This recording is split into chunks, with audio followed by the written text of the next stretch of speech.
Hello, everybody, and welcome back to another episode of Tech Talk. Today, we are here with Mark from Egregious Productions. I said that right, didn't I, Mark? It's it's Dragus Productions. Dragus Productions. And I'm also here with another Mark, Mark Edworthy, from Minds.com. And today, we are continuing on our conversation. I guess Uh, Dan isn't showing up. I don't know what the deal is, what's going on with him at the moment. But he wanted to discuss the new chat and everything that's in Minds. So, um, It will be, I've just seen a message, he will be with us in a short while. in a short while. Okay. Yeah.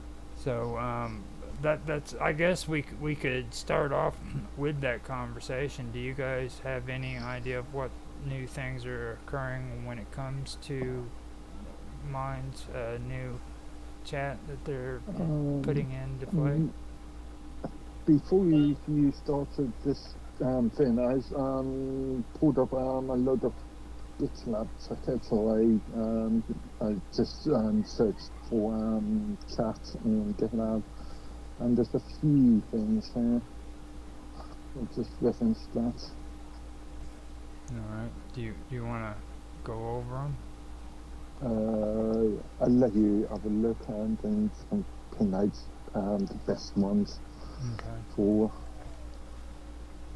No, with me, I went in there the other day. I to be honest with you, I haven't really been going in to check it out. When I first started seeing it, I really wasn't impressed. So when stuff like that Hmm. happens, I just like leave it alone for maybe a month or two, and maybe stuff will change on it. But I went in there the other day. There you go. And I did notice that freaking that one post that you made between me, you, and Tan had a video posted up there, and it was showing some sort of preview on it, which I thought was pretty cool because it didn't do the same thing on this chat that we use on Minds, uh, Mm. like it did on that one. Um, I thought that was I interesting. Ever since they did the change way back when, I just I've just lost interest in using the chat on Minds. I like Minds. I like how Minds is set up, and especially the privacy on the page and what I can get on my page and what I don't want on my page to be seen. Mm-hmm. But as far as the chat, and then I really don't have a lot. You know, if I do anything, I'll come in like a forum like we got right now with other mm, people, or my shows. You know, because I'm on so many different platforms. It's hard to keep up with everybody mm, because hey, this platform you have to have talk to at least this many people in order to keep active. Blah blah blah. And it's kind of the same with mines too, in a way. If you go by the point system and all that, and you got a big posts and things like that. But you know, as far as like the messenger or their communication, their message system over on mines, I think it'd be great if they would take and have like a separate notification for it, like not have it show up in the regular notifications that someone sent you a message, but something saying that, hey, I got a message from uh, the messenger, where the messenger actually lights up or something like that. I But have they don't I have have that right seen now. I've seen either GitLab ticket or a comment within the ticket about notifications for the new thing for the new chat facility, but I suppose it's really related to keeping it simple, the old KISS principle. You community members expecting to see all notifications in one single place. Yeah. Well, like I would say a message notification would be a little bit different than like a notification for like a post, or someone comment on your post. I would Mm, like to see that. Yeah. Now, I've talked to them about that. I've talked to Bill and a few others about that, and it used to be like that when they first had the original um, chat for it, and that was kind of cool. But it wasn't integrated with Minds. Yeah. yeah. I think this one here is a little bit more integrated with Minds, but you know, Actually, funny enough, you know what I'm saying. this is the third SAC facility that's been deployed. And when they introduced MindChat, the one that we're using at the moment, the second version, um, one of the things I mentioned to both Jack and Bill in a private conversation was we'd like to see a much more integrated solution, because at the moment with the two sort of platforms, there's sort of, well, yeah, less integration, and also there's been issues with users losing security keys and stuff with Yeah. the Yeah, existing. but with all that wasted space on the right side, and even on the left side, well, not so much on the left side anymore, but on the right side, they could have something like that over there that it shows uh, who your active people that are up, kind of lit up, and Mm, then if you want to talk to them directly, and if they sent you a message, maybe it turns yellow or blue or green or something to let you know that, hey, I have a message from that person directly. I don't need to go back and check all my notifications to see who the hell sent me something. Yeah. granted, on a full browser screen, there's a lot of wasted space on the right, and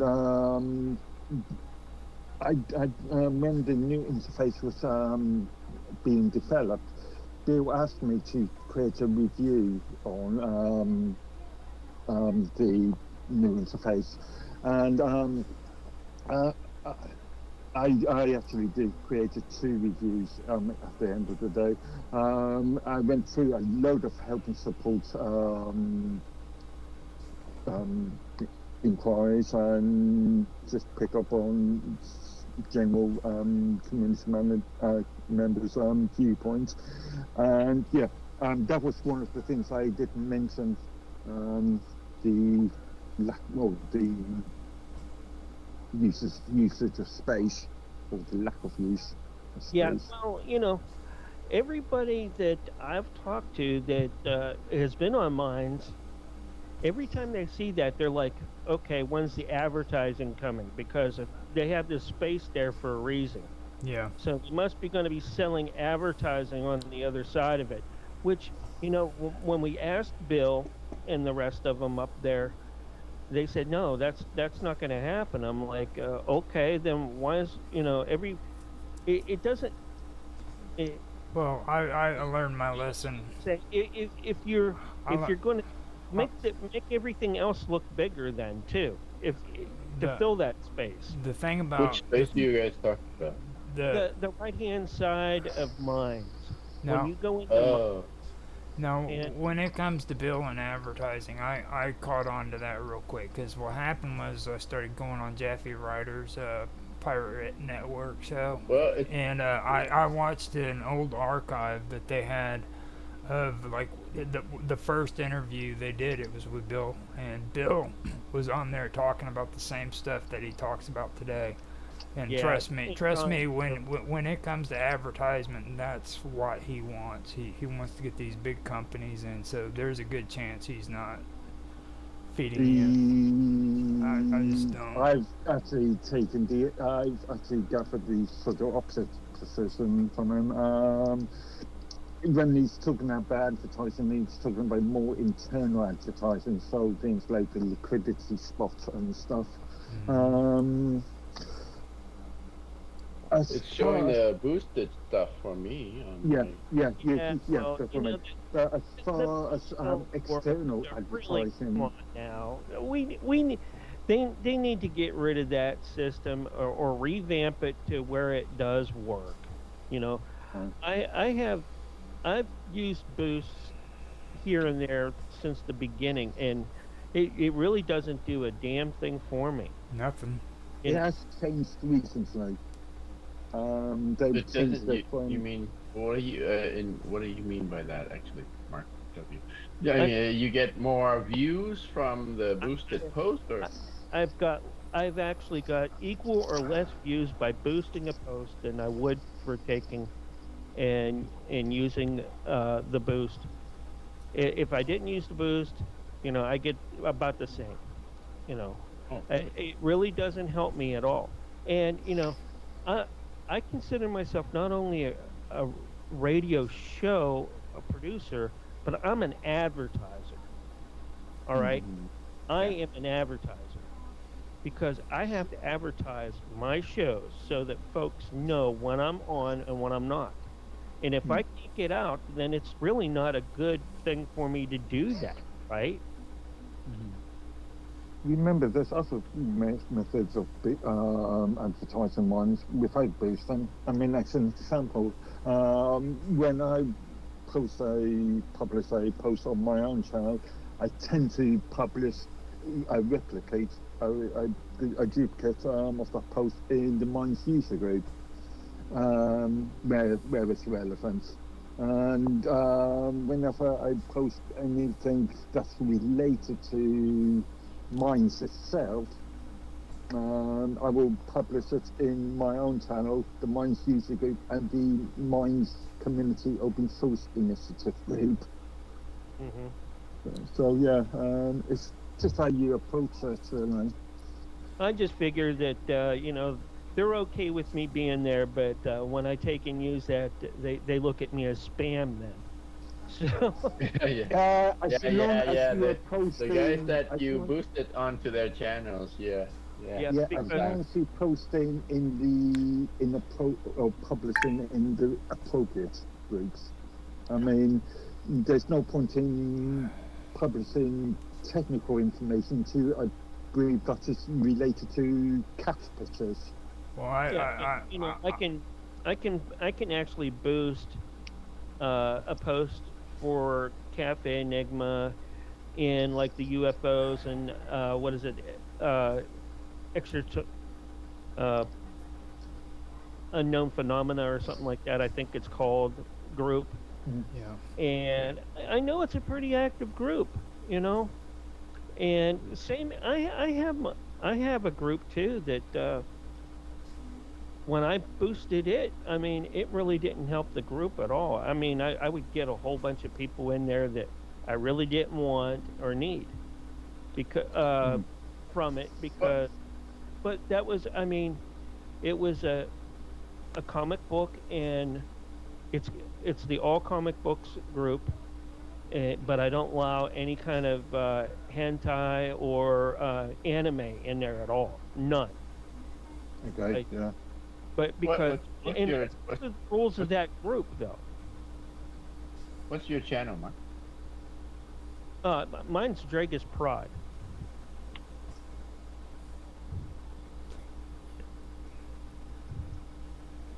Yeah, now on the information on GitLab, I went through and I got that on the stream, so it is on stream, so Yeah. so everybody can see I it. also I also posted my two interface review blog articles as well. Okay, so On there. Where are you streaming, Roger? I'm streaming on. Now you got me all confused. Hmm. I am streaming on Odyssey, Rumble. I'm also doing it on YouTube as well as D Live. So Wait, on Rumble, which channel are you streaming from? it's from Tech Talk. Working with audio and video. Working with audio. Do you want me to post a link? I can get it real quick. post it on the general chat or Well, on your well, we on don't your we, we don't like those guys.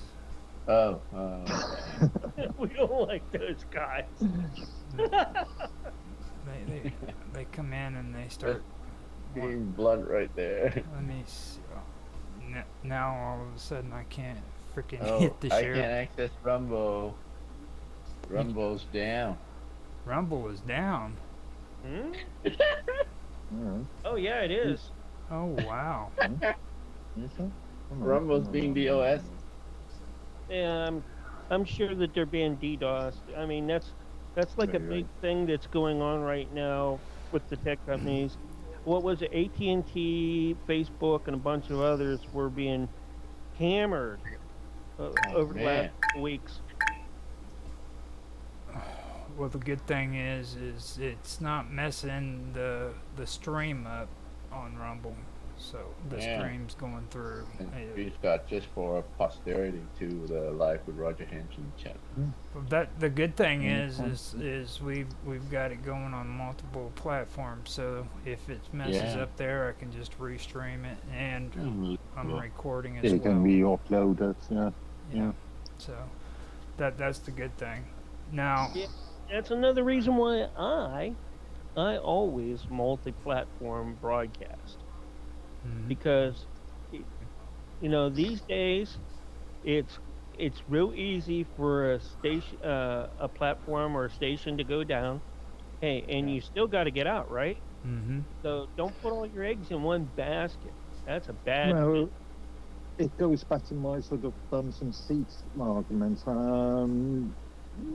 You think channels like, sorry, platforms like YouTube contain the majority of the viewers, or a large amount of viewers, and some people will use YouTube, some people may use Rumble, some people may use combination of both, some people might just use Odyssey.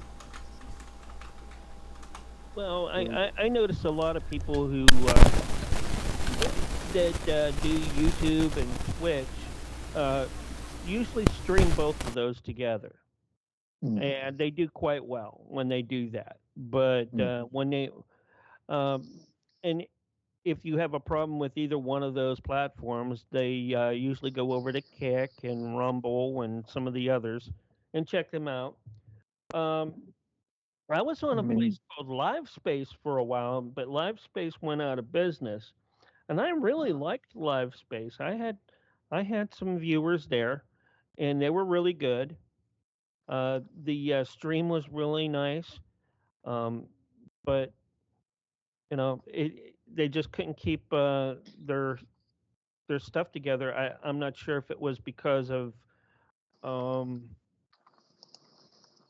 to go Oh health wow, legalities, reasons. Rumble is really legalities with down, guys. the legalities with the what was it? Mm, BMI and ASCAP and things like that. So Uh, because people were without doing research, I wouldn't be able to say. Yeah, it could be a whole load of different reasons. Mhm. The But investment related. it is what it is. But it, as broadcasters, we have to be flexible in order to get out there. You know, sure, I stream to Facebook, but I can also stream to Mines. But where where does my where does my video go when I'm done with on Mines? You know, uh, that's the thing. And how do I get demographics with it? I don't, and I can't for either. You It's can check really. the amount of viewers Yeah, that yeah. have had a There's look at there's it. lack of analytics with Yeah, mine's the live peer very stream. limited. Yeah. Yeah. I This is. I think Mines would have been really great if they would have said, "Hey, Josh, we know that you're going out of business, but you have a really great video platform that's all open source. Is there any way that we could buy Uh, into this and merge?" They could have done it, and Josh would have been open to it. Josh knows John and Bill and all those guys, but they don't like him because I don't know. they've seen him as a competitor, I guess. You don't like what? Well, free market. I would argue, I would be careful when you use the term open source because, as I pointed out in January's the other day, there are copyleft licenses, and then there's licenses that allow for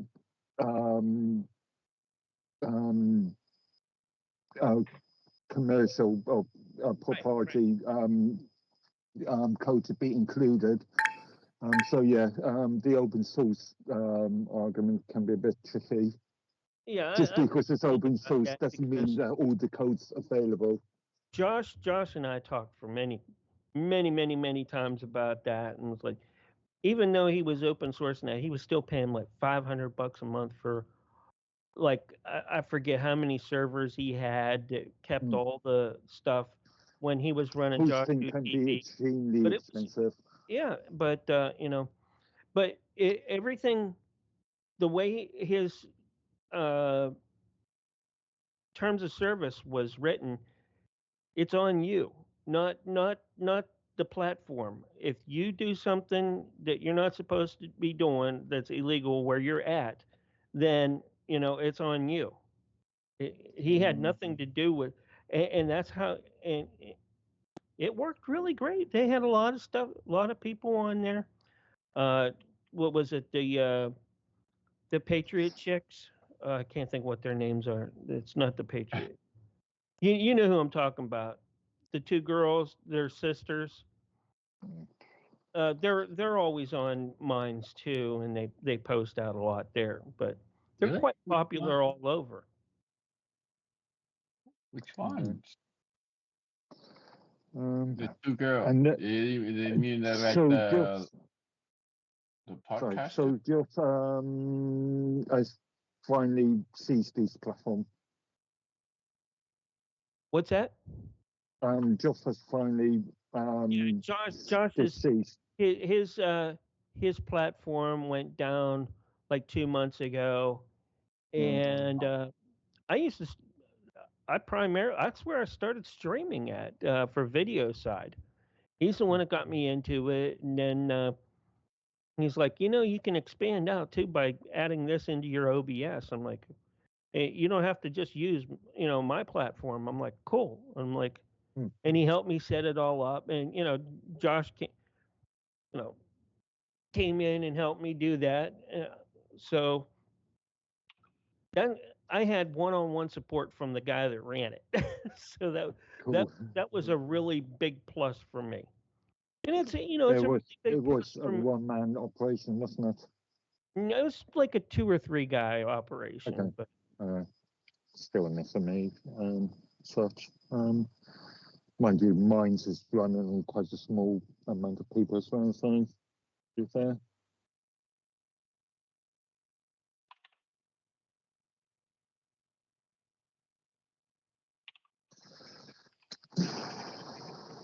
They did release a couple of documentations, okay. yes, Rudeness. percentage-wise, Mark, how many people on mines are actually active? That's a good question. When you say active, at least signing in once a month.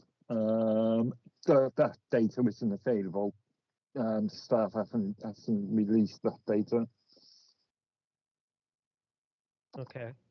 I'm not sure if they can. I'm not sure if they even got that data. I know that I know that there's a lot of people signed up for mines, but I know even as myself, probably about probably about 60 to 70+% of the people that follow me probably aren't even active on mines anymore. Because I've been on mines for a long time. I think what they need to do too, and I've said this to the team. You weren't in there, but I'm letting you know now that I've talked to John and Bill about this. I said, why don't they take and after so many months of inactivity, deactivate the account, okay, so that folks who are want to know who's following them can actually get a really good eye for who's there and who's not. Back I've in as an advertiser, and this, even though I'm not making money off this, I want to know who I'm reaching out to and how many people I'm reaching out to. You, back you, you in know what I'm saying, Roger. 28, yeah, back in 2018, 2019, I remember Jeff was talking about deactivating channels after a year of non-use, but that's never happened. Yeah, see, I think that they should even cut that down to 6 months. No, a year is more practical, I would Uh, argue. now if you can, if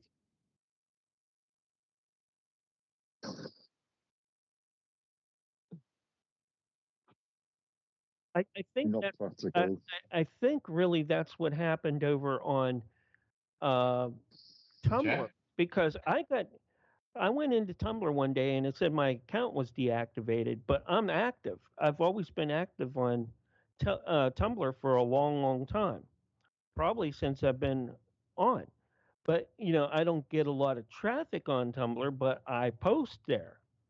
And I check. I like some of the graphics there, especially like the hot rods and the comic book stuff that they have over there that I can't get on other platforms. Okay, Mm. but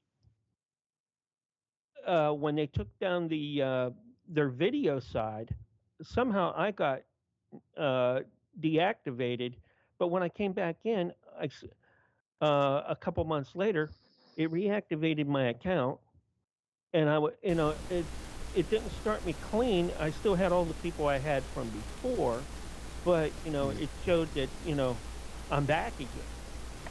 It Did you was have your it previous wasn't content? like I got banned. See, I thought I got banned, but I didn't. Okay. Did you have your previous content? Um, did you retain your previous content? No, I haven't changed any Okay. content. I No, I took mean, did they retain your content? Was your content Yeah, still on yeah. your They channel? Okay. retained my content. They had went back, but it took them about a month and a half to take and do that though. But that was on Tumblr, and that. I know a lot of people don't use Tumblr anymore, but there are people that still use Tumblr. Now, that was And I So do. very good. from what I remember. No, that was a few years ago too, wasn't it? Because I remember I freaking went through a time where I was on Tumblr, but it was for all the hot chicks and stuff. But Well, yeah, Yeah. they have that, but they well, clamp down on some of that too. they But don't they don't do nudity or anything like that yeah, they anymore. do. They still do that. Oh, they do. Yeah, see, they got busted a while back for child. Oh yeah, Ooh. I forgot Okay, about that. and they went through some changes. Maybe that's why that all went down too. They had to go through and see who was doing what and when, and see if the accounts were still good or acceptable in that. And I wouldn't mind if mine did that, so long as they gave us like a heads up. But with the Tumblr thing, I didn't get really a heads up on it. If I did, I didn't see it when it came in my email box Hmm. because Yeah, I don't. I only get notifications for certain things like Neil Grasson. He does comic books for like Dynamite Entertainment now and other comic book groups. So yeah. Hmm. I think you're right. I think freaking Twitter or Rumble is out of commission for a second because like I went in to say hi to Bob Dove who's on the chat and it said that my chat didn't go through. How's your stream on Rumble? Is it still going? It Still says it's it recording? says it says that we have 3 viewers and it's still going. but I'm 500 Interesting, interesting. All right, yeah, there's a okay. 500 error, which could mean anything. So, tiny baby it's, kangaroo. Maybe it's just the website. yeah, yeah, The website's down, but the something on Yeah, the stuff there. I hit I'm refresh. I'm getting a page. I'm getting the this page isn't working. Rumble is currently unable to handle this request. yep. Yep. Error 500. Yeah, That usually That's- happens that's when very you vague. have like a a site that's being attacked super hard, or they're doing some upgrades to it, and I don't know. I didn't see anything about any upgrades or updates. Hopefully, I'll be able to broadcast there tomorrow. Well, they have an update. They usually have a decent like page site under maintenance page, right? Or the big will have some sort of replication method. Yeah. So if one goes down, another bad. server will come up. whenever in doubt, hit refresh. Right? Does it work now? Right. Hit refresh. Oh, it worked. Roger's right. He's the tech lord. That's what I was trying to say. Nobody ever listens to me. I'm the dummy. I'm the dummy. You're the refresh. No, you're just the refresh lord. I'm the guy who freaking says, "Hey, turn your computer off." Yeah, that's right. Is the computer plugged in? Yeah, like Yeah. if you have a major issue, the first thing you do is you turn your computer off and restart it. That's a big deal. If that This reminds me of my time when I've done a lot of end user support on Oh, it's down again. corporate call center, corporate tech support. Could be, Even finding out, have you switched it on yet? yeah. And Could be a historic moment where we're witnessing on the TikTok live stream with Rumble going down. Did you? Is it on wherever stream no, your stream showing that page? D Live is going good. I've got YouTube going. Tech Talk is going on Odyssey. Now on Rumble, everything What seems about to. it when it came in my email? You will have to watch with D Live, because D Live does have pop-up advertising, Yeah. and it will come up sometimes over on your stream. What is it? Like your editor page, Mm-hmm. and just a pop-up. If you can block it, you're good. But big thing is have that tab muted, because sometimes they'll like have something really loud that'll pop up, come through. It's not often, but it happens.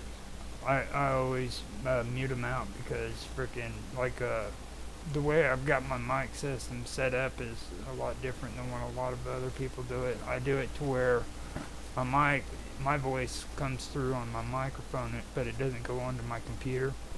And all of your guys' audio and everything runs through my computer, or my desktop, but it doesn't go through freaking the mic or anything else. So it's just the way I've learned to make OBS run a little bit easier. You know. Yeah, I do a very similar thing with various browsers. At the moment, Skype is running through this end. All the audio outputs on browsers are coming through the actual workstation speaker, or a actual set of speaker. Because I don't like hearing freaking my voice. You know what I mean? It's like freaking. It took me a long time to figure out how I can actually get my voice to be on the stream without actually having to hear it freaking play back. You know. I run my microphone through a mixing board and everything else through the mixing board too. But my mic is a separate channel than all my other sounds. So you've got little sliders, physical sliders, they can go up and down to balance the volume. Yep. And if I need to boost the anybody that Skype comes out as a group of one, so I can slide the slider up or down. I can't do it for each individual though. That's the only little drawback, but it's not a big drawback, and I've worked with it like that for years, and it works good. Well, you do radio too, so that's kind of a needed thing too, isn't it? Where you're gonna, Yep. because I know you do the radio as well as doing Skype and the internet. So that kind of goes hand in hand. Yeah, I'm getting a little bit of a hiss now from somebody. I'm not sure who. Yeah, I'm getting that. Possibly from you, Roger. Let me see. Yeah, it was from Roger. So Yeah. it's coming from my channel. Yeah, yeah, yeah. Michael. He's picking up some background interference. from Yeah. Oh, somebody. I know what that is. That's A little bit of background hiss or that's a in, fan. You have a that's- fan going? yeah. I got my air conditioner, and then the oxygen tank for my dad is back behind me too. So I take care of my mom and dad, and they're elderly. So this is where I do it. Why don't you put them on your stream some days? Oh God. My mom. No.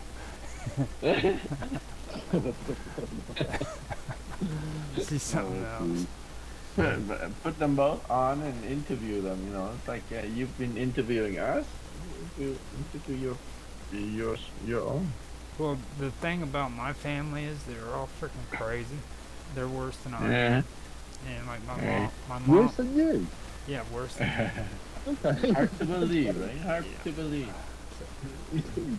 Now, there was also something that freaking I remember too. You, Mark, and Tan had a conversation that I know Mark wanted to go over with you, and I forgot what it was, but it was right after you mentioned it right after we finished up on the AI string together.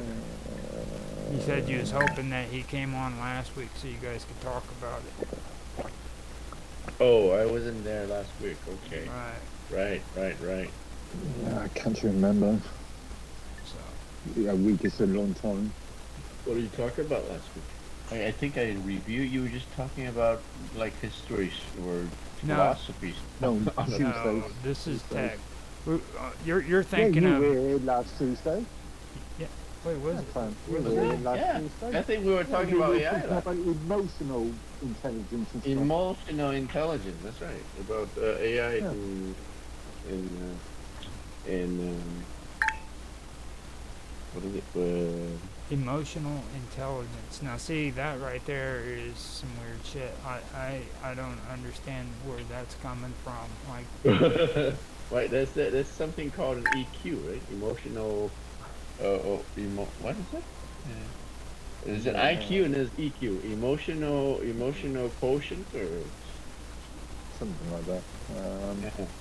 Yeah, we were trying to ascertain what is meant by artificial intelligence and give it a better definition. Yeah. I mean, so the emotional. There's all kinds of different intelligence, right? I think in the last couple of episodes, we were talking about different kinds of intelligence, right? actually, didn't one of you post something the other day about Mac? I believe it was came out with their own version of artificial intelligence. Yeah. Well, yeah, the Mac Dev conference was all happening last week. Yeah, Apple. What's a uh, mark? Apple. Yeah. it was Apple. Now, since you said it was all marketing, explain that, Mark, because everything to you is about marketing. So we need to know Well, exactly what you're talking All about. of these, I've seen so many of these conferences. They're just PR exercises at the end of the day. This is the latest shiny device. This is what may be installed on this shiny device, and buy from us. Yeah. Really. Sounds like Elon If you've talk. seen one, you've seen all of them. Yeah. So Well, what? it's a developers conference, or no, it's a developers conference. So Yeah, but it was marketed orientated. It was totally marketing orientated. There wasn't talking supposed about to the show, E10. supposed to be showing preview features that they are building, and they will have some early developer kit release for early adapters to jump on and build on what they have, so that when they release it to production, some customers or their partners gonna have stuff ready that they're gonna release together. Well, Mm. so That's what was that dude in that video referring to when he was talking about series? Like it was an upset or some shit like that. I mean, was it a disaster? Because I never really kept up on it, but I remember when they came out with series. Was it a flop? Don't think Wait, it's a Steers got flop, upset? but No, like he made it out like they made promises to come out with something like this new AI setup, but it ended up flopping on them. well, like a lot of marketers, like a lot of executives, they come out with all these great ideas, and at the end of the day, they even reduce on the ideas, or they don't actually release them. I mean, that's the job of a marketing executive, to talk up the Yeah. product. So you're Well, trying to tell me even that if it's not Apple? realistic. So you're trying to tell me Yeah, that but Apple does that? Of course, The mighty Apple? of course. I mean, sometimes it happens, but I mean, like iPhone 15, iPhone 14 was announced in the last conference, and it got released, right? Yeah, yeah, It yeah. doesn't mean everything that they promise they're gonna be able to deliver. Hopefully they What's, will, but they're not. what's not the marketing corporate term for this? Blue sky thinking, I think. Haven't I heard of think. that. No, that's the first time I've heard of it. Too. I think it's an English Uh, term. I think that's what the It's an English. old, it goes back to the sort of 90s sort of corporate Scott Adams, Dogbert sort of cartoons, Gilbert cartoons. Blue sky. I mean, George. eventually. So the thing. The thing is that eventually there might be delayed, it might be late, but eventually they released it, right? There are some instances I'm thinking of, like Microsoft developed conference, where they touted the HoloLens, like the virtual reality goggle that their version of the VR helmet, Mm. and they released it for there are two versions of it. Right, so they did showcase it, they promised, and they delivered, but then it flopped because it's not very usable, so they ended up Well, it dropping, right? possibly moved it to the one demographic. But Google's tried Google's do of this, of releasing products and then a couple of years later just discontinuing them. Or Yeah, in some all the cases, time. even weeks after they've released the Yeah, product. yeah. I think they The got the food. Google had the same thing. They had the Google Glass. Yep. Yeah. I created a good blog article about that. A YouTube creator, somebody by the name of Dave Cullen, said that Google Glass was a flop, and I argued that it was actually only a flop because it was sold to one demographic. I mean, it was sold to the retail consumer, where things like SAP usage, so sales and inventory management, would be that sort of product would be extremely good. Think of yourself as an Amazon employee, wearing a pair of glasses, just going around boxes and boxes and boxes, and just picking up QR codes. all day. That would be like your paradise, dude. You'd love that shit. I know that. Yes, you would. tedious, but Don't even. I know better. Like terms and services and shit. see if I can find that for you. You would freaking love that job, dude. You It was know one you of my would. very early blog articles. In fact, probably my first or second blog article that I ever done on mine. Find it.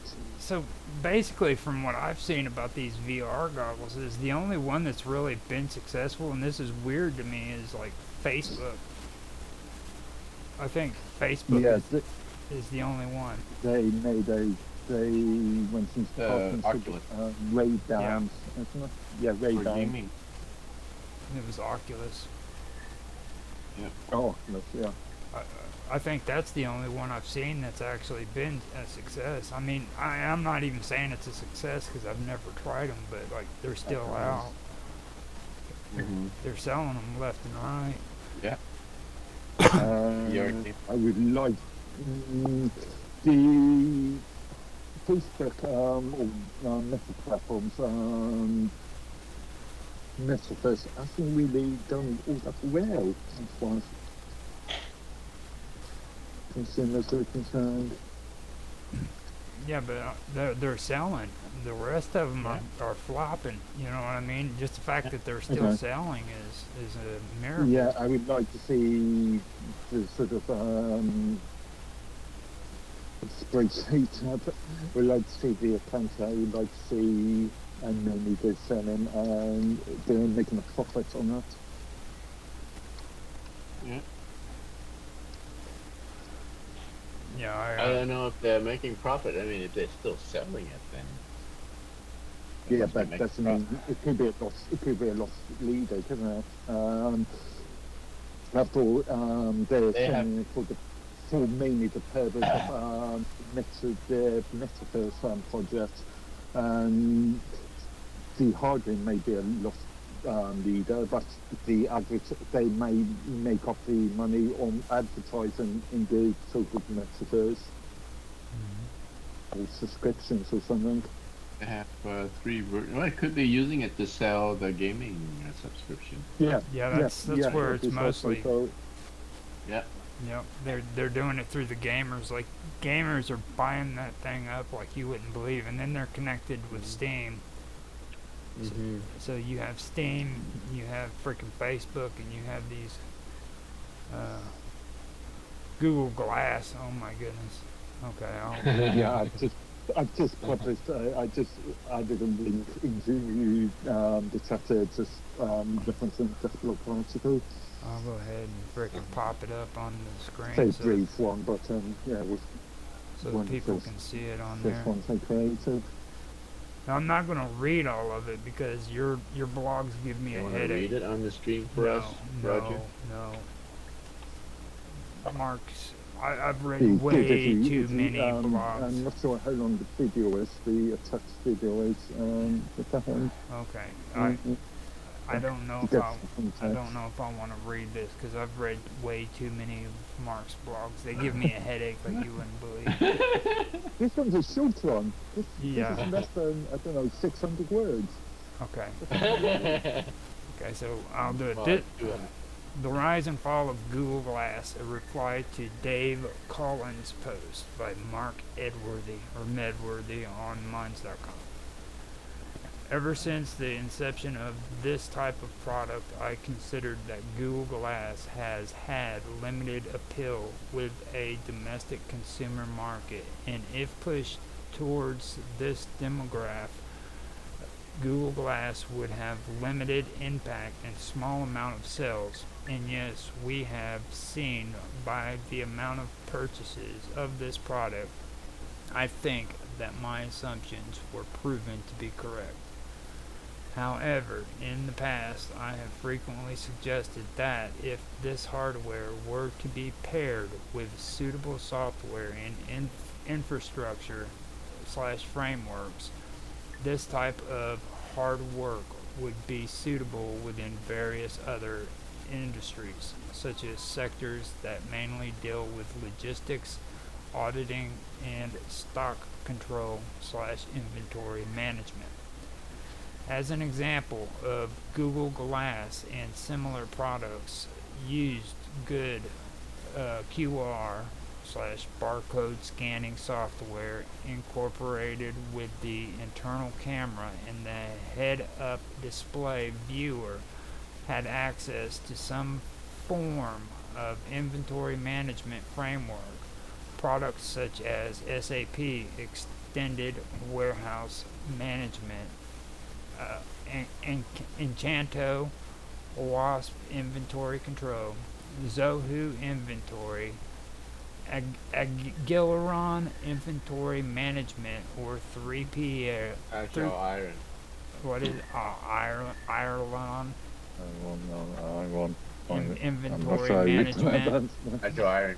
or 3PL Warehouse Manager, then this sort of hardware would be an extremely suitable tool for medium slash large size organizations and companies. I have seen a number of similar devices being used within this context, such as the Pacvi range of devices, Vuzix Smart Glasses, Generix Group range of devices, and other similar SAP-based devices, and still believe that the Google Glass project was pushed towards the wrong consumer base slash demographic market. I suspect that Google's marketing department and middle slash upper tier management needed to push this product out to market as quickly as possible, and did not do sufficient marketplace focus group research. As far as Dave Collins' assumption that this type of device has failed, URL provided below, I again believe that he is looking from the point of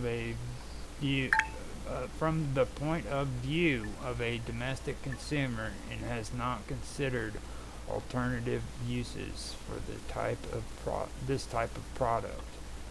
As stated above, I believe that the Google Glass project was marketed towards the wrong user base, and if this type of product were to be pushed more heavily towards the SAP systems, applications, and products demographic, and was marketed as BI business intelligence solution to this product would have been more successful.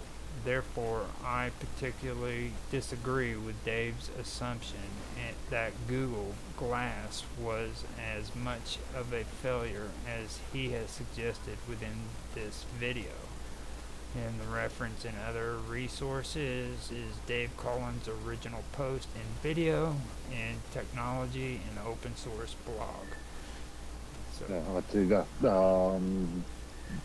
Bottom, the technology and open source blog doesn't actually work anymore because for some reason a couple of years later mine changed the syntax of the URL. But yeah, the video should still be. So what are you saying? This dude's wrong for saying what he was saying, or he was just misguided as a consumer? Actually, it's unavailable now. The video is unavailable now. His argument was that it was a flop because there wasn't enough consumer, domestic consumer take up on that. And he was only looking at the entire project from a sort of consumer demographic. So, rather than well, my question is do you think that he was wrong that it flopped, or do you think he was misguided because he was looking at it from a different perspective? Yeah, he was more misguided because he was just looking at it from once as a retail product. Yeah. That's what I was getting at, because that's kind of what I was reading reading into when I was reading your article.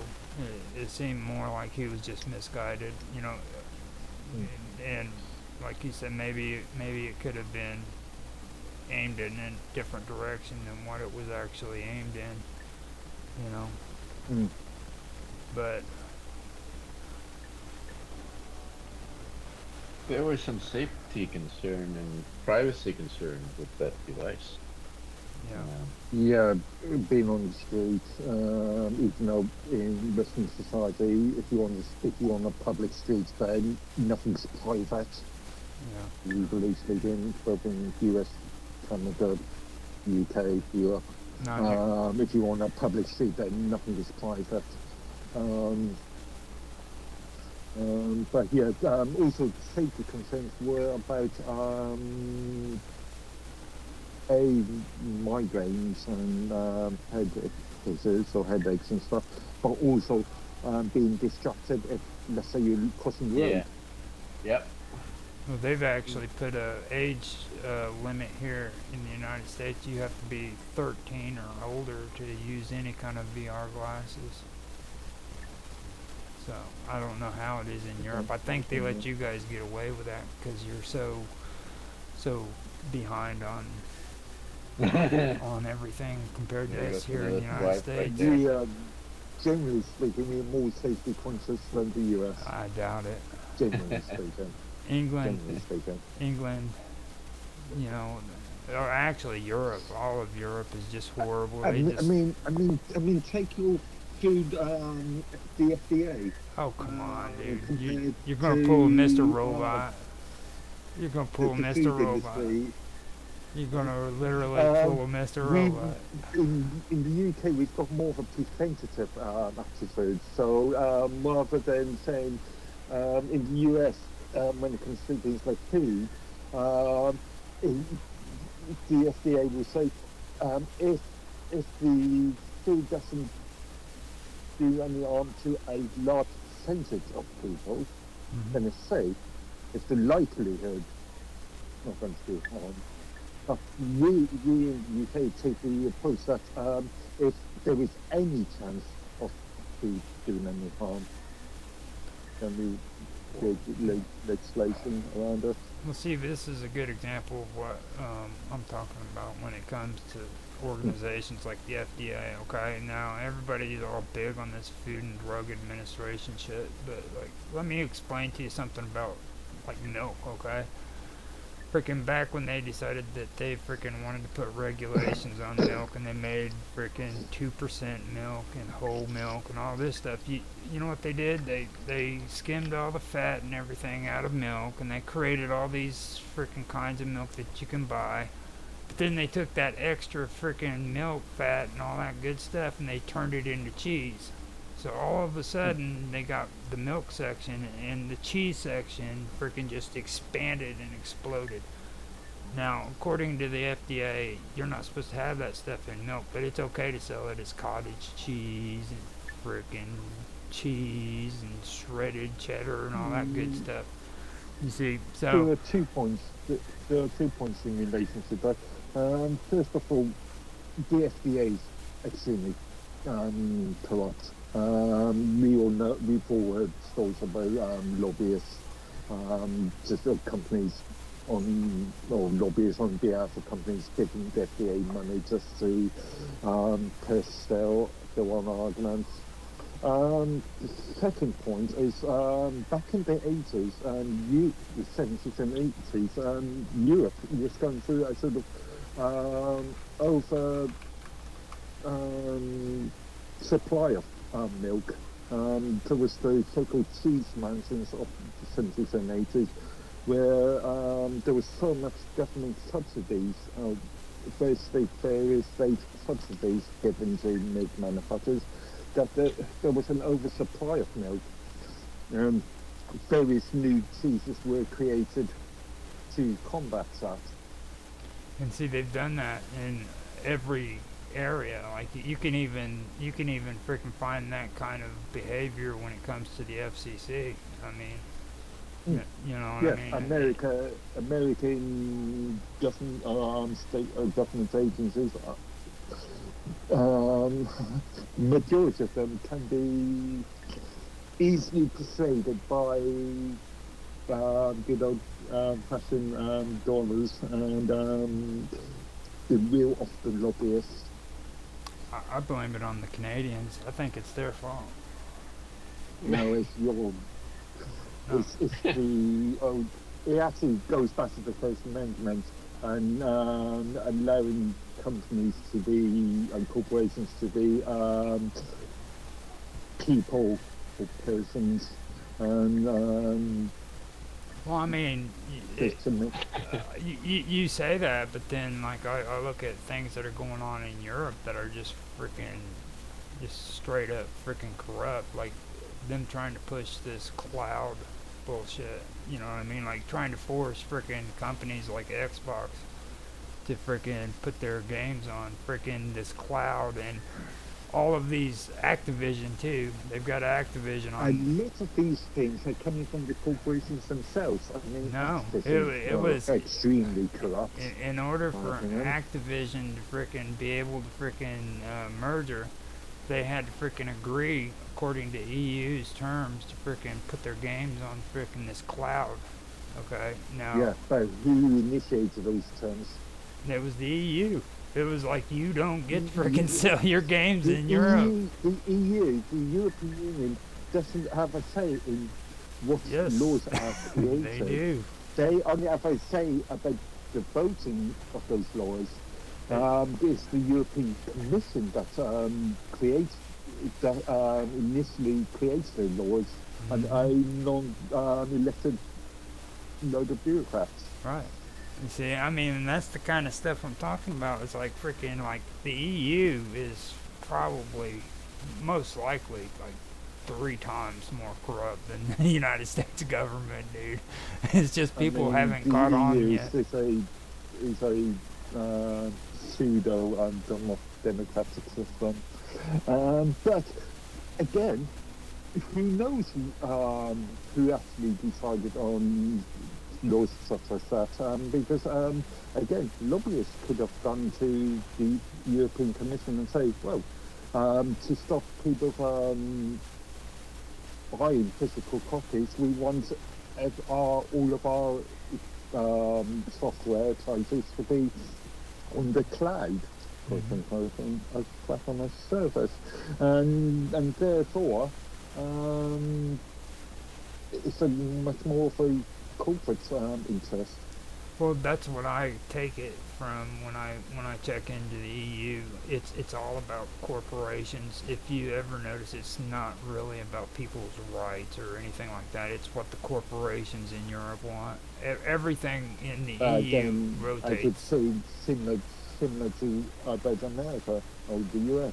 I, Today, it's not the same in the United States. It would be nice if it was just about the corporations. Now it's about all these freaking lobbyists that are freaking into freaking transgender shit and stuff like that. So yeah, but again, that is still being pushed by our corporate lobbyists because the idea is to, if you can make everything inclusive, then you can sell more products.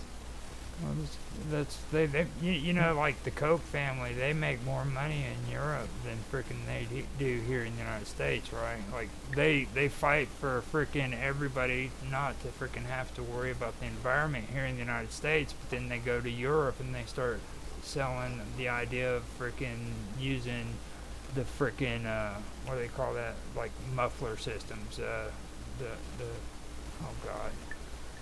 They're big on. They go over there and they start pushing freaking legal freaking stuff about the environment and freaking shit like that because they know they can make money over there. Okay, so they push it over there, supporting the environment, and then they come over here and they freaking push freaking being against the environment. So they're making money on both sides. See what I mean? These corporations don't care. They're gonna go with what freaking that area freaking supports and what they don't support. Catalytic converters, that's what I'm talking about. and at the end of the day, you got the fearless, or fairly fearless, activists out there that we'd like to see some sort of globalist socialist utopia that are just in effect pushing what these companies want. And so, if you see any extreme socialists, extreme left wing saying, yeah, I hate companies. I want to see this planet become green, and everybody mentioning beetle burgers. They're just pushing the idea that these companies that they hate want. Now, you calm down, you rebel. He starts getting riled up. Can I get you guys back to the Google Glass for a second? Yes. Okay. Did you guys, I just heard somebody mention Ray-Ban a few moments ago, right? Meta and Ray-Ban got together and developed I've got a post on this actually. a Meta smart glass, Meta AI smart glass, which looks like a rip-off of the Google Glass. AI again. I do just use that term as marketing.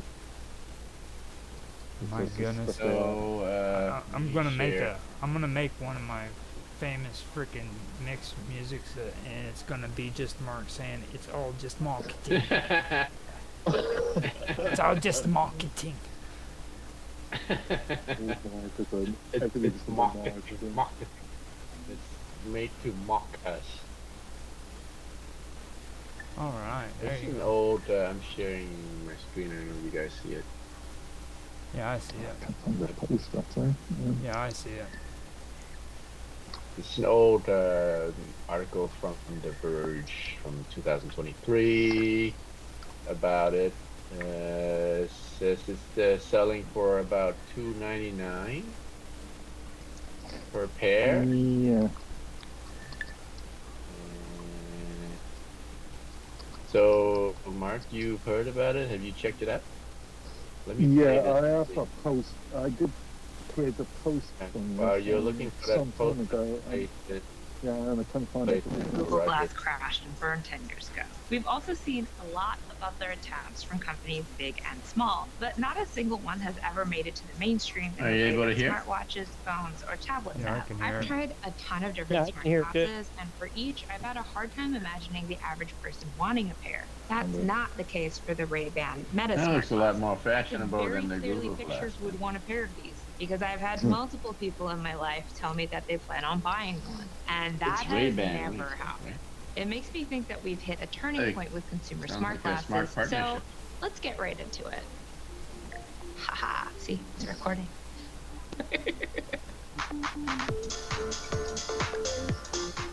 In many ways, these glasses are what the stories should have been. Instead of one mic, we now have 5. The audio is also improved with less leakage, better bass, and support for spatial audio. The battery also lasts longer, and the charging case itself is slimmer, more stylish, and now has an LED indicator light. I get about 3 to 4 hours of heavy usage and closer to a whole workday if I use them more intermittently. I ran my battery all the way down to 15% on my commute here. It's been less than an hour, and I'm all the way back up to 100%. It's the audio It's also been interface, about though, a right? week, and It's I no haven't screen. needed to charge this case once. There's no screen in the Solid glass, update. is there? But none of it Not is from revolutionary. this, But what I think Meta's done here is nail the It's just a execution, camera which and in a turn addresses some of the key issues that have held smart glasses back. The most important thing about Ray-Ban Meta smart glasses is they look good. I look good. That's it. More so than any other kind of gadget, smart glasses have to look stylish. Humanity is vain. If I Sounds were like the a Windows 6 marketing soul, of blurb. course you want your Yeah, glasses to be yeah, a fetching yeah, pair of yeah. curtains. Ray-Ban is great for that because it's an iconic fashion brand, and Wayfarers are about as close to a universally flattering frame as you can get. If you don't look good in them, you're not going to wear them. The same goes if they're too conspicuous. Yeah. Part of the reason Google Glass didn't work was the futuristic design made you stick out in a bad way. These Meta glasses are way more discreet. I wore these on my commute, to a wedding, in the car, on my walks, on a run. Nobody looked at me twice. Meta sent me these as a pair of sunglasses, but you can also get them in clear Oh, and then the transition camera. lenses, which is more useful unless you Yeah. only plan on using these So while there's you're no outside. screen on If the you other need a side, though, is prescription, there? you can get them No, through like, Ray-Ban, but they're like a limited to viewer. negative It's a 6 2 plus 4 cut. prescriptions. If you have worse You eyesight, like say. me, you're probably going to have to wear them with contacts or take them to your local optometrist. But like I said, you have many options. And while it's pricey, it's about what you can expect to pay for a pair of nice Ray-Bans. Unless you go to Korea. That's my family's hack. We get all of our glasses in Korea. So much cheaper, even with the plane flight. Okay, I'm gonna put these back up because I'm not gonna wear these. I'm indoors. I look like a jabroni. But anyway, another big problem with smart glasses has been timing. Meta is not reinventing the wheel here. And I think a lot of that is that Meta's glasses are coming at a time when the technology is finally advanced enough to deliver a good overall experience. But don't take my word for it. I'm going to throw it over to our resident camera and headphone expert, Becca, to talk about what it's like to use these to create and consume content. Becca's section. What up? Good to see you, bud. So when I first got the Ray-Ban Meta Smart Glasses, which is a bad name, but pretty decent product, I thought of them as a camera that happened to be mounted on glasses. Yeah. But the more I used them, the more I realized that they were actually a pretty decent alternative to Bluetooth headphones that just so happened to have a camera. I'm Becca. Let's talk about it. Hi, Peter. Any depth of field to these bad boys? It's just a hands-free Tiny camera. lens, tiny sensor. I mean, I can say say maybe it's not. application. An open-ear design for headphones is almost always Yeah. going to have less bass presence, and that is certainly true here, but in almost every other way, these make great wireless speakers. It's been a while, but let's do a mic test.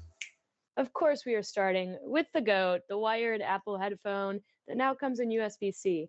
I mean, this is the gold standard of mics. It's right by your mouth. And I'm so excited to use mics that are mounted by your nose. Let's get right to it. Okay, Ray-Ban Meta smart glasses. They have 5 mics in them, including, I think it's 2 mics right here on the nose bridge, which means it is really close to my mouth. Everyone I've talked to says, I sound great, but nose do I sound breathing. as good as? I The mean, second this gen headset AirPods here, Pros, baby, each which now come in got, USB-C. two Let's mics in it. go. I mean, tons of people are still using these on calls, but I hope you've been impressed with this mic. These are the Nothing Air 2s. They are the earbuds I honestly use the most. They do still have Bluetooth dropouts, especially when I'm down in the city, but overall, they've been great headphones. So how do they compare to the, but wait, these sound so good. This is incredible. I'm going to be wearing these on calls. I just love it so much, except for the fact that my M1 MacBook Pro only recommends headphones. I don't buy into any of that. It's on the back end there. You're not buying Anyway, it, right? It's not buying. Back to the rest of the video. I'm impressed. Outside of the very usable mics, the tap controls are some of the most responsive I have used. I haven't had a What's she mistouch looking at? or delay in the 5 days that Yeah, I've viewer used it. behind that glass? Sliding up or down for volume, The viewer always the thing answer. was supposed to be I also haven't guaranteed had any like problems with 10 Bluetooth connections years ago, or dude. dropouts, Like, they were and the glasses making pair seamlessly advertisements and they were quickly gonna with do my that iPhone 12 a Pro long as time soon as ago. I take them out of the case. Well, not 10 All around, years, I'm but impressed. So impressed that it's it has been a led me to while. be that person who's wearing sunglasses inside. Like, you know how Alright, so on the camera. Google Maps very you're small supposed lens to and know even where the smaller locations sensor. are on your phone? They were supposed to. Outside, Roger.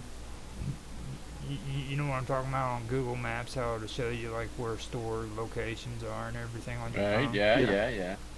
They were saying like 7 years ago, 7 years ago, that they were going to incorporate that into these glasses to where all you have to do is put them on and it'll show you where these locations Sure. are.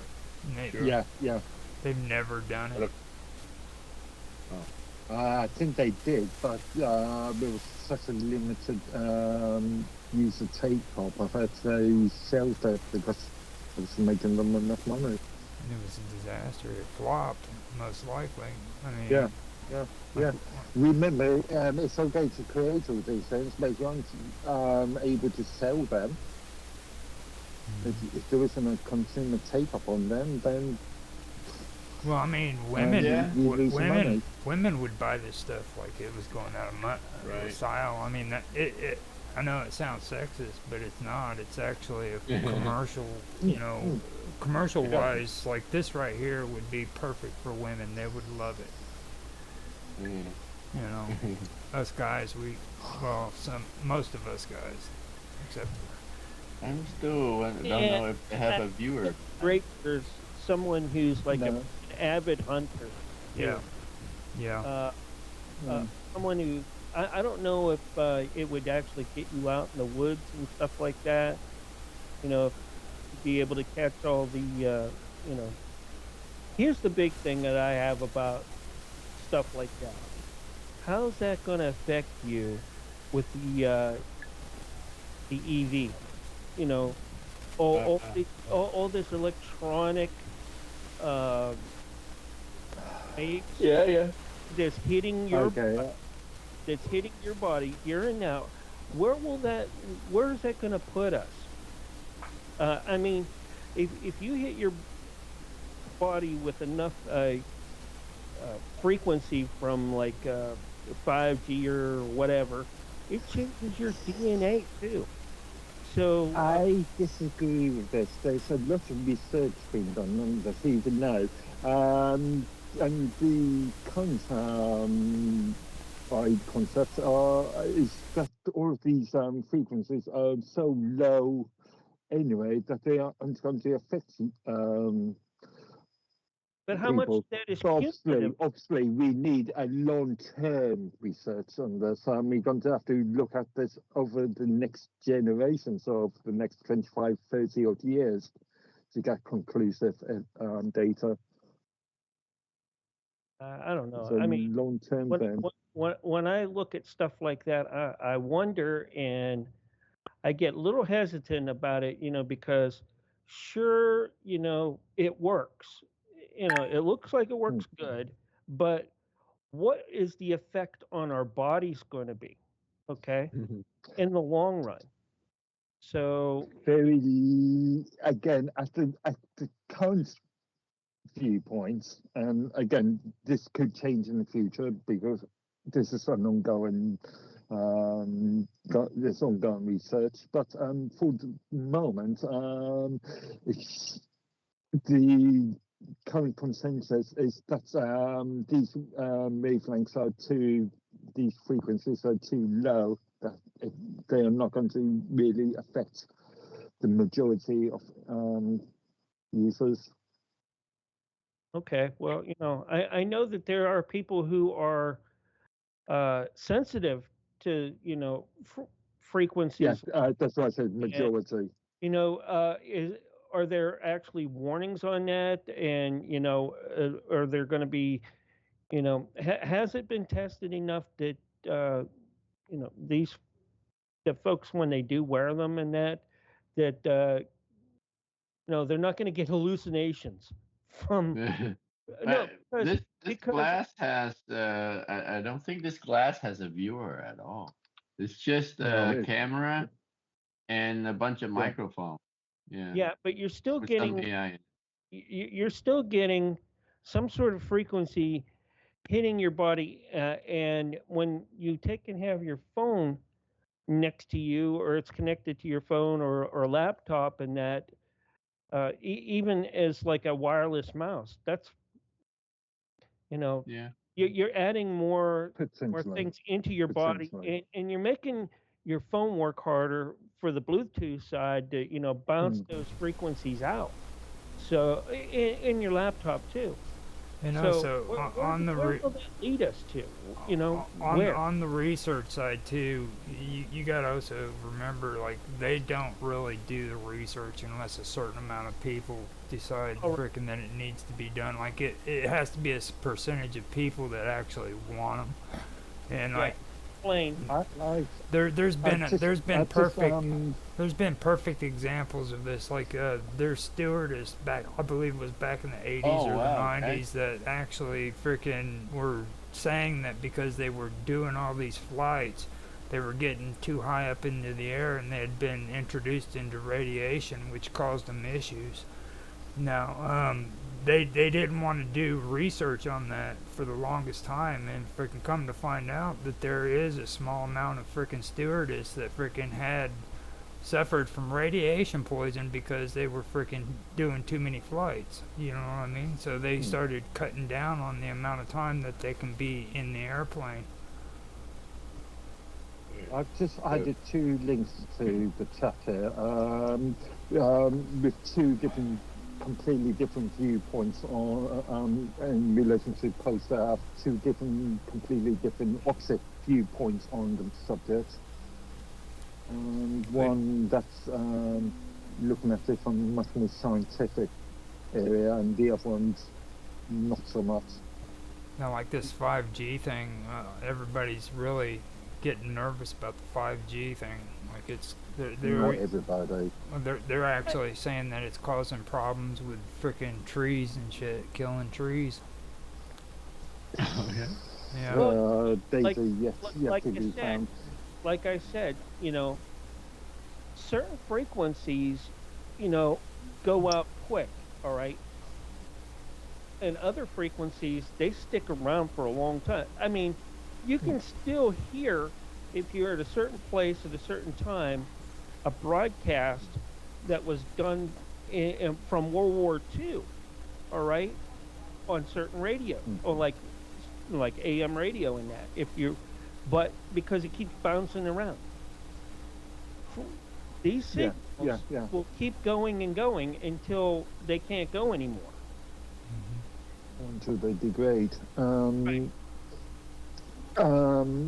The second link I stuck, the debunking 5G technology post, is actually explains the frequencies in some detail, and the conclusion on that one is that 5G frequencies, I think there's about 3 different frequencies, if I remember rightly, don't have any knowable effects at the moment.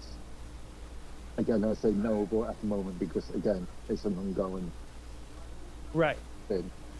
It's going to take time for them to figure that out. But with anything, that's kind of like the jab. Let's just put it out and see. Well, we didn't really test it.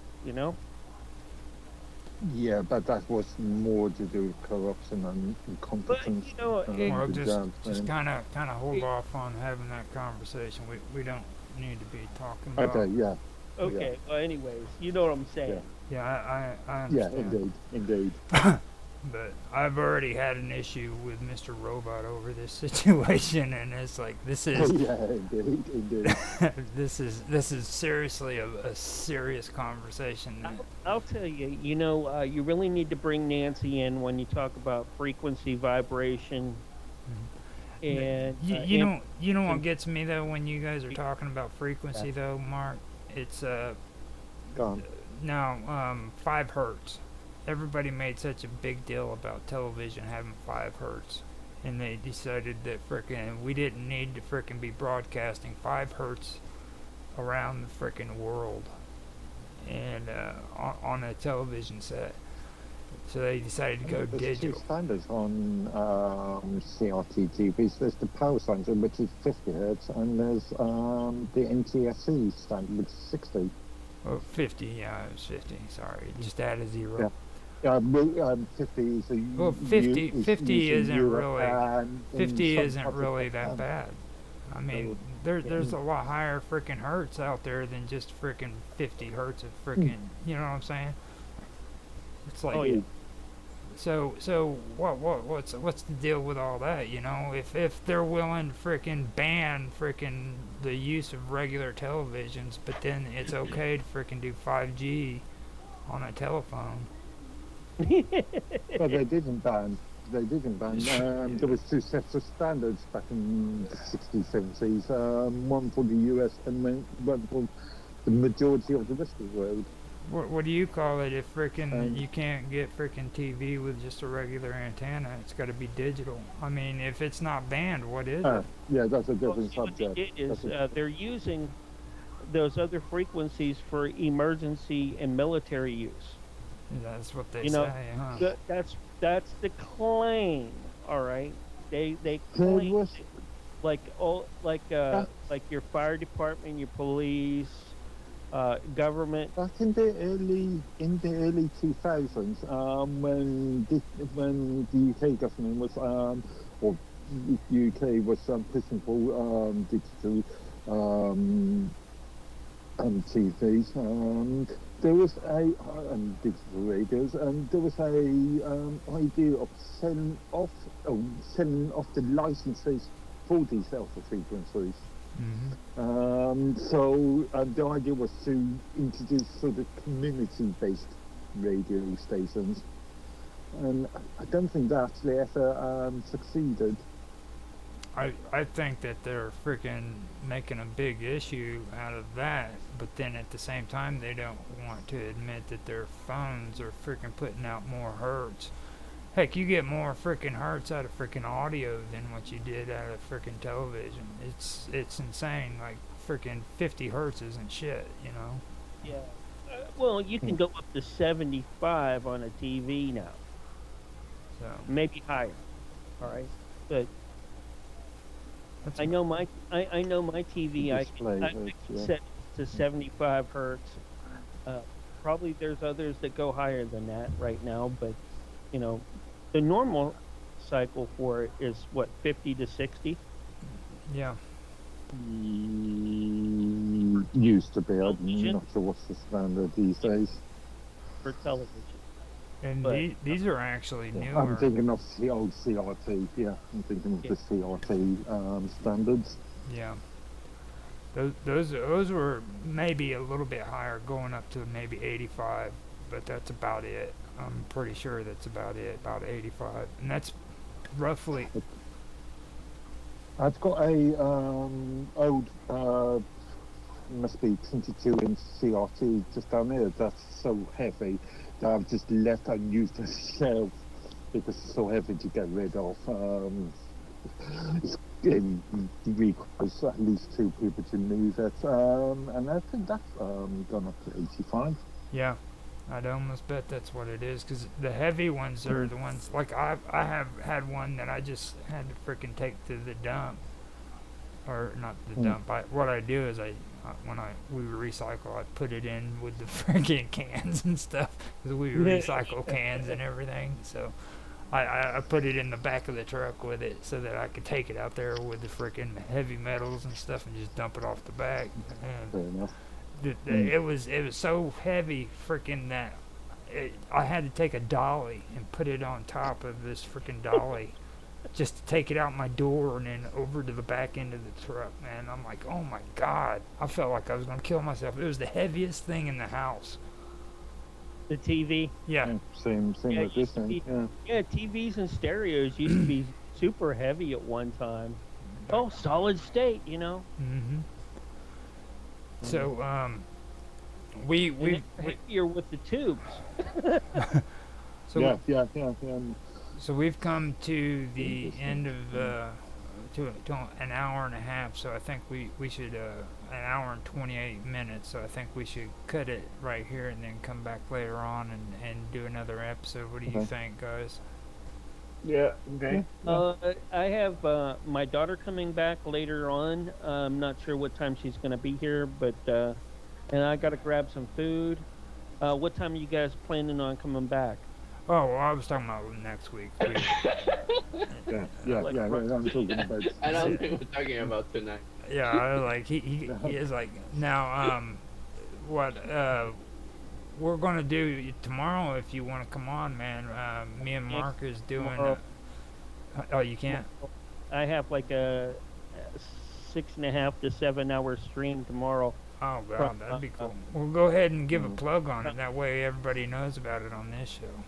Yeah. We got Dragus Productions radio shows are going to start 4:30 Central Time, 5:30 Eastern Time. Take a look out for them.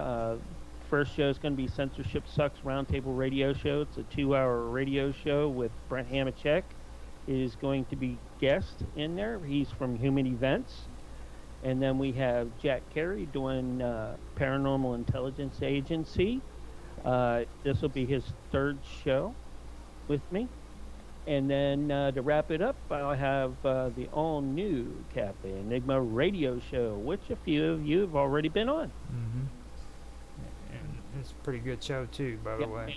And, I'll have that, and then that show will have an after show, and I'll probably finish up here about 10:30, 11 o'clock my time, which would be about midnight Eastern time. All right. So, would that be... I don't know. It comes out about 4 or 5 in the morning your time, Mark, right? Yeah. He it's about he stays up that late. Don't worry about it. Especially he actually really liked being on the last time. He asked me why I didn't come in and talk, because I was like, man, you were just sitting there having such a good time. Nancy even said, why are you sitting there freaking all prim and proper and stuff, because he was just hanging out and having a good time, you know what I mean? So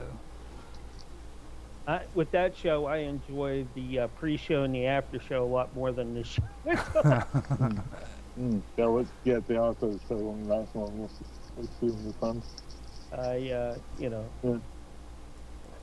So with that being said, let's go ahead and call it quits. It's at an hour and a half already, so appreciate you guys being here. There's another great show. Tan, Mark, thanks for another freaking good episode, and thanks for being here with us, Mark. Watch Dragus Production. Yeah, Dragus Production. And one of these days, we will be able to pronounce your last name properly. I promise you. I'm not worried about that at all. Hey, if you can teach us once, then we can do it. Yeah, that's all it is. So, yeah. I will end this, and thanks everybody for watching, and we'll catch you next time. Hello everybody, and welcome back to another episode of Roger's Real-Time Talk Show event. This is Roger Hanson, and today I am joined by Bob Dub and Mark Edworthy. Now, Bob Dub has a channel on Rumble that I know of. It's called Little Baby Kangaroos, isn't that right, Bob Dub? Tiny Baby Kangaroo. Tiny Baby Kangaroos. You can check her out on Rumble. She also has a channel on YouTube. I believe that one's called Bob Dub as well. I'm not positive. Isn't it, Bob Dub? That one isn't active at the moment. So there's only Tiny Baby Kangaroo on Rumble at the moment. Okay, so she has got a YouTube, but it's not active at the moment. Now, Mark Edworthy is on Minds.com. He goes by Medworthy, and he also goes by Mark Edworthy if you're on Minds Chat. So check him out. He's on are you on YouTube by any chance? No. I've got a channel, but it only contains one video that you provided. I needed a reference search for something else, but no, not really. All right. So we have those two that are covered. Now, for me, you can find me on Rumble for under Live with Roger Hanson, and on YouTube I have 5 or 6 different channels. This is going on my channel called The Praetorian, so you can find this stream and all the other ones on The Praetorian. Now on Odyssey, I'm also on there. I believe I go by my name on there too, Roger Hanson. So you can check me out on Odyssey, Rumble, and what else? YouTube. Yeah, okay. And besides that, I'm also on Minds Chat, and all of us are on Minds Chat if you want to get in touch with any of us. We've started using Skype too. You can find us on Skype with Roger's Real-Time Talk Show event, Live with Roger Hanson, and there's a few other ones. We've started using Skype more. I keep forgetting to mention that in the streams I've been doing, so I figured I would do it. So does that sound good to you guys? Did I miss anything? And that's okay, that's fine. That Okay. sounded good. Yeah. All right. Yeah. Thank you. So last week we ended the parts that we were talking about when it came to socialism in England, and this week I didn't think it was going to be as good until I started actually doing the research on the conservatives, and I found some good stuff. This is going to really hurt Mark bad because it's just it's going to kick him in between the legs. Like, Maybe. well, we're going to do it because that's how we do things around here. We're hardcore like that. So what we're starting out is we're starting out on the conservative the conservatives in England. Now, before we get into modern day conservatism, I wanted to dive into classical, or they've got another term. It's well, classical conservatism is what it usually went by. There's a regular term that they use, so I'll talk about my notes. I should check those. But yeah, I had them on there. Traditional conservatives is what they used to be called, but they're often known as classical, or it's actually usually known as classical conservatives. Actually, in this country, traditional conservatives more widely used. Traditional. Well, that's because you guys. I found out you guys are actually the ones who, like, originally started the whole conservative movement. It's like I had my suspicions, and I finally started finding out that is what happened. So now today, before we dive into any of the actual conservative parties that you guys have and stuff like that, I want to get into their origins, and we're going to be discussing the Tories and the Whigs. Now, before I start reading what I have on the Tories, I want to read a little bit about the etymology from where the word Tory came from and how it originated. Alright, the word Tory originates from an Irish term that was phonetically anglicized. Several Irish words have been suggested as the etymological root for the word Tory. The Irish word torhe or torig, meaning to pursue or to hunt, or to hunt is suggested as the origin of the term Tory. From the 1500s to the 1600s, the term Tory first emerged to refer to the Irish who were dispossessed of their lands and took to the woods, forming themselves into a band that subsisted of wild animals and goods taken from settlers. So that basically it meant they were robbers and thieves. So that's what a Tory is. They're just a bunch of robbers and thieves running around stealing shit, killing animals. After these activities were suppressed, the term lost its original signification with English speakers and was used to describe an outlaw papist or a robber that is noted for outrages and cruelty. Sound familiar? I'm not going to comment. The Irish peasant also used the term Tory to refer to an outlaw or a miscreant of any kind until the 19th century. However, because later conservative and anti-revolutionary parties assumed the term Tory, it has been suggested that the word originated from the Irish word tor, or T-O-I-R, meaning to give, grant, and bestow, or turpero, meaning efficacy, bounty, or beneficent, or beneficent.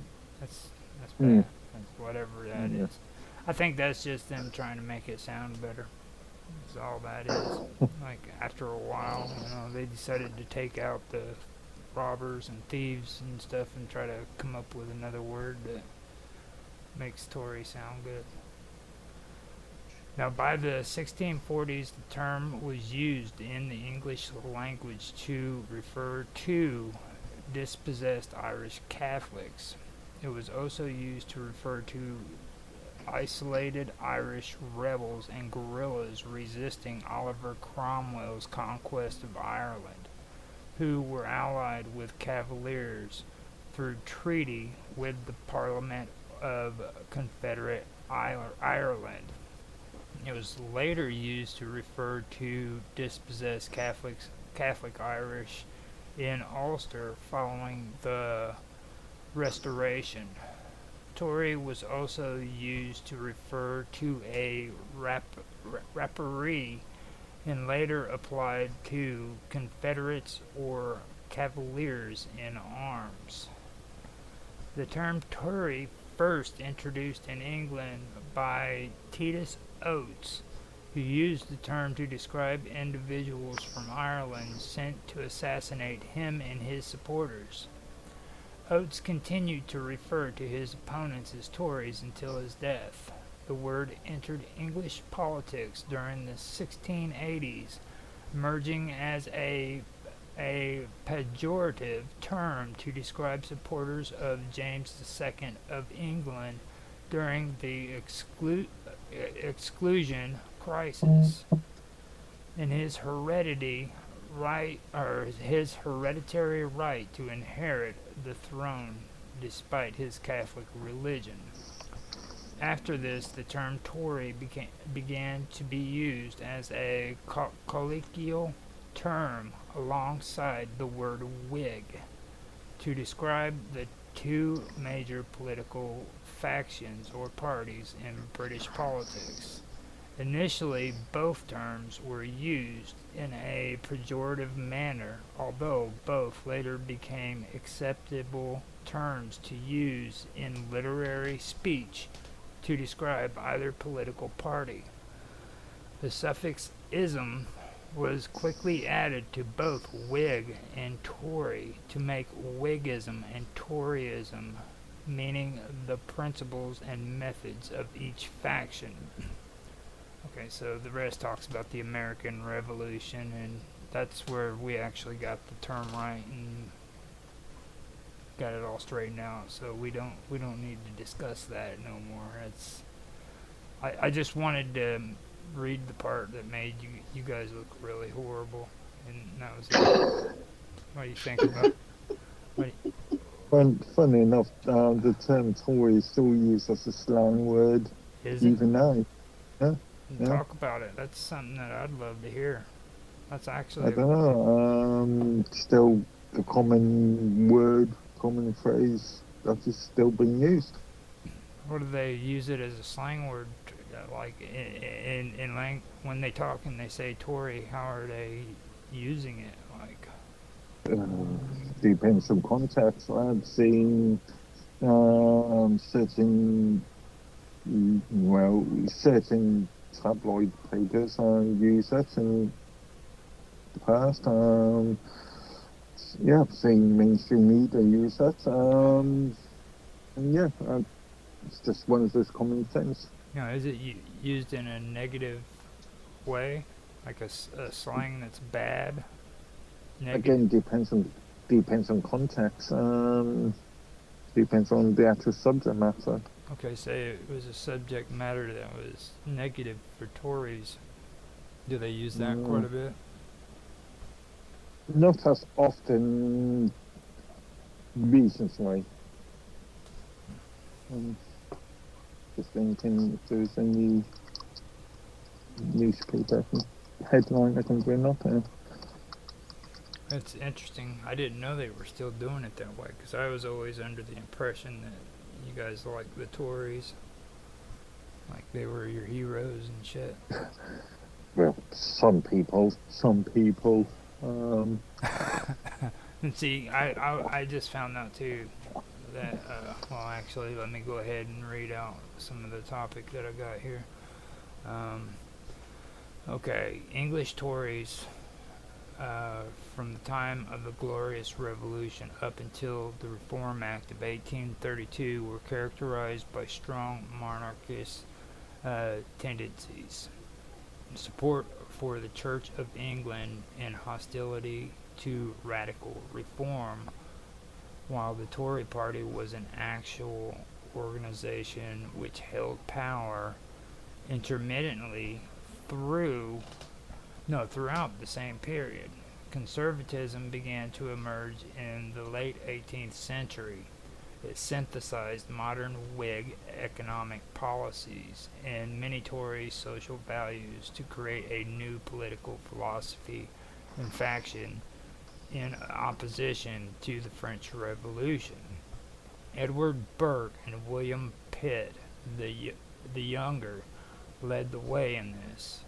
Interventionism and strong-armed forces were to prove a hallmark of Toryism under subsequent prime ministers.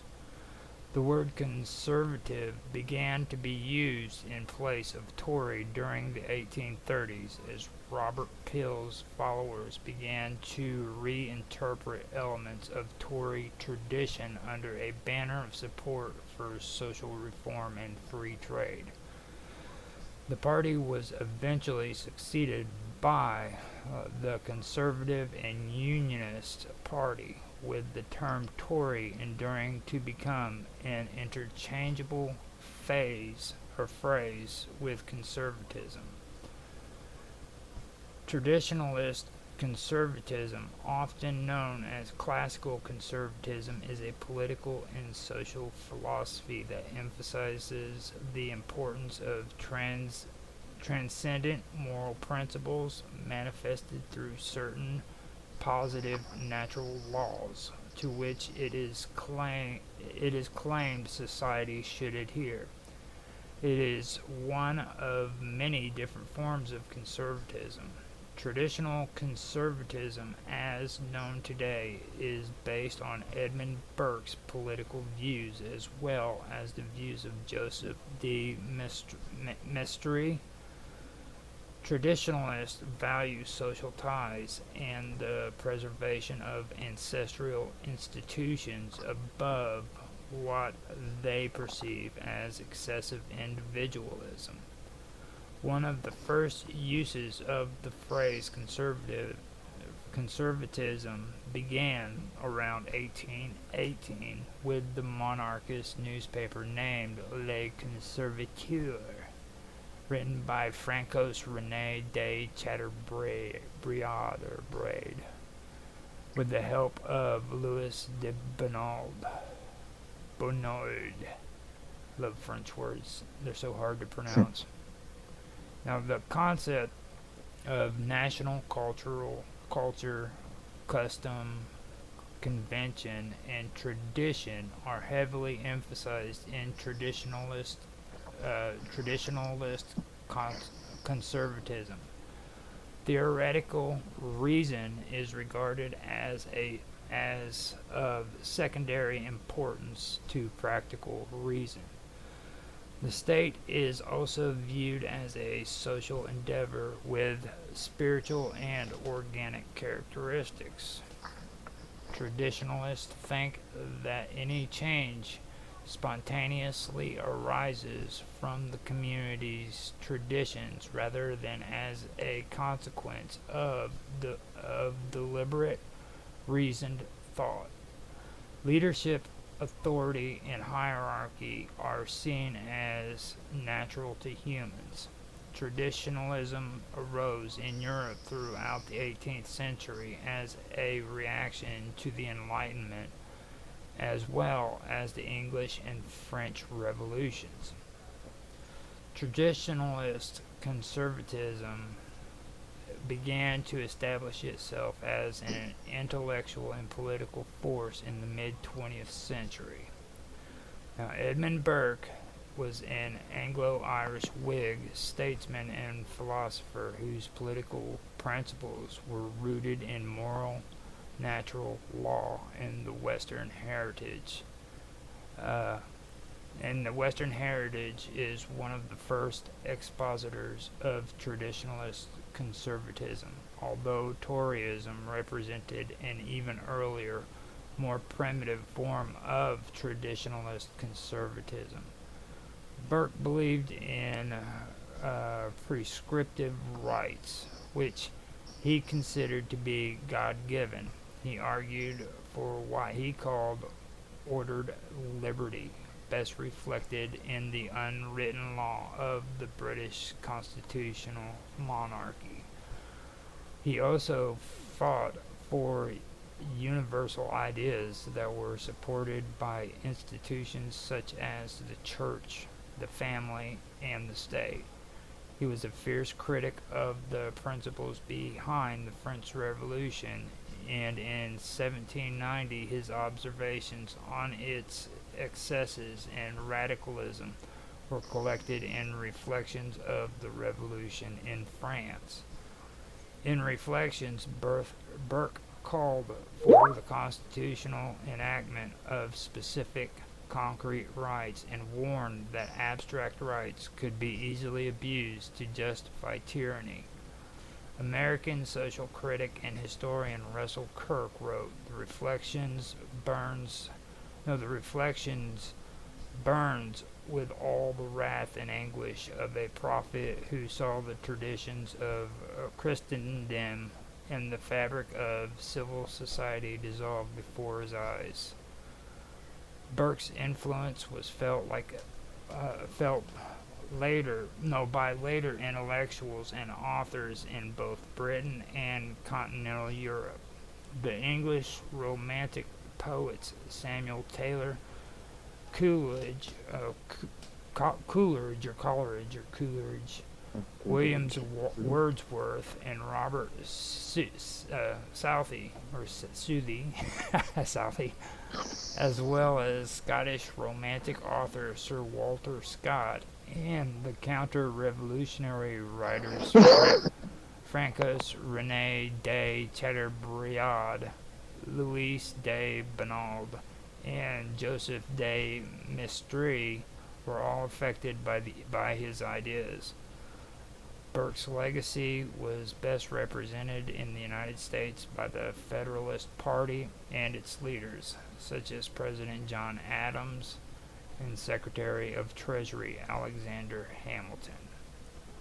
So that is what I came up with when it came to conservatism. And one thing that did stick out to me that we were talking about, and I believe it was Bob that brought this up, but it said that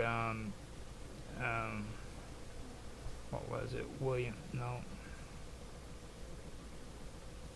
Down here, I had it right here in my head too. But anyhow, I'll open it up to I did the reading and everything, so if you guys want to make comments, go ahead and make comments. We'll start out with Mark and see what his take on it is, since it's your hometown. Funnily enough, when you were reading that, to answer your previous question, I was just looking through a few newspaper headlines and found a couple headlines, such as on June 3rd, the BBC released an article called entitled "Quote Tory Gender Laws Vow and unquote and quote Brave Wobbarrow." A couple other things like the Telegraph releasing something on June the 12th today, I think, with the headline "Tory Andrea Jenkins put photo with Farage on campaign leaflet but no Sunak." So yeah, it is a term that is still being used by newspapers even now. That's interesting. That is something good to bring up because I didn't know for sure what that was all about. You know, when I was sitting there looking at it and everything. Now, what I was wanting to find out was, um, there was something in here that stuck out with what we had a conversation. I believe Bob Dub brought it up, but I can't find it at the moment. Another thing that I did want to mention too was how they were against the hostilities and to radical reform back then, and whenever that was going on, it was about the English and the French Revolution as well. I'm guessing the American Revolution too. That kind of goes back into what me and you were talking about. Like they were okay with the idea of being under the king and queen. You know what I mean? And serving in a monarchy and stuff like that. Are you still there? Yeah. I don't know. When it comes to the monarchy, that's more of a British cultural thing more than a political issue.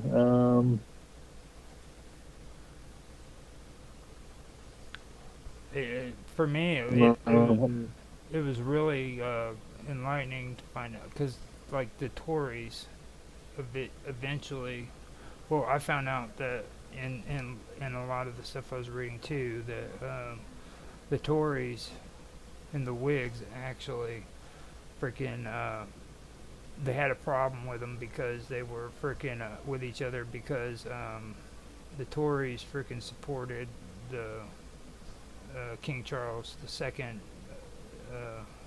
Or no, they were against it. One of the two. I think I was just reading it, but I believe they were for King Charles taking the throne. Mm, And I cannot. Yeah, I'm not sure about that one. I have to do some research on that specific point. yeah, it's like But it would make sense. It would make sense. that was something that really tripped me out. So you know what I mean? Because like freaking they were the traditional conservatives were in favor of a monarchy. They had no problems with it. You know what I mean? Like, and they didn't really agree with the revolutions that were taking place. Like, it's weird to me, even with the French Revolution, people say how great that was, and I was like, no, it wasn't. It was a horrible freaking war, man. They were cutting people's heads off. They cut the royals' heads off, and then they went for the dukes, and then they went for everybody who worked for the dukes and royals, you know. And the glorious revolution wasn't so glorious. Now that one was in England, wasn't it? Oh yeah, well yeah, same difference, yeah. Yeah, I heard there was a lot of killing going on there too. So that's just the general nature of revolutions. Mm-hmm. So, what's your take on it, Bob Dub? I think that it's interesting. I think that I remember at school when we were doing the period of this history, this history period, 1600s and 1700s. I remember them talking a lot about Whigs and Tories back then. But I didn't sort of realize that they corresponded so closely to the Republicans and the Democrats. I mean, I suppose, obviously, over time, these words change, but it just seems that there's always these two factions in society, isn't it? Yeah. No, I think what they really relate to when it comes to the Whigs and the Tories would be like the Federalists and the Anti-Federalists. You know what I mean? Oh, really? Mm-hmm. Federalists and the Anti-Federalists. Yeah. Which, don't get me wrong, I think the Whigs and the Tories don't have the same values and stuff as what the Federalists and Anti-Federalists did. That you know what I mean? But Well, they probably did, but it wasn't the same motives. What do you mean federalist and anti-federalist? Well, here in the United States, whenever freaking oh, sorry. Sorry, yeah, in my point of view, putting it in a British context, that'd be for devolution, all those for a single union.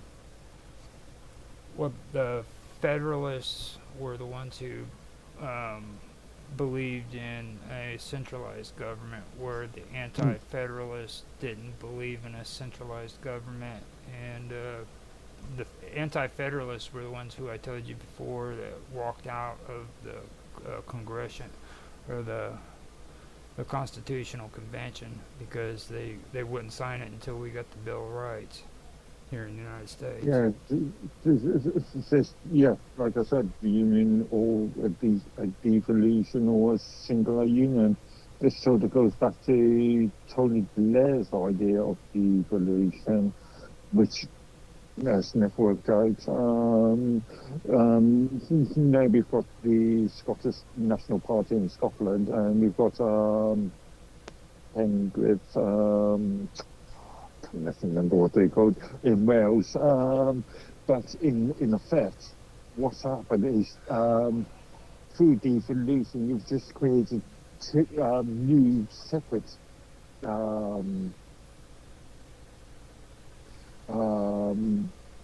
centralized parties.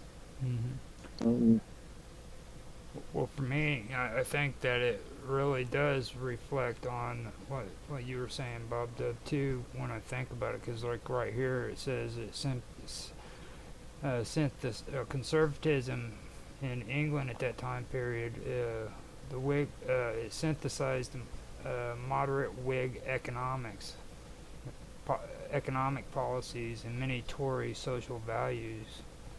So yeah, that would make sense to me, where it would be more in the lines of the Democrat and Republicans, because like the Republicans are the conservatives, but the Democrats seem to have more of a freaking social policy kind of thing, and they have social values that they want to put into law and everything. And I think that the monarchy is an interesting twist. I think that that's something that's sort of beyond Americans' understanding, is how a whole country of people would sort of venerate one person to be there, unelected, born to the role, and the whole country swears allegiance to that one person. I think that's something that American politics doesn't cater for at all. Just to put in a bit more context, we're talking about the US here rather than America.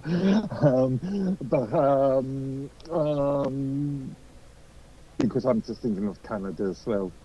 Canada is still a Commonwealth country and still swears allegiance to the monarch. They love the English. They do. Yes, they're part of the Commonwealth, aren't they? They're part of all of us that didn't fully break away. Well, the Rhodesians did, but now where I am, it's Canada, Australia, New Zealand. I was sure there's another one. I did a load of research on this to clients. I think it was something that Mr. Robot stuck in journals the other day, and I found out there was something like 53 countries in the Commonwealth. Now, right. Yes. Now, Toryism under became part of interventionism and strong armed forces. That was to become the Tories' strong hallmarks. So these weren't really weren't really good guys. They wanted to frickin' be interventionists. You know what I'm saying? Like Well, I think that's a really horrible word, I have to say. I I, I, I don't know that that's an unbiased word. I do think that that was the beginning of colonialism, and that was the beginning of the conquest of the less developed areas of the world. Yeah, they wanted to Um, conquer. but to I call it find that word interventionism, interesting. it's maybe a modern word looking back on a past society where that thinking didn't exist. Nobody was thinking about intervening in anybody else's life. They were just busy getting along, having their industrial revolution and going off in their boats and finding land and thinking, wow, look at this land, man, gold. Wow, look at this food. I don't think it was interventionism. However, looking back, I can see why people put that word on what happened. Yeah. What was you saying, Mark, about it being an And interesting word? I'm not just thinking that the word conquest to be an interesting and nowadays a very divisive word. I mean, I'm not sure of the word that in this context. Yeah, like interventionists is actually a good word that we should look up and actually get an idea of what they're talking about later on. We can come back to that, and I can read what I find on it in another episode, because that does sound like it would be something. What I'm thinking of is like Bob Dove was talking about, like when they went out and started freaking taking Australia. You know, they discovered Australia, and then they discovered New Zealand, made them into freaking colonies. Matter of fact, Australia was a prison planet, wasn't it? Like you guys sent your prisoners over there. Yeah. Sure did. Just Here's a bunch of, desert. Let's send the criminals there. You see, I grew up in a colony. I grew up in a British colony. And there was, okay, and I know that they had declared independence from Britain, so the British didn't actually like consider them to be a colony anymore. But the people of the country were British people off the streets of Britain, English streets. And we weren't trying to mess up anybody's culture or intervene in anything. We were just like, oh, look, here's a place, let's build a house. Oh, look, here's a guy who wants a job, let's give him a job. There wasn't some big they behind the movement. It was just us living our lives. I was going to say, wasn't it about 15, 20 years ago? No, yeah, about 15 years ago that even New Zealand or Australia had a vote on at least a soft vote on remaining in the U or remaining in the Commonwealth, and the majority voted for. I believe they did that in all of them. Even Canada did that at one point. They let all of the well, what do they call them? You guys, we call them states. You guys, they have districts or something. Canada provinces, yeah. Yeah. All of their provinces were able to vote and decide if they wanted to stay with each other or not. So I think it was, and I think for me personally, I believe that was just trying to show off, because like. Yeah, it was a PR stunt, that, like I said, a soft vote. Because a vote that mentioned, I think, that mentioned, I think. Well, it was a political move, because like here in the United States, it was like I said before previously, like our states aren't allowed to freaking secede from the Union. It's an automatic act of war against that state, you see, and that was after the Revolution or the Civil War between the North and the South, and that's why I say the Emancipation Declaration is a double-edged sword. It gave freedom to slaves, but at the same time, it locked every state into the Union, where if they tried to break away from the Union, it would be an act of war. So this is the problem with government. government comes with a lot of upsides, but it also comes with these little problems like, if you disagree with us, we will kill you. Do you understand? Or we were intent to kill you. Okay. Yes, well, they believe they can. They, in their minds, they can. Okay, now, just so we can do this up and everything, I'm going to turn it over to Mark and let Mark come up with a 2-minute freaking talking point. Anything you want to talk about. You can even go further with anything that we've discussed here. I can't think of anything. He puts it on the spot like this.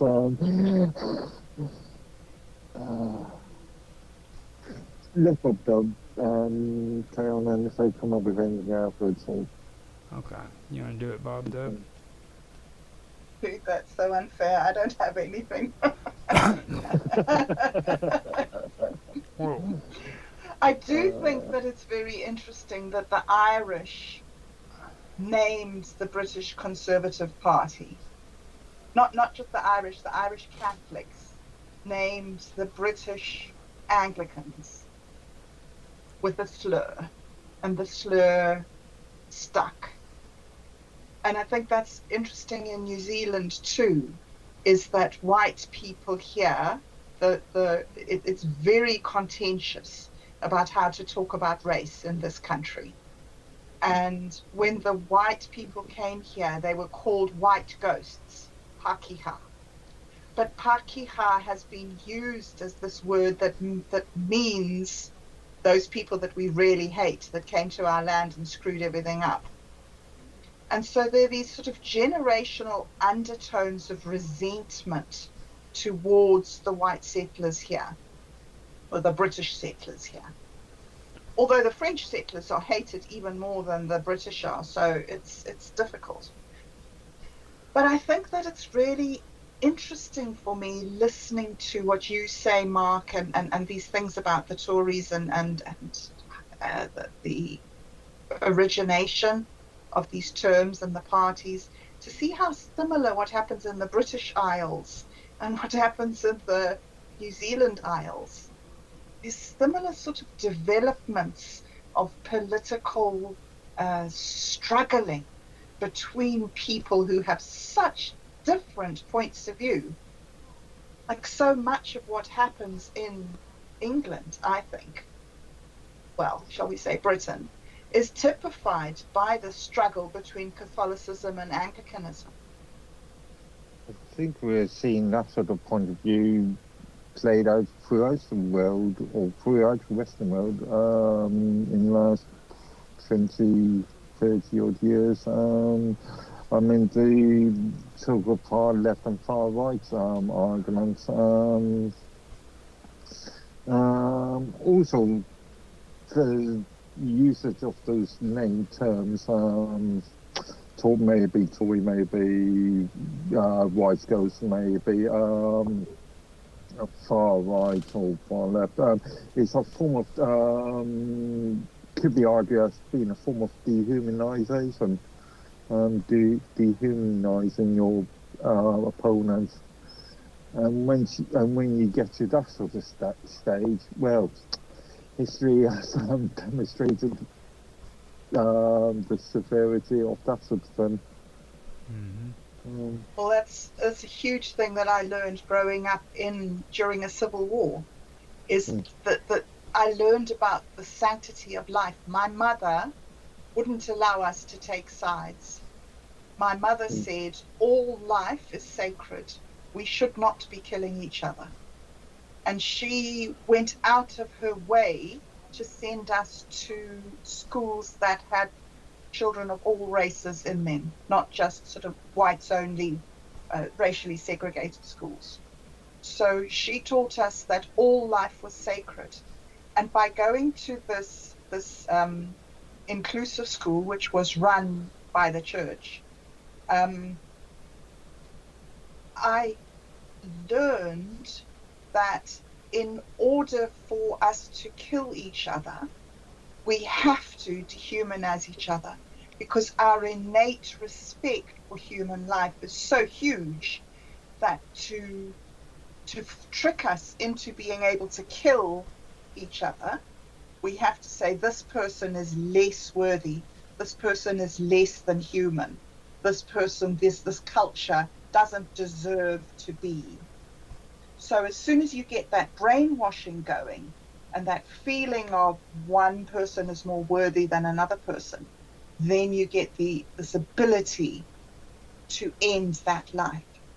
Whereas when you grow up with the opposite idea, that all people should be sacred, all people should have the equal right to their religion, opinion, whatever.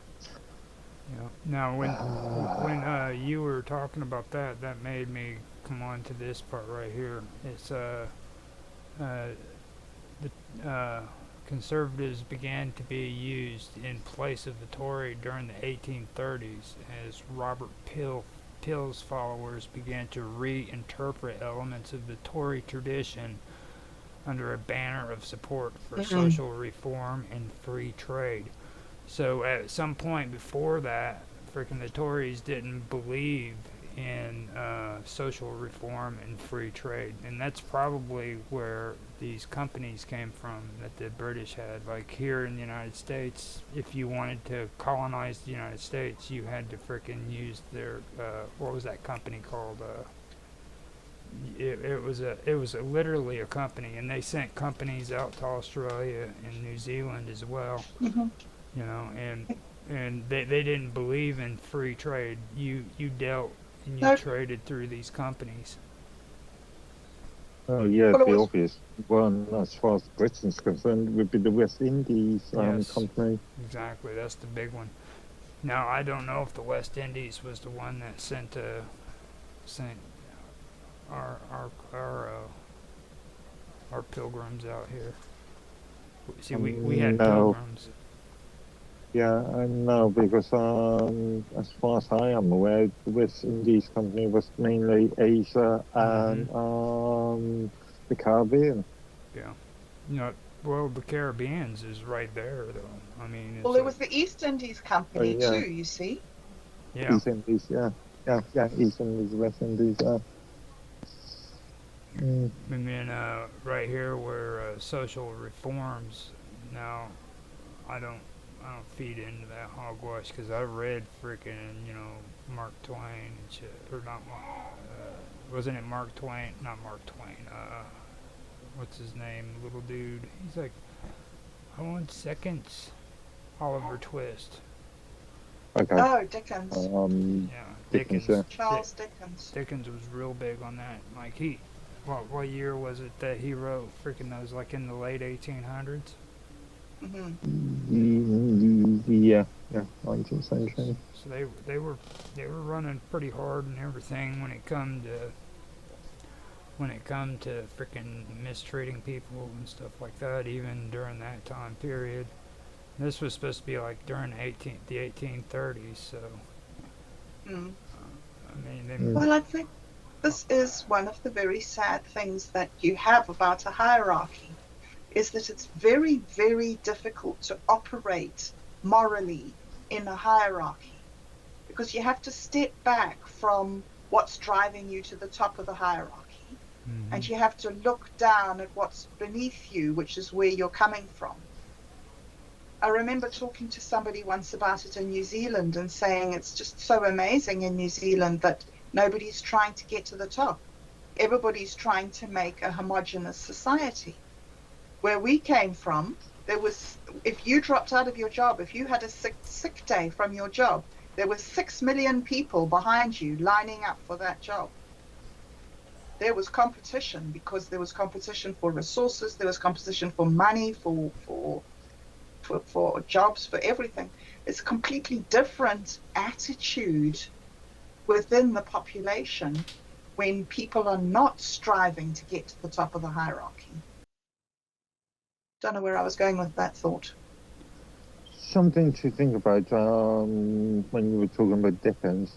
It was only 15 years-ish after the Napoleonic Wars, and before the Napoleonic Wars, there was a big agricultural industry due to inventions on a different viewpoints. After Napoleonic Wars, more and there was a big cultural shift due to the Industrial Revolution. Yeah. So, well, right down below, it does make sense that you said that, because it said that the party was eventually succeeded by the Conservative and the Unionist parties. So this would probably be like the freaking beginnings of what would eventually become the socialist parties and stuff that we were talking about, and the anarchists and all of that. There would have been the Unionist party and then the Conservative party. At least that's the way I'm seeing it as. The term Tory enduring to become an interchangeable phrase with conservative. So, so they were demonstrated with those newspaper headlines there. Now, how old are those newspaper clips that you have? Like I said, they are within the last couple of days. June the 3rd, June the 12th, so that's what, yesterday as far as I'm concerned now. So you're getting invaded by a bunch of freaking progressives. Those progressives are bad-mouthing you and calling you Tories. Granted, one of the articles came from The Guardian, and the other one came, and another one came from the BBC. So, progressive there. That's, the other one came from Telegraph. Isn't Telegraph more right-leaning? I don't know. Traditionally? Telegraph. No, I know The Guardian is supposed to be somewhat conservative, aren't they? No, it's extremely left. Is it's it? Extremely socialist, yeah. I did not know that. I've heard Guardian is extremely left. I thought they were like Mormons and stuff. At least that's what I was under the impression. They were Mormon conservatives. You know, my brother lives in London, and I'm sure that he only refers to the Conservative Party as the Tories. Just trying to rack my brains to think if I've ever heard him ever say any formal name, or if he just sort of uses Tory in his normal everyday language just to refer to the Conservatives. Conservative thought. Yeah. Well, I was common word. I was thrown off when freaking Mark told me that their conservative party is actually called the Conservative Party. Yeah, it's amazing how English use the English language. Yeah, that blew me out of the water. I'm like, hold on, that was our word, dude. We came up with it. Conservative. We thought we were ahead of the pack. Yeah. I think, you can hear it in the previous episode we had on it. I actually stopped him in the middle of this conversation. I was like, hold on, dude, you're moving too fast. Let me get this straight. You know what I mean? I was like, are you telling me you have a conservative party called the Conservative Party? You had to tell me again. It's just amazing. I cannot believe it. Why, Roger? Why can't you believe it? What is? I mean, to me, it seems sensible. Well, it does seem sensible in a sensible world, but look at all the conservative parties around the world. You know, I mean, England is the only freaking place I know of where their political party that's conservative is actually called the Conservative Party. And that's pretty interesting. Now, if you know of another place where their political party is conservative and has the same name, then tell me, because I don't know. I mean, that's pretty interesting. I would have to do some research on that one. Okay, so Well, another thing I thought of here was the philosophy that emphasizes, wait, hold up, traditionalist conservatism, often known as classical conservatism, uh, is a political and a philosophy that emphasizes the importance of transcendent moral principles manifested through certain posited natural laws to which it is claimed society should adhere. Now, this is the part that reminds me of what Bob Dub and us have been talking about. It is one of many different forms of conservatism. Traditionalist conservatism, as known today, is based on it. Well, no, hold up. I'm not going to get into that. What it You're based. talking about the nurture nature thing, the John Locke, Adam Smith argument point. Well, what it is the concept of nation, culture, custom, convention, and tradition are heavily emphasized in traditionalist conservatism, and then theoretical reason is regarded as of secondary importance to practical reason. The state is also viewed as a social endeavor with spiritual and organic characteristics. And then it goes on to say traditionalists think that any change spontaneously arises from the community's traditions rather than as a consequence of deliberate reasoned thought. Now, that makes me think of some of the stuff Bob Dub talks about, so I wanted to bring that up to you, Bob Dub, and see what you think about that part. I thought that was really interesting. I noticed it when I was reading through that this idea, and I've thought of that in some of the discussions that we've had when we've talked about capitalism. You know, it was we were these monkeys living in caves, and we did our best, and we did stuff, and we ended up here. I don't think that anybody ever sat down, like sort of in like 1400, and said, right, let's develop capitalism. It's going to go like this and like that, and then we're going to have this, and we're going. So yeah, I do tend to believe that what we have now is just the next level of human experimentation of how we're going to do this. And it's sad to me that we make so many mistakes. I don't like this idea of practical reason is theoretical reason is regarded as of secondary importance to practical reason, because it seems to me that practical reason is leading to the death of hundreds and millions of people, whereas theoretical reason, where we say, okay, look, this is what we've done, these are the trends in human development, let's put this all into an AI and let's try to project into the future, jump over all these millions of years of us killing each other and get to the place where we actually can interact. Because I don't know if I'm just an idealist, but I do really believe that there is a formula for people to interact clearly and concisely and fairly with each other so that we can run our communities and our societies.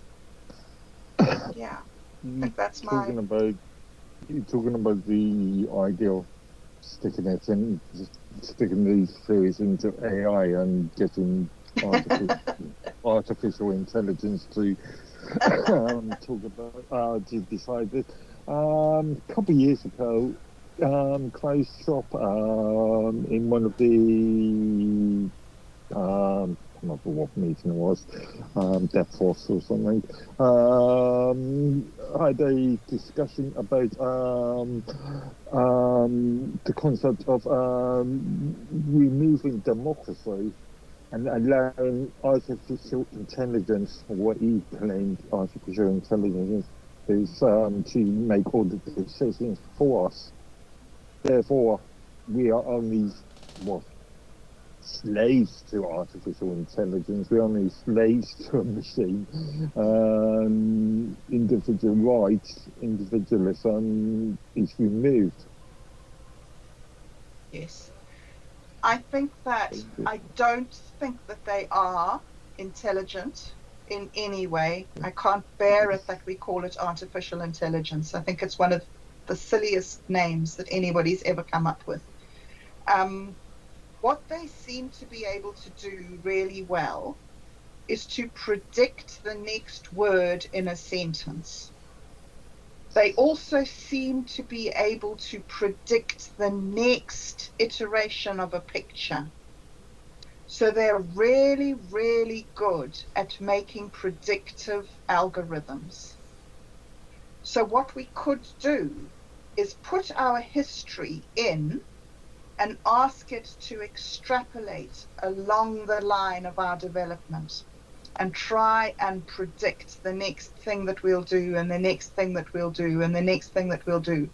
And then look at that, and then as a community, as a body, as a race, as the human race, try to decide if we want to go down that route, because it's just predictive. And if you put the same input into one of these large language models over and over 4 or 5 times, every single time they'll come up with a different set of answers, a similar message, but a different set of words that's generated around that. So it's not set in stone, it's just a tool, but it's an opportunity to think about how we could use this tool in order to bring better harmony between the warring factions of our species. Idealism again, is it? It's all idealism though. Everything started out as an idea. You know, you got if you stop talking about ideas and freaking what you think would work, then who else is going to stop talking about it? You know what I mean? People were talking about ideas which created the United States and created England and created France, you know. Joan of Arc freaking wanted to unite France into a single freaking nation, and guess what? She did it. Yeah, she did, and she paid the price for it. Yeah, that's right. Now, the one thing that I had an issue here with was the freaking these conservatives. They believed that they thought that leadership, authority, and hierarchy are seen as natural to humans. Now, right there, it's not that I disagree with that statement. It's just that look at some of the leaders that freaking are produced naturally because of hierarchy, you know, because of natural or produced naturally. You know what I mean? Like it goes back to what you guys were just talking about freaking having, you know, you sit down and say, look, this is what happened, let's try to make it better. Well, look at what happens if it happens naturally. You know, all of a sudden you get like what we were talking about with Otto last week or the week before about warlords in countries that are freaking starving freaking the poor people and hopping the kids up on drugs so that they'll carry a gun around for them and kill for them, you know. Yes. That's the natural process of hierarchy if you go that route, in my opinion, you know what I mean, where people who shouldn't have power end up getting power.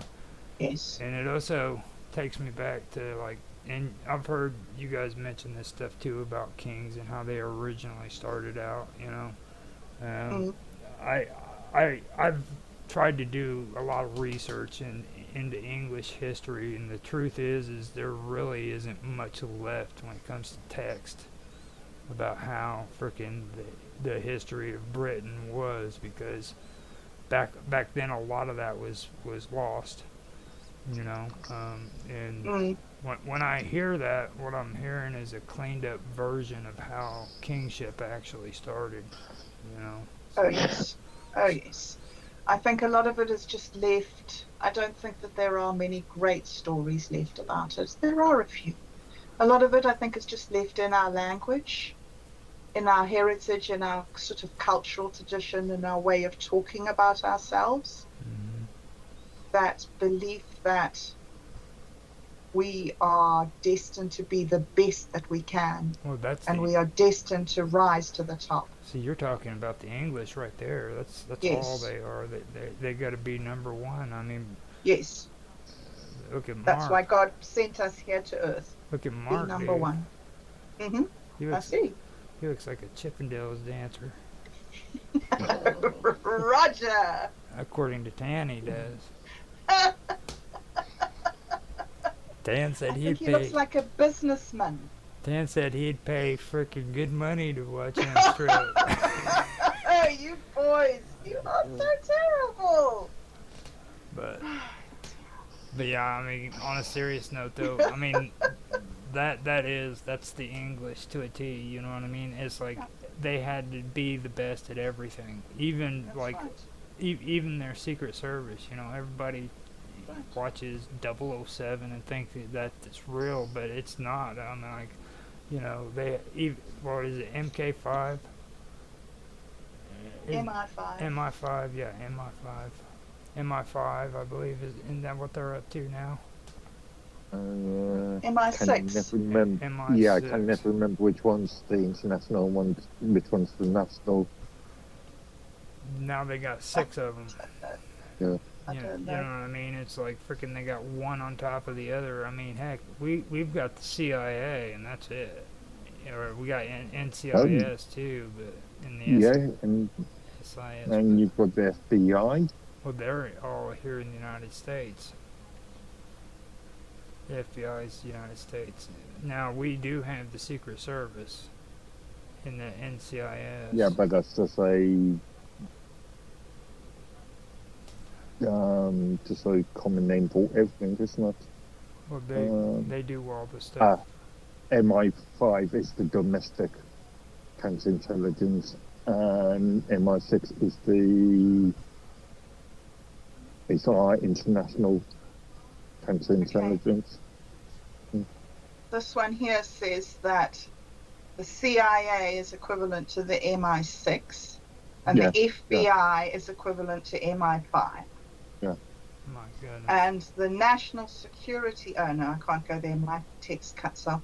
I'm just on headlines. That would probably be Homeland Security now. Yeah. Also by George Bush Jr. Just at the same time as the Twin Towers incident. Yep. Mm. No, you got to behave. We can't be going into no conspiracy theories right now. We can talk about that later on. That's factual, isn't it? I know. That's been well documented. I know it is. Troublemaker. Freaking, but yeah, he was. As a matter of fact, he was in a classroom reading storybooks to children when he first got the message of it. They have video of it on the news. It was weird. It was weird. Now, the thing. Do you guys know anything when it comes to this guy though? What was his Till? Rings a bell, but not off the top of my head. Because he was. Him and his followers apparently were the ones who actually changed the Tories into where they were into free trade and I guess social issues, as they referred to it as. But that's still up to debate for me on that one, because like I remember. Like, you guys had debtor's prison all the way up until the early 1900s, didn't you? Yeah, I'm not sure when the last debtors. Yeah, like, you guys, I don't see there being much for social issues being taken care of, you know.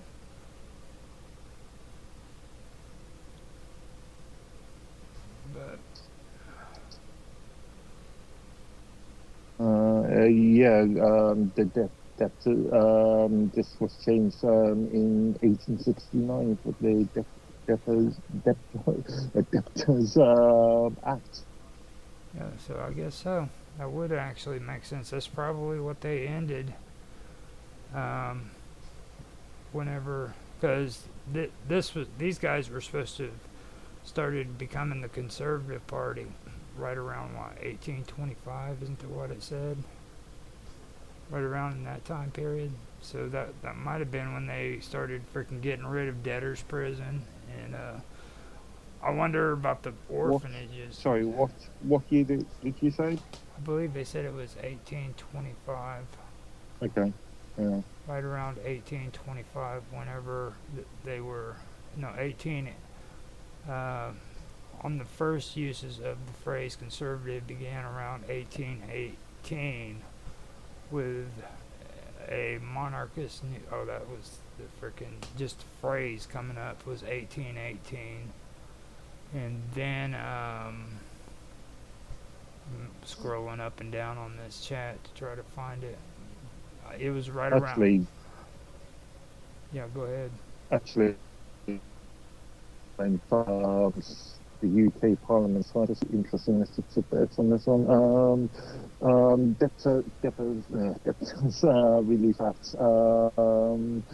Parliament passed Act every 2 years for the relief of imprisoned debtors. In the late 18th century, for instance, acts were passed in 1778, 1781, 1794, 95, and 97. So yeah, there was reforms going on from 16th century all the way up. No, but I found the date too. It was the 1830s when conservative began to be used in place of the Tories. It was in the 1830s. So you say people are having a hard time hearing you. Try moving closer to your mic. Can you hear me? What, me or you? Me. You. Probably me. I hear you guys quite clearly. That's interesting. Yeah. I hear both of you perfectly fine. It's just Skype's trying to tell me otherwise. So. Okay. Now, Oh, Skype. Oh, I thought that was maybe feedback off Rumble or something. Oh, okay. Now, those are some of the things that I did want to talk about, like in natural laws. Now, we discussed natural law last season, me and you, Mark. Now, do you think that that's probably where a lot of these natural laws that people practice today are coming from?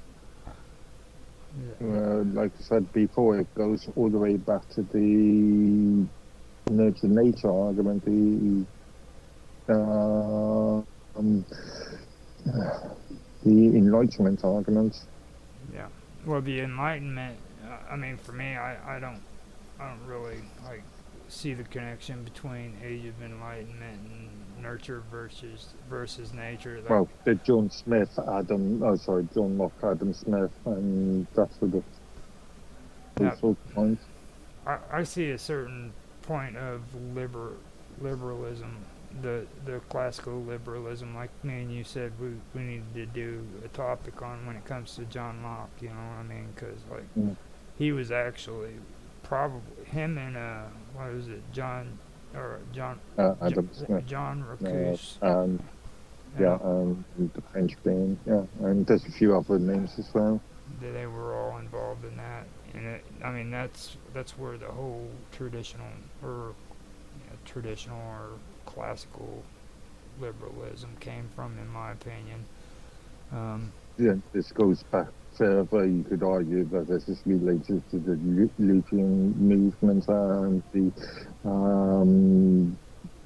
changing of the Bible from Latin to English and Henry VIII and Protestant reforms.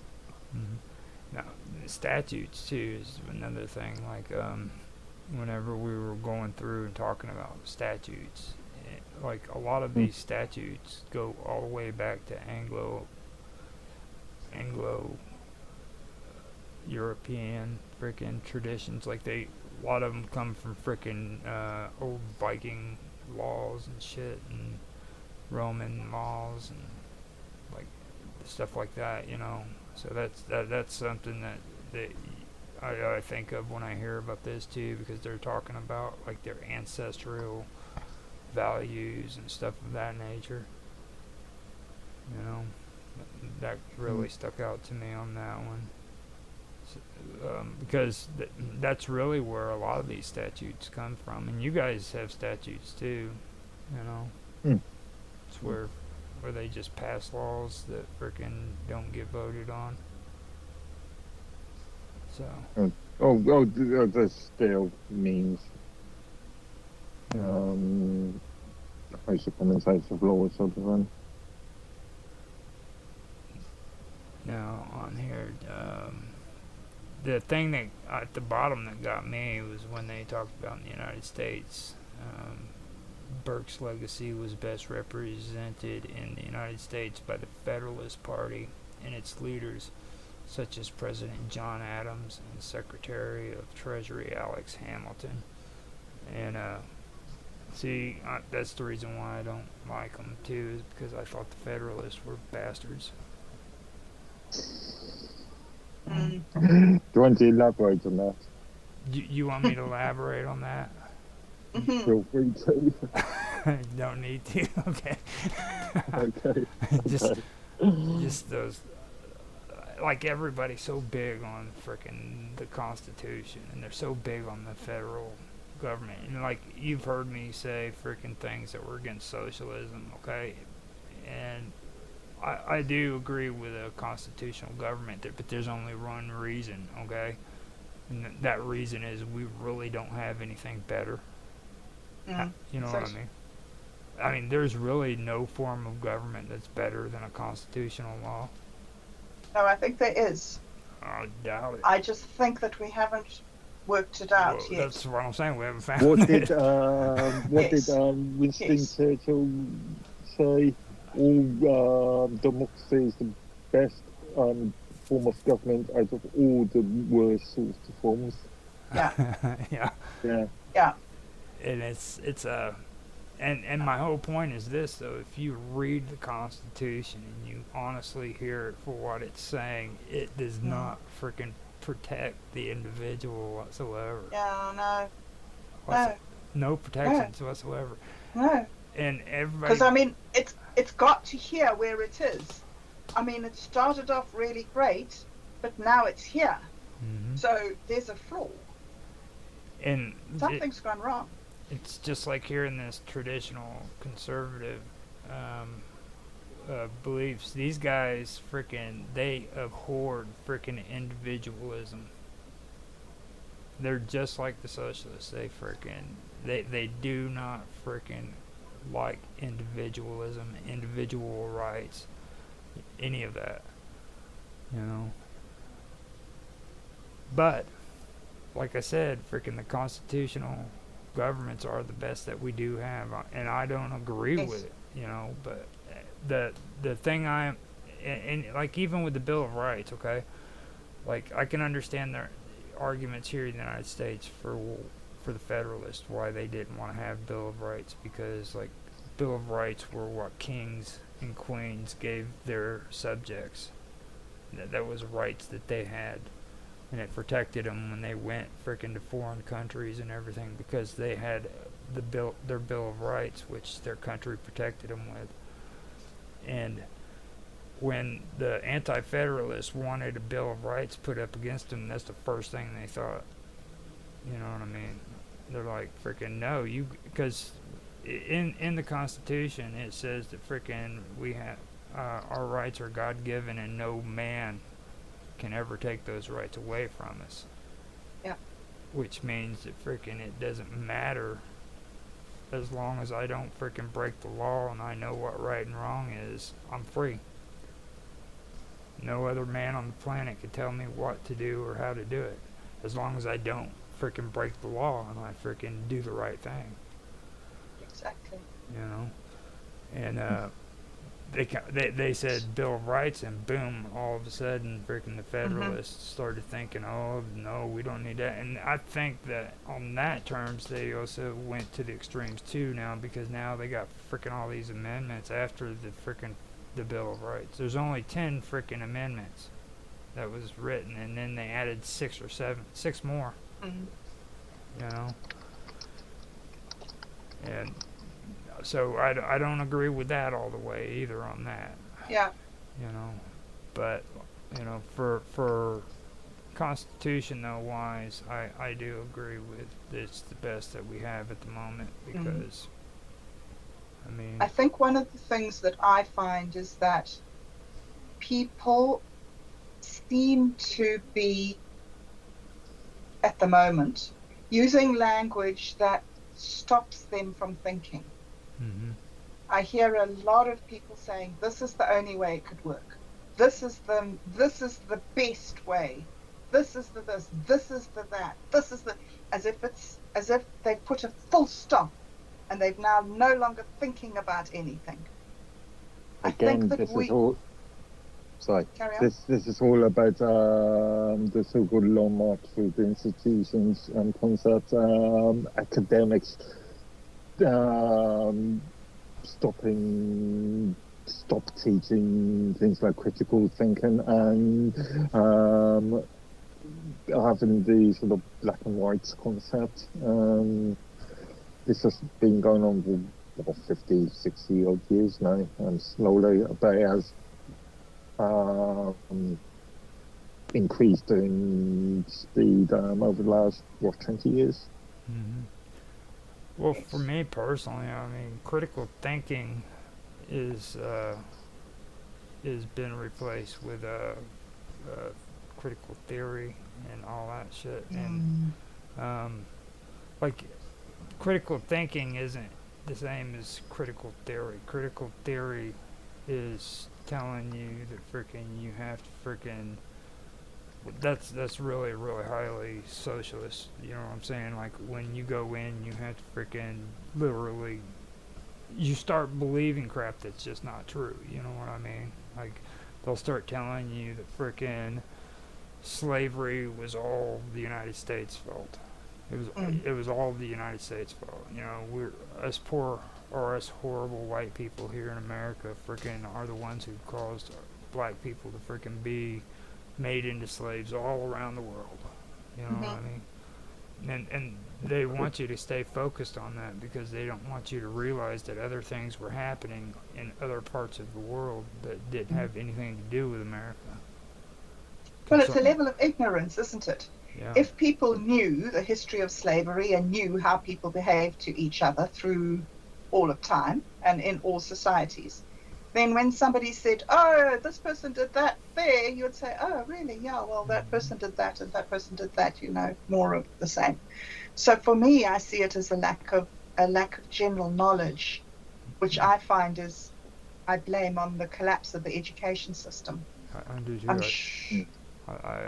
That's the thing that I was talking about. It's been critical thinking has been replaced with critical theory, you know. That's right. And they're totally critical theory doesn't work with critical thinking because it's not the same one's thing. about you thinking and the other one is about you being told what to think. Yeah. Absolutely. Yeah. Which are both relevant and are both important in their place. In their place. You know?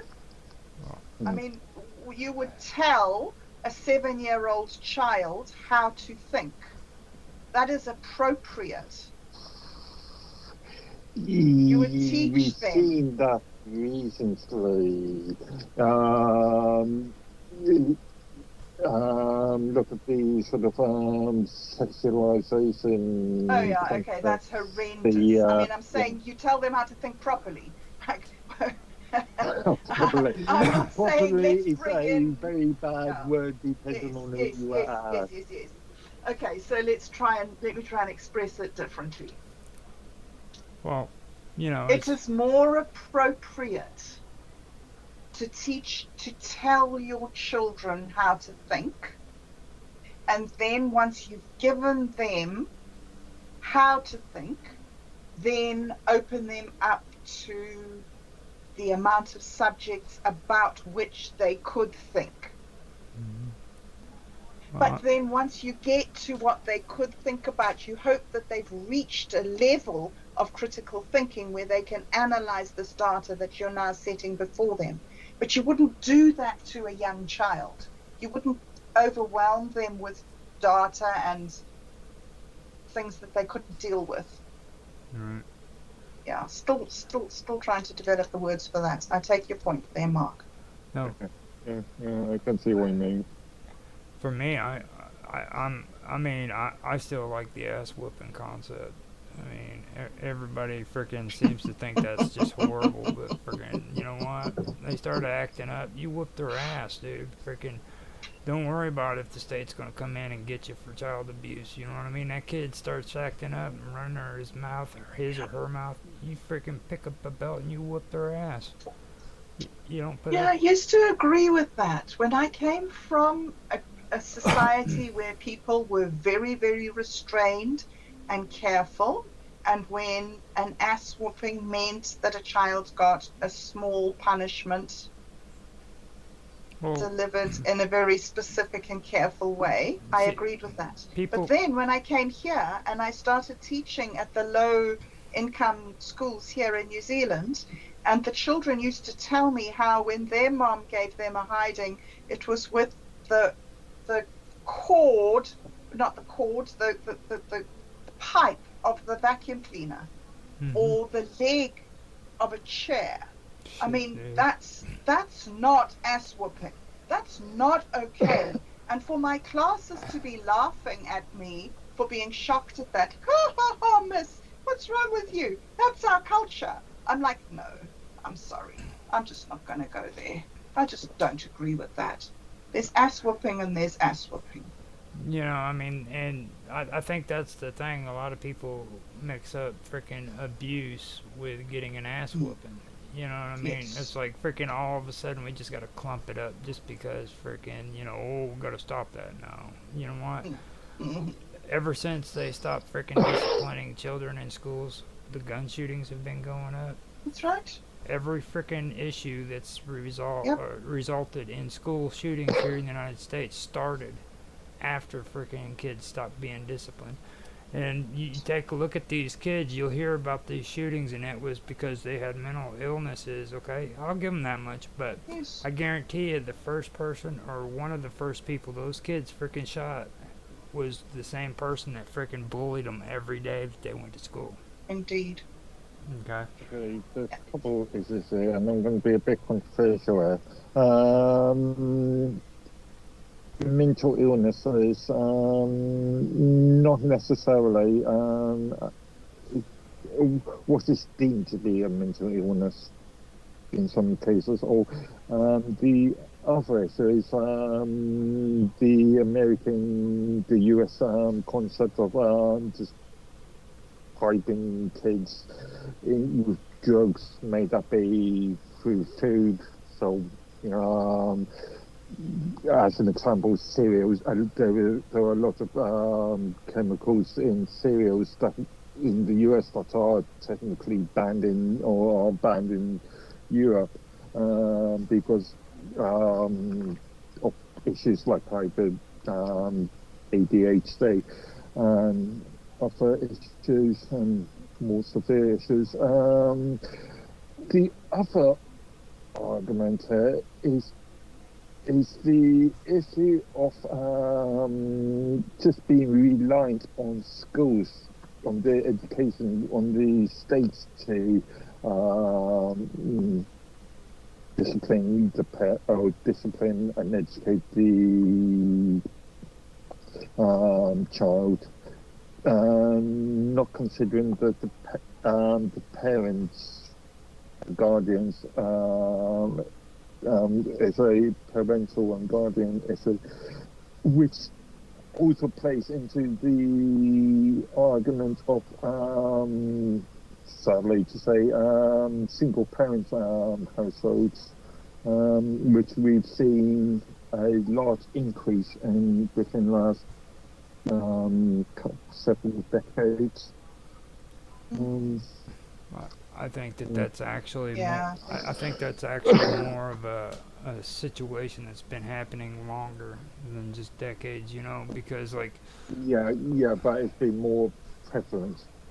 whenever you look at like what they were talking about with like the conservatives in the topic that I brought in here, like they're talking about traditional values, you know what I'm saying? They're talking about traditional conservative freaking values that concern freaking what was it that like their traditions, everything freaking comes spontaneously and stuff, and then they went on to say that what is it that they believed in okay, yeah, it's up here, I can find it later, but Traditionalists think that any change spontaneously arises from the community's traditions, rather than as a consequence of deliberate reasoned thought. Is that the one? Yeah. You see, now they believe that frickin' the community should frickin' take care of the problem instead of it being regulated out to frickin' you by the state. You know, and I've seen firsthand what these frickin' state regulated organizations goes through, because like I've mentioned before with my son and his mom, my ex-girlfriend, okay, it was a joke. I mean, I sat and watched this boy frickin' have to go through hell with his drug addict mother, you know, and this state organization that was supposed to help my son doesn't help him or his mother. She didn't get into any kind of drug program, any drug court that they have available. Frickin' she ends up frickin' in jail or wherever she's at now over drug charges. And my son gets taken out of the home only to be placed 2 frickin' houses down so that he can watch from a distance as his mom frickin' kills herself with drugs. No, it's so wicked. And all the time, this organization is saying that frickin' they're there to frickin' help families. Yeah, no, they're wrong. They're wrong. Okay. They've got it wrong. Their heart's in the right place, but they're so wrong. And they didn't want to frickin' give me custody of them because me and my ex-girlfriend were never married. You see what I mean? So I don't get the same rights as what a frickin' husband does. And that's wrong too. I wanted to. I was just going to say, it's the stable family sort of argument. Mm-hmm. That's what it is. That's exactly what it is. It's like, in order for you to like I hear these couples talking about how freaking hard it is for them to be taxed and everything, and they get tax write-offs for having kids and being married. But look at what a frickin' single person frickin' who has kids and has never been married frickin' has to go through. They get taxed more, and they still have to take care of their kids. You see? Arguably, I'm not sure if your state gets tax relief for families, but arguably that concept of tax relief should aid in we call it tax write-offs. Supporting, whether it's tax relief, tax write-offs, same difference at the end of the day. That should actually encourage family units. Well, even if you just take away the whole freaking fact about a family, okay, just a single person here in the United States, okay, 40% of their freaking money is taken out of their freaking paycheck, dude. As a single person. You depending on how much they earn, the degrees depend on the amount. On average, on average, a single freaking person, male or female, gets 40% of their taxes taken out of their freaking paychecks. Literally, 40%. But there is a major economic sort of, I don't know, crisis, the so-called cost of living crisis that's happening at the moment. They got the crisis. It's called freaking Social Security, and it's called freaking income taxes. And that's what the crisis is.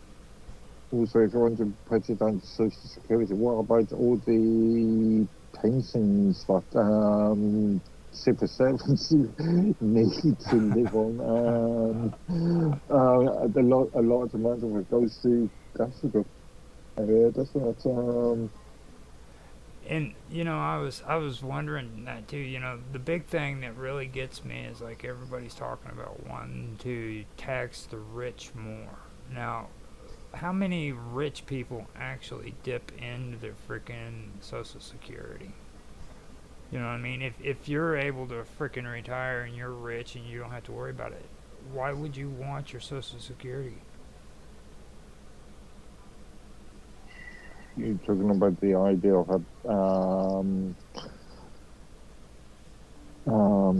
what's the word I'm looking for? Social Security.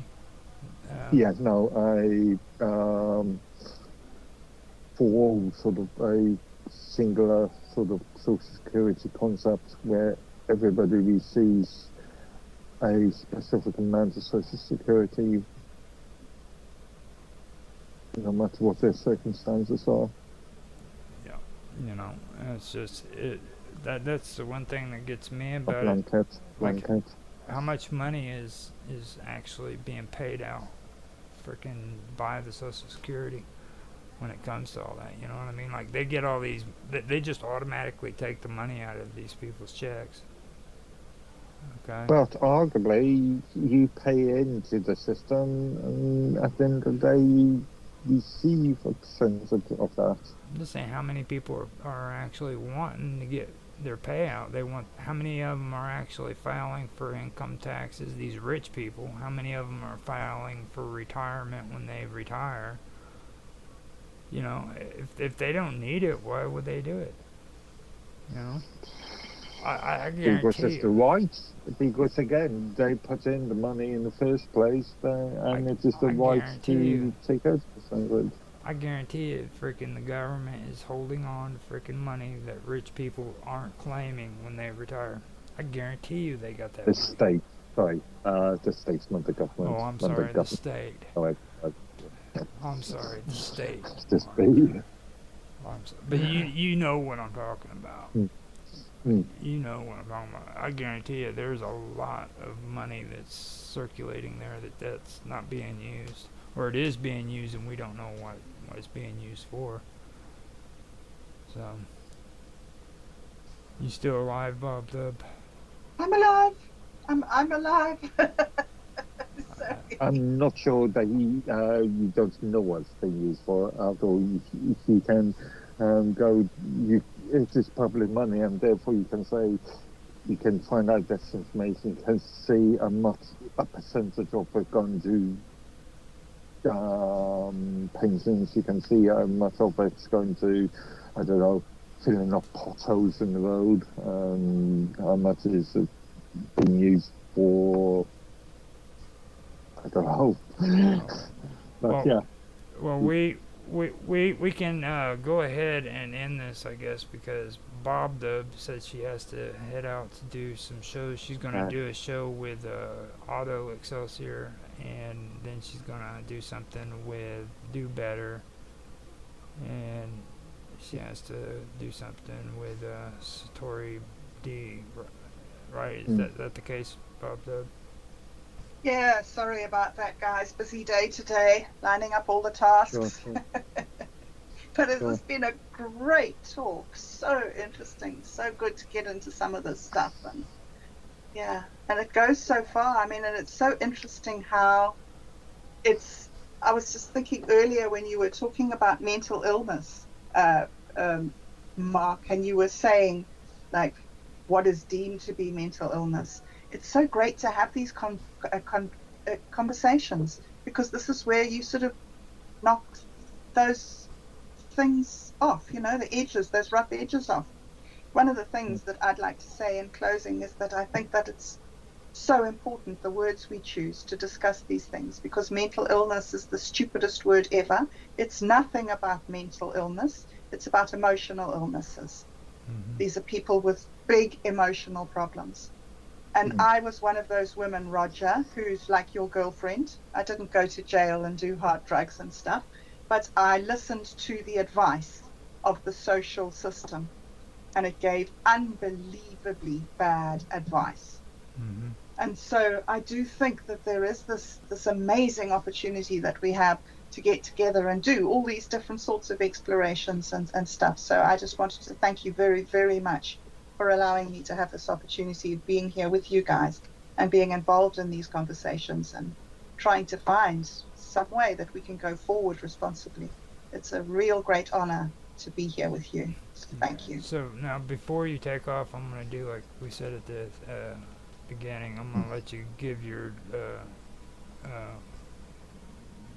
what do they call that, where you right, you tell everybody where they can get in touch with you and stuff, the detailed stuff. Okay, well, I'm on minds.com. I have a channel there where I post stuff that I do. I post my chat show that I do with Otto, which is called Bobbing Along.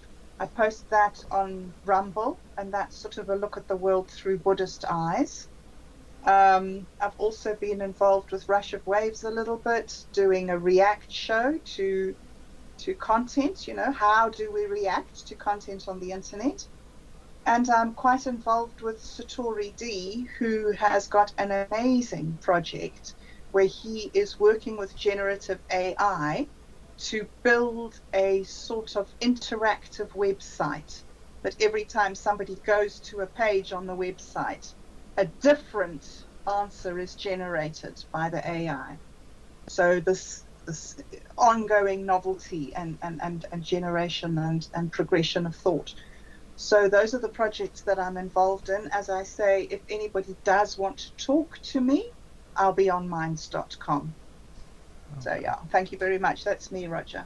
All right. Now, Mark, do you want to tell everybody a little bit about yourself?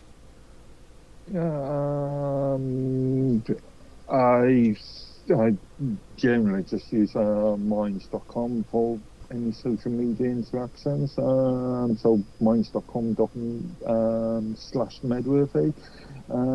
My channel is mainly about technology news and principles of computing and interesting sort of technology related sort of stuff.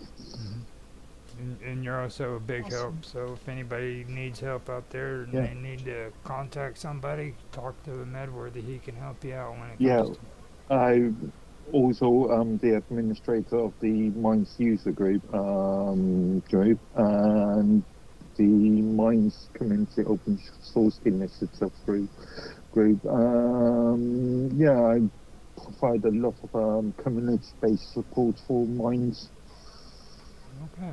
And with that being said, I'm going to end it here. If you guys want to find me, just look at the freaking stream you're on. This is where you can find me, or go and look for me on minds.com too. I go by Roger _Hanson. I've already done the search, so I know you can't find me if you don't use the underscore. So remember to do _Hanson, just so you guys know. And with that, or minds.com/Roger _Hanson. Yeah. And with that, we will end the episode. I want to thank everybody for being here and everybody for listening. With booking things. Yeah, of course. Yeah. And do you book it through like I booked mine through Disney? Did you use No, never do that. We always DIY. Oh, yeah. And we be flexible and cheap. I mean, we're staying at when we go over in February, we're staying at Universal Surfside. Oh yeah, nice. Yeah. And we actually last Christmas, I think it was Boxing Day, I was sat there flicking through Booking.com.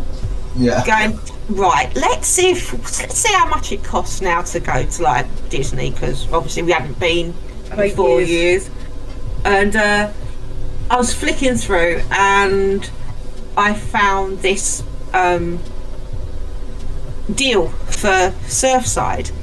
And so I'd messaged Sharon. I went, did you reckon Surfside is for 10 days and this is next year? And she's like, I don't know. I said, look, it's like £800 for 10 days. And she's like, oh. That's £40 a night each. That sounds good. That's 400 quid each. I went, yeah, I know, for 10 days. She's like, that sounds really good. I went, should we book it? Should we go? Should we do it? Should we do it? I said, it gives us like a year to save up. Can we go? Can we go? So it was like, okay then. And because it's through Booking.com, we only had to pay one night, like, to reserve it. Yeah, 80 quid. Oh, nice. Oh, wow, that's not and then bad. the rest we pay, like, when we get there. Wow, and so it was like, so it's like, shall we do 10? The original was, should we do a week? Yeah. Then I was like, yeah, we'll do a week. That'd be enough. Yeah, but then you got the travel days. And we haven't been here, and we haven't done this. And so I was like, well, let's not do Disney. We'll just do Universal, because we've never been to Universal. Then it's like, yeah, but I've not done Star Wars Land, and I went, but I've never done Pandora. Oh, so we're gonna have to do a couple of days Disney. Yeah. Oh, okay. Then we'll do 10 days. Yeah. Then it was, yeah, but then we'd lose 2 days with travelling. So, should we do 12 days? Okay, then, yeah, we'll do 12 days. And then so we booked the Surfside for 12 days? No, we booked that for 10 days. For 10 days. Yeah. And then in April, I saw a blog, or a YouTube video about MegaCon in Orlando. And it looked amazing. It's such a huge convention. Makes the ones that we have over. Makes the ones we have, makes the ones we have like tiny. Yeah. And so I was like, oh, if it's April, maybe I can get Ben out there for 5 days on the pretense we're doing the convention. Yeah. And just eating with Disney while I'm out there. So I checked the dates for next year, and they'd moved it to February instead of the April. But it was the day we're meant to be flying out. So I messaged Sharon. No, it was the weekend before. We were due to land on the Monday. Yeah, originally. And it's like the Friday, Saturday, Sunday before.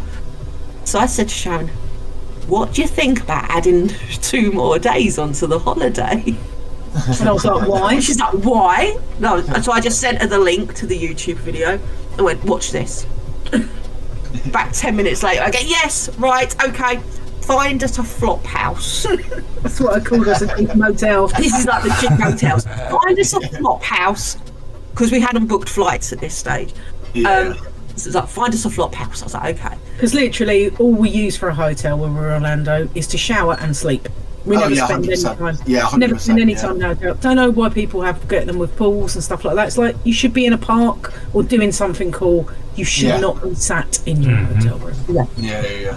So they got pools we found at Walt Disney World too, so it's like, that's ridiculous, you know? Like, yeah. So we found a Super 8 on International Drive. Yeah. And it's £75 for the 2 nights. So yeah. And so then we managed to book the flights as well, and we booked them direct with BA. Yeah, they're only £450 return each. Yeah. Wow, so nice. It's the joy of going in February. February is the best time to go to Orlando if you live in the UK, because it's warm enough and it's cheap. Yeah. There you go. Yep. And it means that we can do everything that we want to do. So we're just going to go mental. We're having a day at Comic Con, 2 weeks spread across Universal Studios, Universal and Disney, and a day at Discovery Cove. And we're also going to go and watch a recording of WDW News Tonight. Yep. Oh, nice. Because I'm a patron subscriber. I'm one of their Weeks members, and we watch it every week because Sam is the UK version of Tom Corliss. So if anyone was ever watched a WDW News Tonight or a WDW. Zach has experienced one of my rants. Yeah, she's my version of Tom Corliss. She's like, whenever she goes off on one, you can't. Well, you heard her on your one. There's no bringing her back, man. There's no bringing her back. I did apologise first. Yeah, you did. She did. It was good hearing. It was good to hear. That's something. We're just honest. Is that the right word? Yeah. We're honest. I'd say so. Yeah. If things are wrong, I'm not scared to say they're wrong. But when things are right, 100%. it's If things are wrong, I normally get there first. Yeah. And then I have to go behind her. There's some nice things that we happen to do as well. A bad override. Not always. Yeah, so we're going to have a great 2 weeks, aren't we? That sounds amazing. Riding bikes and eating food and... Yeah, because I mean, it was totally unplanned, but we've managed to hit Festival of the Arts, Oh, that's nice. Mardi Gras at Universal. Yeah. Oh wow. And Universal do a dine and ride. Oh, So yeah. Yeah, so you pay it's about £75 we've worked it out to. Yeah. And you get a 3-course meal in one of 4 restaurants. Nice. It's like Cowfish, NBC Grill, The pub, the Irish pub. I can't remember what the bloody thing's Finnegan's. called. Yeah, an Irish pub. or one of the other ones inside the parks. Yeah. And then you get to ride on one of the Mardi Gras floats. And throw beads at people. And throw beads at people. Yeah. So I said we've got to do that. Oh, 100%. Yeah, 100%. So I was like, we've got to do that, even though I throw like a girl. Oh my god, you're right. And I will take some poor child's eye out. Just by throwing beads. To be fair, if I'm near you, you'll probably take one of my eyes out the way you throw stuff. This is true. We're going to hopefully try and get some video of Sam throwing like an absolute fairy. Oh, yes, Off please. of the That'd be float. comical. Yeah, I am terrible. You never If I- know, you more or less make it on other people's vlogs so we can see it from an outsider's perspective. Like, oh my god, what is that? So you go, there's some throwing beads. Look how crap they are. That one made it off the float. Well done. I'd be surprised if they don't land like 2 inches past the floats. It's like they're going to be the ones run over. I'll just give my beats to you and I'll film you throwing them out. Okay. That's something else. Sounds even better. Oh, you know me. I can't throw a ball, let alone like little beads. Yeah. They're going to go everywhere. It's just going to be a disaster, won't it? But yeah, no, really looking forward to it. Just looking forward to getting back. It's been 8 years, hasn't it, since we've been to Florida? Since we've been together, yeah. Crazy. Yeah, it's been a long time. And there's loads of new IP stuff to see as well. Now, Like I'm so looking forward to it. You guys brought up Roger. Universal. Yep. Since you guys mentioned that, there's something else you guys have mentioned that's kind of off the topic, but I figured since you mentioned Universal, I can mention this. The Comic-Con you're talking about, I've heard of that. Now, is it really good over there? Because I've heard people say that it's really great. MegaCon, yeah. What, the Comic-Con MegaCon in Orlando? Or Comic-Con over here? The Comic-Con over there. The one. The one we're going to, MegaCon, they're just releasing their guest list now, and at the moment they've got half of the Stranger Things cast. Yep. Oh wow. Paul Bettany. Yep. We've got Danny Trejo. That's who I was thinking of. I can't remember. I am useless at names. You just get told who they played. Yeah. And they've got the Charm cast. They've got the cast from Charmed. They've got Carrie Yules and Robin Wright, the Princess Bride. Wow, that's cool. And the Dread Pirate Roberts, yeah, they're there. Randy Quaid's there. Yeah. They've got can never pronounce his name right, but Gus Fring and the guy from The Mandalorian. Oh wow. He plays Yeah, I know who you mean. What's he called? The guy that plays She's nodding at me. Mando. My brain has gone completely blank, even though I only watched it yesterday. But yeah, I mean, they get 150,000 through a day. Yeah, it's massive. Oh, wow. It's in the Orange County Convention Centre, and they like literally take the whole thing. That's It's amazing. yeah, I mean, ours do about 70,000 over a weekend. Yeah. So I mean, the MCM, which is the big one, obviously in London. Yeah. That And does there's one up here. They do them all over, don't they? They do London, Liverpool, Cardiff, Manchester's one of them. Yeah. Yeah, you get Manchester, you get London, Edinburgh. Manchester, Birmingham, Edinburgh. Yeah. Liverpool was better than anyone in London this year. I think so. What's the other ones? The Showmasters ones. We don't go to them anymore because they were rubbish. Hang on, you got MCM. MCM isn't Showmasters. It's the other one. No, it isn't. You've got MCM Comic Con. Yeah. Well, no, MCM is MCM. Yeah. What's the other one? Comic Con with Showmasters. Oh, Comic Con Showmasters. Yeah. Like London Film and Comic Con and Manchester Film and Comic Con. I used to trade at them about 9 years ago. I used to trade at a lot of comic conventions.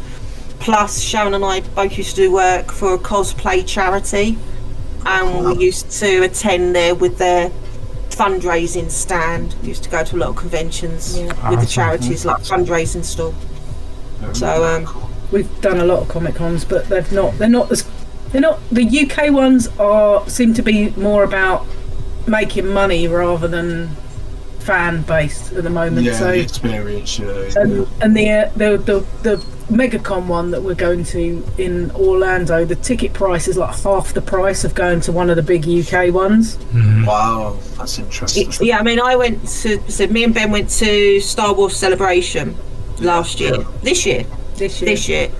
At the Excel, and it was like for one day, it was like £80 each. Wow. And MegaCon, we've done we got the pre-merch pack as well. Yeah. So we got a ticket in for the day. We got the pre-merch pack, which is a bag, a t-shirt, a lanyard, a poster, and a pin and everything. And it's like something else. It sounds like the Generation game when you go through like the list of it. And it was. I've just shown my age straight away. No, you didn't. No, you Cuddly didn't. toy, though. Doesn't have the cuddly toy in it. And it was about 50 £50. £50. Wow. Like your ticket in and your merch. That's pretty insane, good. Man. That's so good. Yeah, the only thing that's disappointing is we won't be able to take any cosplay because we're travelling light because we're going to Florida. Yeah, that's it. Yeah. Can't clip my Mando armour in a carry-on. No, but you do have your Ahsoka ears. I do have Ahsoka ears. I've got and your hoodie. I've got an Ahsoka tunic top, which looks like a Clone Wars outfit, and I've got the Disney Ahsoka Park ears as well. So I'm going to take those and be a cosplay for Ahsoka. Where are you going, As? I have no idea. You can't. You got to dress up as something. I will be a Disney tourist. Oh, for God's sake! What?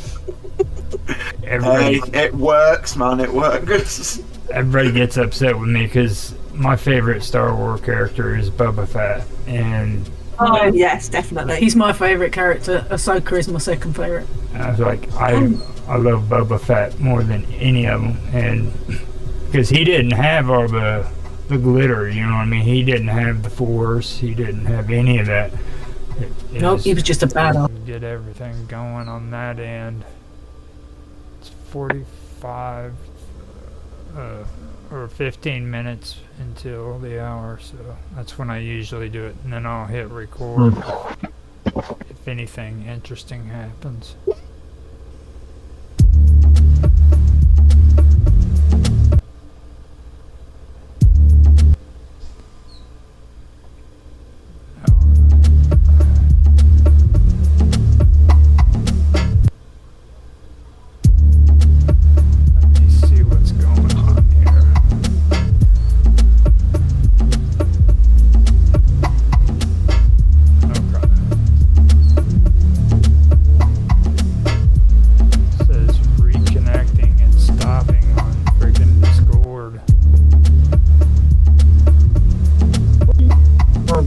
technical issue. I found this yesterday. My CPU on my machine is overheating. It's rebooted twice automatically. And I think I'm gonna have to open it up and stick some more thermal paste on it. Well, Odyssey is actually the one that's doing that, and then on my stream for on freaking Rumble. Oh, there we go. It actually kicked in on Rumble.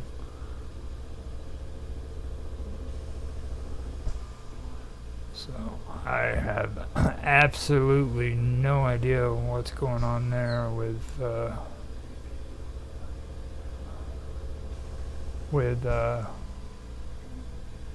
Odyssey. Odyssey. Mm-hmm.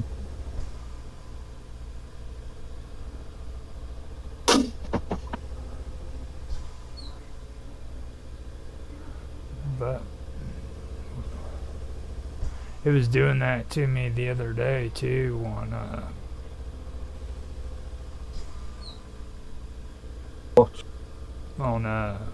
YouTube. Whenever Sorry, what was it doing?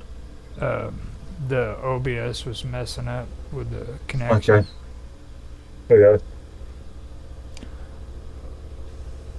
But I think that was on YouTube.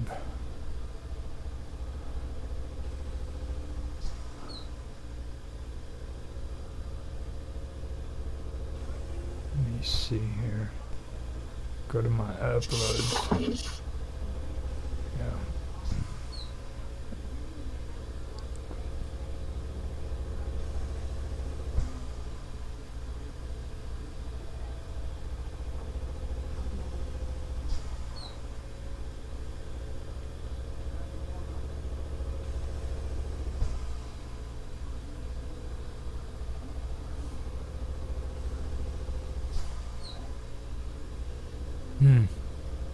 It's interesting.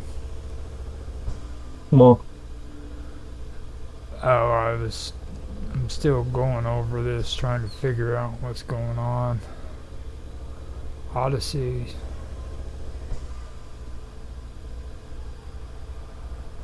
It's the only one doing it too. I've got Rumble going with no problem whatsoever. Yeah.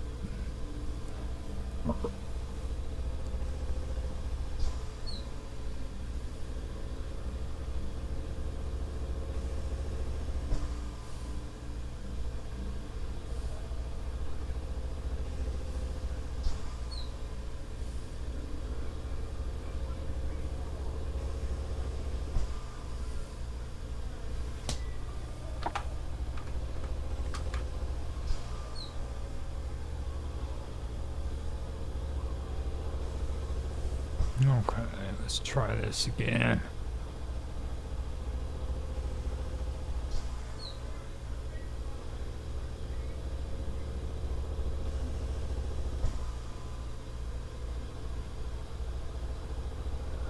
There we go. It's finally done it. The bastard. So, it looks like they're both hooked up. I'm gonna check the audio and see what they sound like. It's finally done it. Yeah. It's going there. It's rebooted twice automatically. I'm gonna have to. Got them on both, so I can put in some of that cool background music that everybody hates.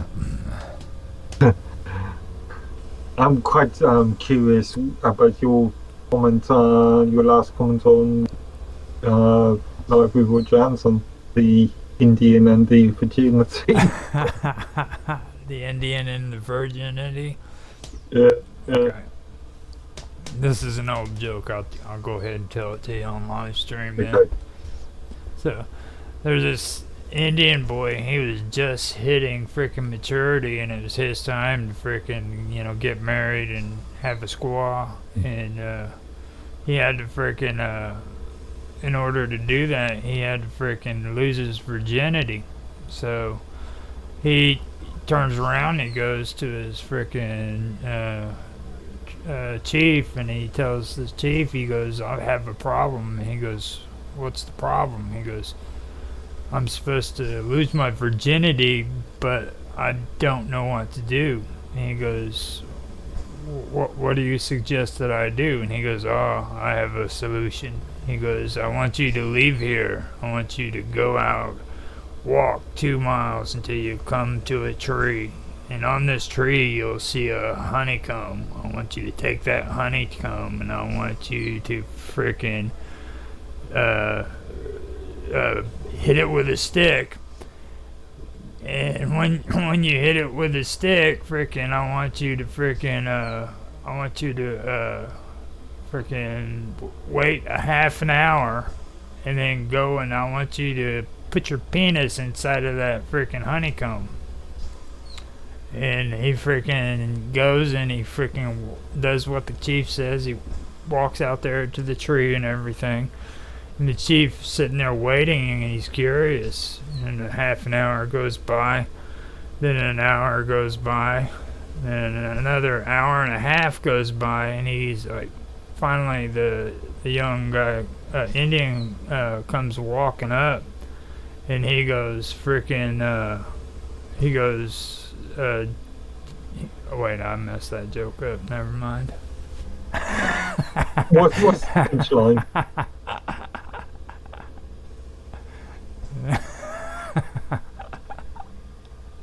Okay.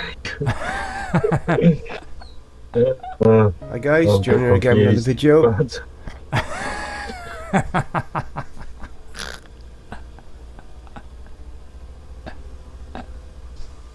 I'm not sure I actually want to know the ending of that joke now.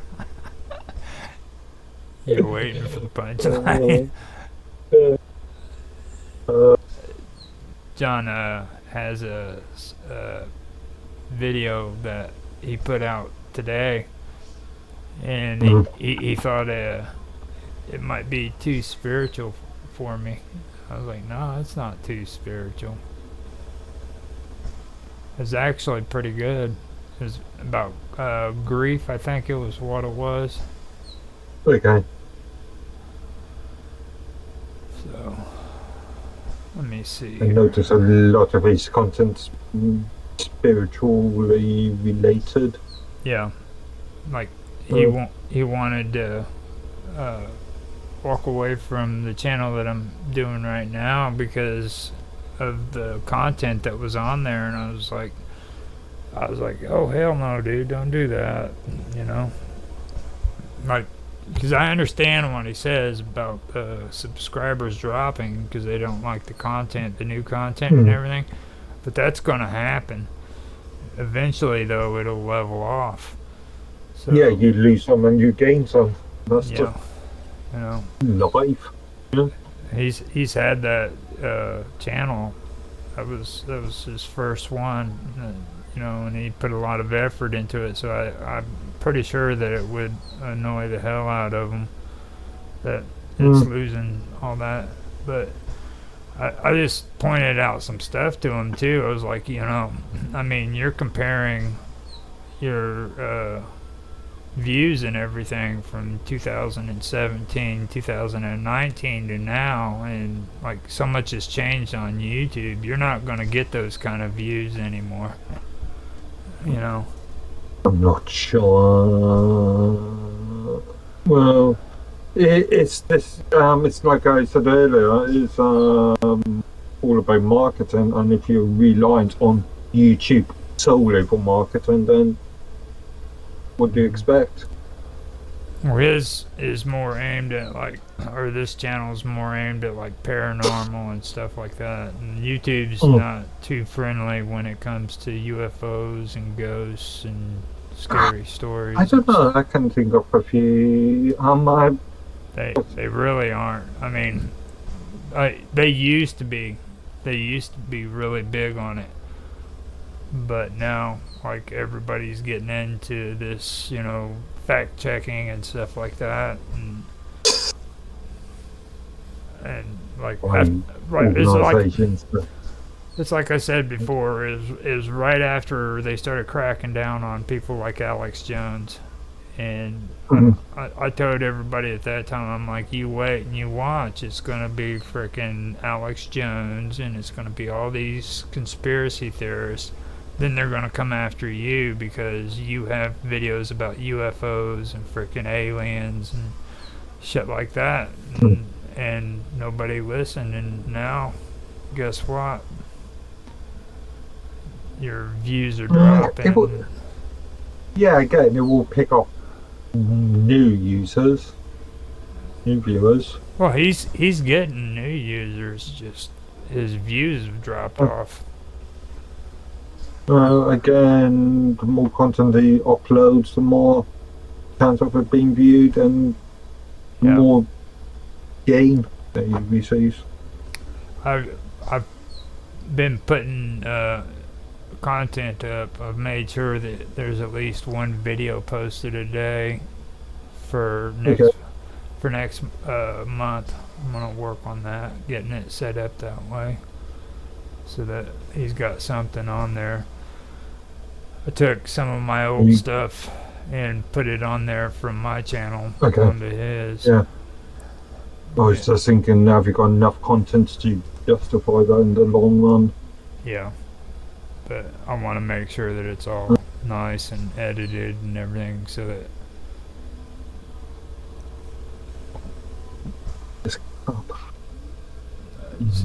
John's really never paid attention to my channel, so freaking he doesn't know, like, I've got like shitloads of content, you know what I mean? Like all he had to do was freaking ask me a long time ago if I wanted to do this stuff, and I could have easily done it, I was doing good all the way up until about 450 views, and that's when the time frame was that I told you about, where they started, shying away from people who posted stuff about paranormal stuff, and it just went dead. From that point on, I could make about 454, 455. That was it. And like, in the whole time that I've been doing these live streams, I've gotten, like, I think 6 new subscribers. Okay. Since August. That's on YouTube. That's just yeah. So, hello. There he is. Can you hear me? Yes. Can you hear me? Sounds like that old telephone guy. I sound like an old telephone guy? You remember the old telephone commercial? Can you hear me? Oh, yes. Can you hear me? Yeah. No. Can you hear me now? Yeah. Yes. Can you hear me now? Speak up. AT&T. AT&T. AT&T. Okay, yeah. A very American sort of thing. God bless the Queen. King. Okay, so what's happening? How's everybody? I'm doing good. I got some good gossip for you. Good gossip? Okay. Yeah, good gossip. This is about Mark. Gossip about Mark? He's here. No. Oh. Am I disconnected? No, you're back. Okay, you're back. You kind of froze up, but you came back in. No. Yeah, I'm gonna have to look at my. Me and Mark were doing Roger's real-time talk show this week, and freaking I mentioned Margaret Thatcher being an ugly bitch, Okay. Okay, and Mark freaking objected to it, and I said, "What? You think she's looks good and everything?" And he just shuts up. He shut up, dude. I came as the sort of valiant, the gallant, yeah. Riddle.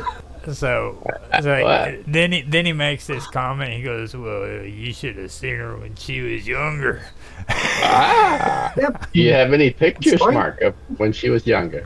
Don't ask him that. Don't ask him that. I don't. 1979, 1978. Yeah. And before she had the sort of cosmetic sort of marketing people over her. Now you said 1948. 78. She was a teenager? She probably was extremely young in 48. Yes. Margaret Thatcher. Yes, Google up Margaret Thatcher when she was younger. 78. When was she born? Oh, looky there. He does have the hots for the young Margaret Thatcher. Look at that. She looks like Barbara Bush or she looks like Reagan's wife right there. That's not too young. Go back more. Go younger. Right there. Thatcher, she was born in 1925. Wow. Okay. Yeah. Yeah, so go and do 1945. See what happens if we do 1945. Okay. And buried in 2013. Oh, that's long life. Britain's Iron Lady. 92? Iron Lady, that's right. 98? Margaret Thatcher fashion. That's almost too scary to click on. Yeah. I've got to do it. I've got to do it. It won't let me zoom in on it.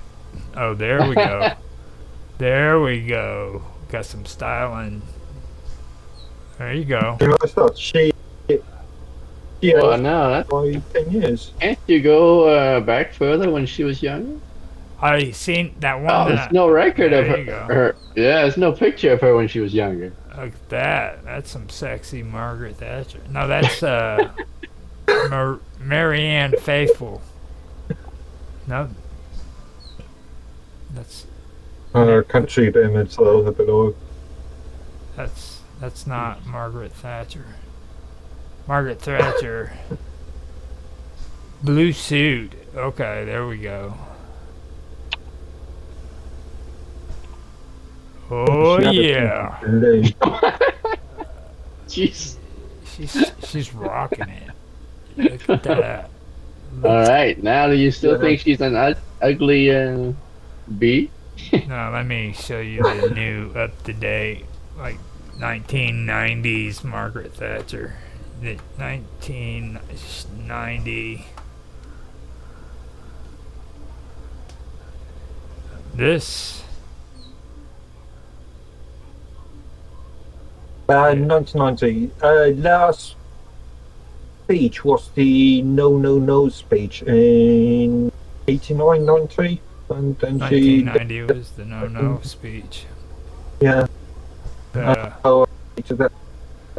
They actually had an option. 1990 Conservative Party leadership election is called on 14 November 1990, following the decision by Michael Heseltine, former defensive and environment security, to challenge Margaret Thatcher, the incumbent minister of the United Kingdom. Okay, Roger, click on the link that I just sent in chat. In the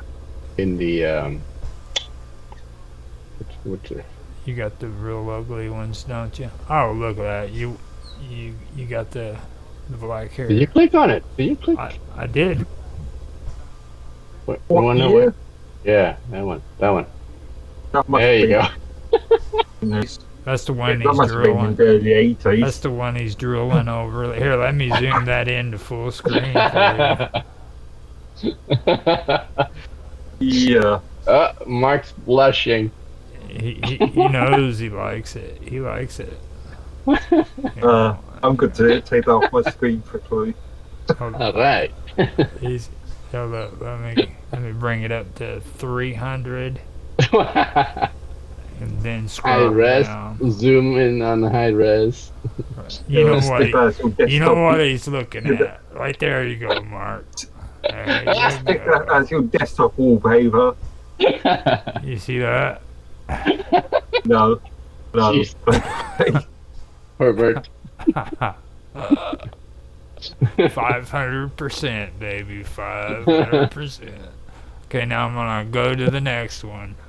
It's going up on your screen, man. Oh, hold on. For some reason, I cannot see it. It's the same picture.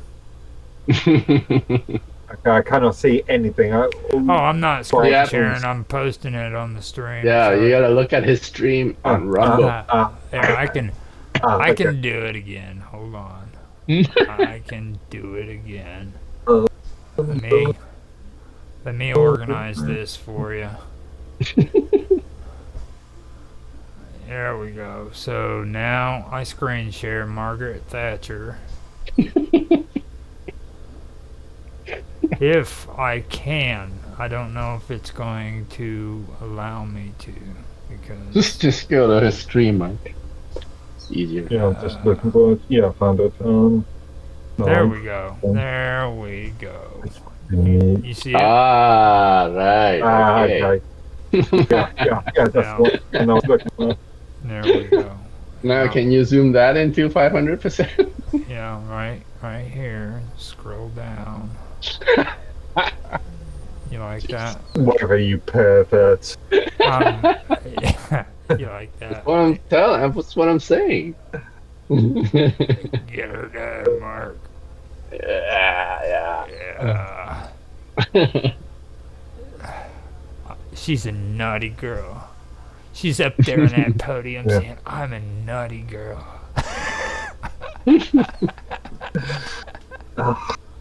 Jesus Christ. Yeah, but we were talking about it earlier, and he had the same comeback as what he had before.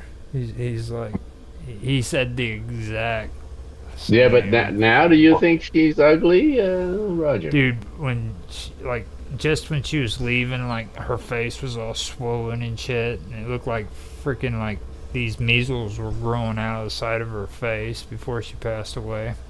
Like, she got ugly freaking before she passed away, dude. Like, not when she left office, but like after she was out of office.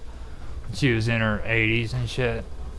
I don't think I've seen very many images of her after.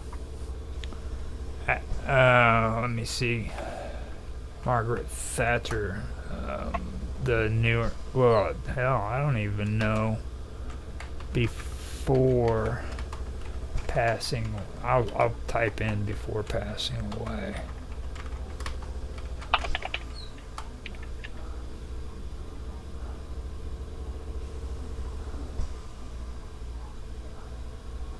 Yeah, there we go. There's one of her. But that's a video.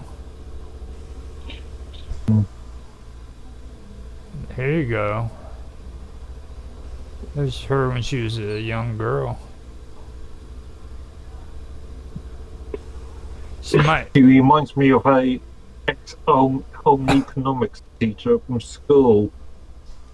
Oh, there you go. It makes sense because didn't she start out as a chemist?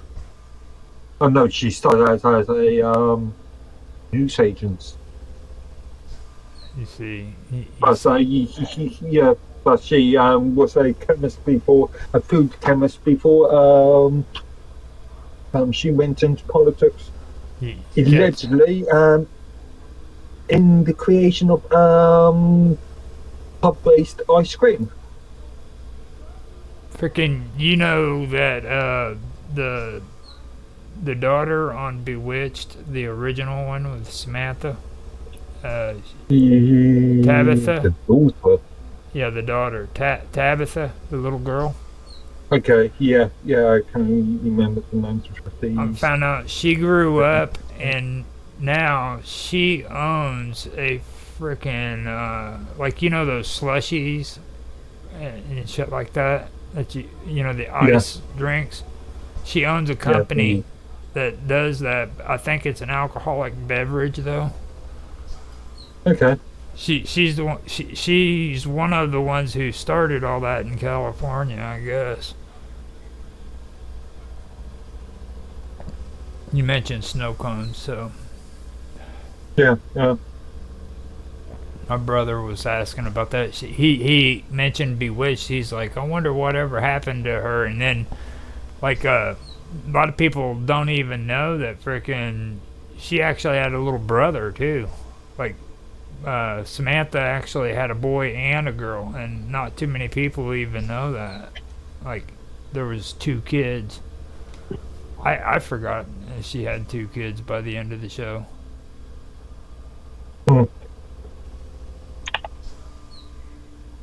You want me to put Margaret Thatcher back up, don't you? I'm just looking at the corner shop that she was brought up in. Yeah. You trying to find bikini pictures of Margaret Thatcher? Margaret Thatcher in a bikini. How you doing? Yeah. How you doing? How you doing? How you doing? All those English people. Dude, we got 9 people watching just because of Margaret Thatcher. Fucking bunch of perverts, I swear. You're just what do you call it? Like fucking perverted English guys. You know what I'm saying? Like, what the hell would you want to friggin' stare at old pictures of Margaret Thatcher for?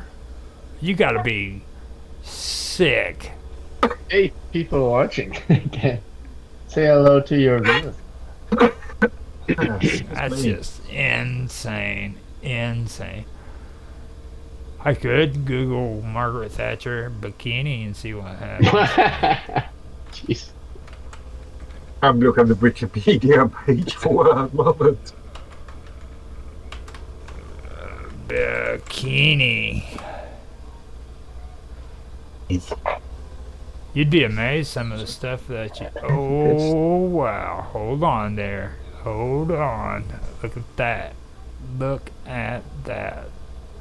Margaret Remember, they're the SFWs, so the rules. What? Are you keeping this for yourself? You're not sharing the tab? You're not showing on your stream? Yeah. Hold on. I gotta make sure I got it right. Hold up. Here, you're like, you're not showing it? Are you guys upset because I'm not sharing? Okay, let me figure out where I'm at. And now, here we go. You're bearing straight. All right. There you go. Margaret Thatcher in a bikini. That doesn't look good. That looks suspicious. I yeah, that does. I'd almost bet it like it's Photoshop, man.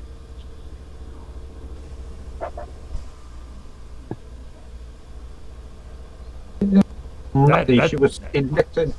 See, that's not even. In the Conservative Party as the youngest member, and at the time the only female candidate.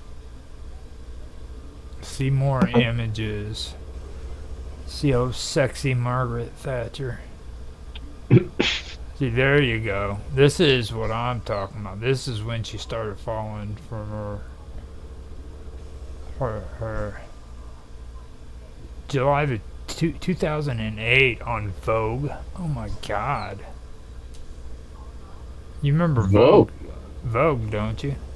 She appeared on Vogue? Yeah, in 2008. Not seeing what you're seeing there. It should be. They cut me off right there. Oh yeah, okay.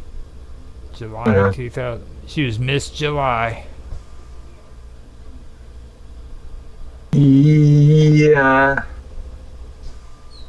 What do you think? Mm. Oh, here you go. This is something you want to see, Mark. Oh, there you go. Look at that. No, it's nice suit and everything. You like that? Zoom in. Load up. I can't. It won't let me. Uh-huh. Now, if I download it, I could, but I'm not going to do all that. I could do a pop out. Go to Blogspot. There you go. What do you think?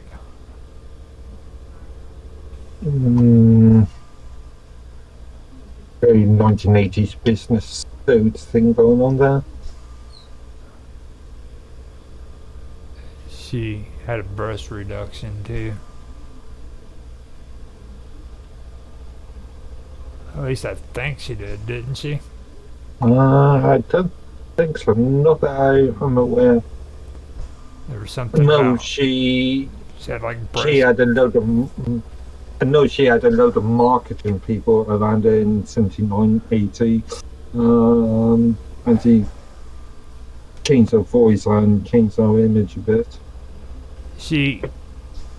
Didn't she have like a thing going on about breast cancer and stuff like that? Oh yeah. That's more.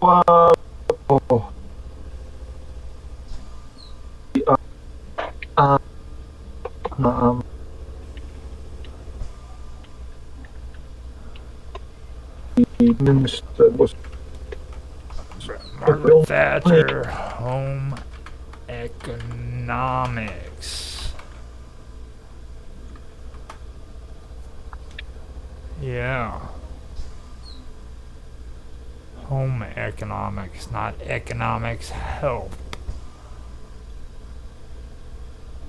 Home economics teacher. Yeah, I'll see if we can get her. I don't think she was ever a teacher. Well, I mean, there ain't no telling. She's a home economics teacher? No, there's no telling I what don't you think can. she was. It's just it's basically cooking, isn't it? Look at that. Yeah. Don't say it. Look at that. On stream. Looky there. Are you warming up to her now, Roger? No, I'm just. No? I'm just. You think she's ugly? I'm taunting. I'm No, taunting. she's taunting Mark. Mark, making him to where he's excited. What do you think there? Look at that. Yeah. See that? Yeah, Mark's going on. Yeah. Oh yeah. She's making tea. She's making tea. Oh, watch this. You see that? Showing her apron.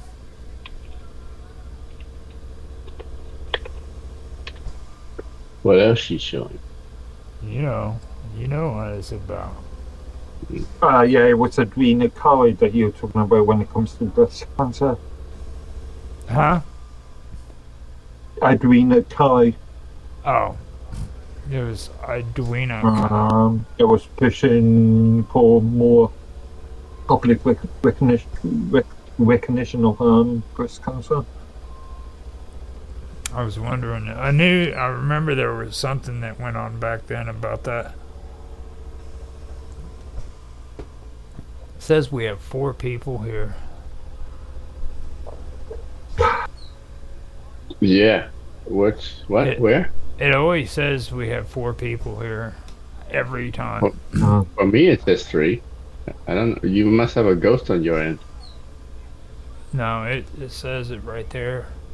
You can Where? see it. You can see it on the stream if you look. It says 4 right there in the chat. Not seeing it yet. You're looking at Rumble. No, Rumble might not. Looking on Rumble, yeah, looking on Rumble. Stay still on your Rumble. Yes, according to this, 12 watching. It says 4 participants. It says 4 participants? Yeah. Oh, on there. Oh, yeah, 4 participants. Oh, yeah, there's one guy called administration. Oh, yeah. that administrator dude. Yeah. Rumble administrators. So you can share stuff on here too? Guess so. I think Mark is trying to hold out on us. Yeah, you can upload pictures from your device. Yeah. Oh, sorry. Yeah. Through Nextcloud. Yeah. You can create new spreadsheet, presentation, diagram. Wow. That's pretty cool. The sort of Microsoft Office 360 sort of alternative. You create polls. All based on Libra and OpenOffice. I'm checking all the chat rooms and Mr. Robot's gone. He vanished. He vanished. Probably went to sleep. Yeah, he said he was at a party again. Noticed like there's a little 5-year-old there. Freaking, he said it was a pirate party. I'm like, dude, there's like a little 4-year-old right there next to the freaking back. I'm like, what kind of party are you going to, dude? It's a boy party. It's a birthday party for. Oh, Mark had to. Mark just dropped. Yeah, his screen froze up on him a little bit, so. He dropped the ball on us. Now, that whole thing about Shakespeare, you don't have to freak out, dude. You realize how we've already had a conversation about that like twice already. I'm sure, like here. You did? Yeah, right here on Mine's Roundtable, me, you and Mark. Oh, right. Me and you and Mark talk about that stuff all the time. I usually start it, but you know, it's like I wouldn't even make a big deal out of it. Yeah, I'm not like. I got bored. This stuff is like dry stuff. I mean, there's a lot of things written about him since like for a very long time, right? Mm-hmm. You go back to the library, there's like shelves of books written about him. Yeah, but you understand this is also a man that never made public appearances, right? Even in his life, he never made a public appearance whatsoever. Like, okay, you'd have people that frickin' had plays who would at least come out and frickin' introduce the shows, but he never did that. Oh, okay. You know, I mean, that's the one thing. Was his plays? Were his plays being acted during his lifetime? Yeah, like the actors. And the strange part is, like I said, the strange part about his plays was the fact that the college wits who were entertainers and they were into writing and stuff like that were the ones that were usually in his plays. But then at the same time, they always wrote critical pamphlets about his plays and criticized his work. So there was that whole, back and forth controversy going on during the time. You know what I mean? Are they paper records of criticism of his work? Yeah, they've got criticisms from the college wits. Then there was a guy by the name of Green, and I can't remember his full name, but I'm wanting to get in there and try to figure it out who it was. But there. And see, the weird part about him, too, and the college wits, is that freaking their stories are just as mysterious as what Shakespeare's were. You know? Okay. So, I mean, there's just a whole bunch of interesting stuff that you can look at when it comes to that. It's really interesting. It's not just like De Vere and Bacon and frickin', all this stuff and Queen Elizabeth. It just a whole bunch of weirdness. And then like his family, his oldest daughter, okay? And what I said about that, not wanting to give her an inheritance because her husband had been arrested for boogery, and it's like all through the shit that pertains to Shakespeare, the word burglary keeps popping up. You know what I mean? From this person and that person. I think I've read it 4 different times from 4 different people. Okay. And so when he died, all of his all of his books, the ownership of those would fall into his family, right? They were never given to anybody in his will. There was never. So they're like public properties after? Nobody knows. I mean, it's like freaking. Where did they go? I mean, if he wrote those stuff, and those are his properties, right? If he doesn't have a will. Well, he had a will. The only thing he gave was he gave his wife the wedding bed, their wedding bed, and that was all that was given. Okay, so if you die and you don't have a will, doesn't that mean all of your properties belongs to the state? Well, in today's world. No, back then even, English. I don't know what the deal was with all that. Right.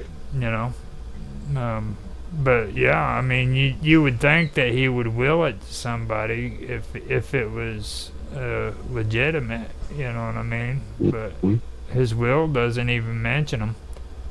It mentions the wedding bed and that's it. He's supposed to have owned playhouses, nothing. Supposed to own books, nothing. This one guy went real nuts and started coming up with the Baconian cipher, and he believed that there were codes in Shakespeare's writings where it proved Francis Bacon was really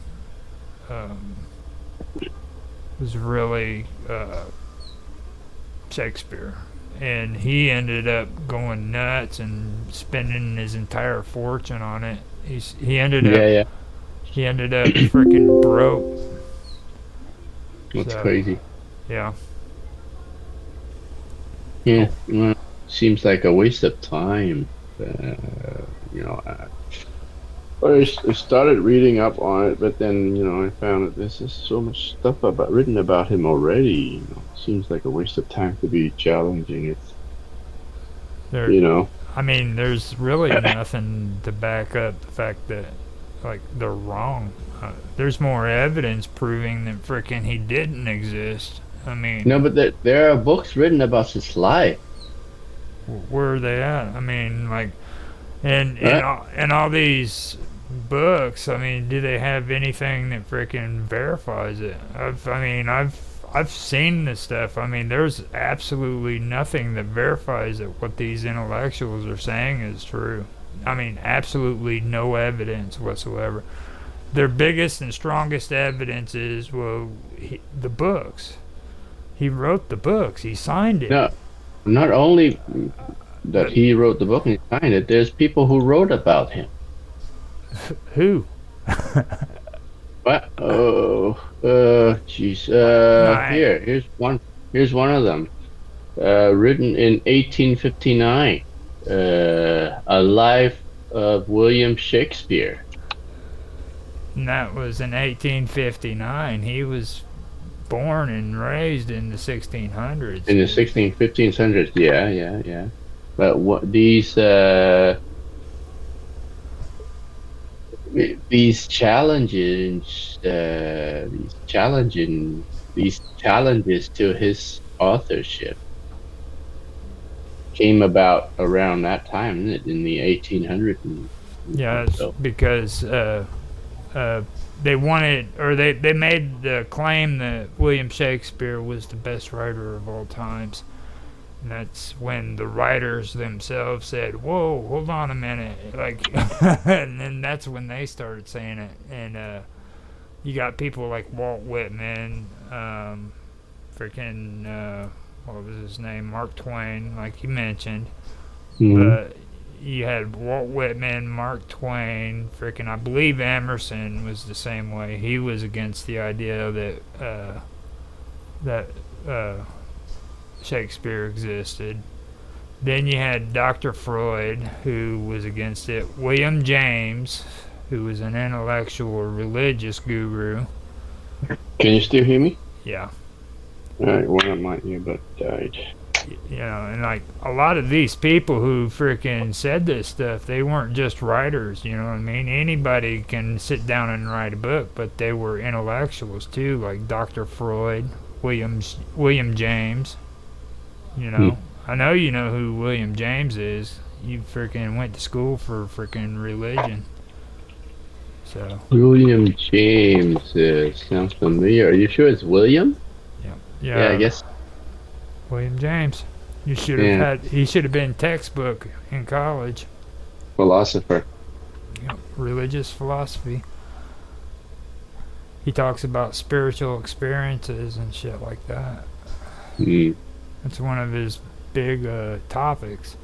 And he doesn't do like the whole spiritual stuff. I mean, it's all intellectual. You know what I mean? It's college level freaking reading kind of shit. He said it. He doesn't believe it. Dr. Freud even said that he doesn't. There's too much evidence freaking against the fact, you know? So. Where did Mark go? He got embarrassed over Margaret Thatcher, didn't he? I don't know. He's probably looking up more Margaret pictures. He's got his own collection. He's got the top secret Margaret Thatcher collections. Yeah. But yeah. That was the big news I wanted to bring up about Mark. Mark's back. He was listening. You've been trolling on the stream, haven't you? He's like, I did. Actually, in the last day or so, I've noticed that this machine's overheating and it's rebooted because I need to have a look inside. Probably need more thermal paste or something. Go check how much memory you got on your computer. Using for. Are you doing like the memory? I've got plenty. I've got 64 gigs. Well, 63 gigs. But no, it's the CPU that's overheating, getting to some 90 degrees centigrade.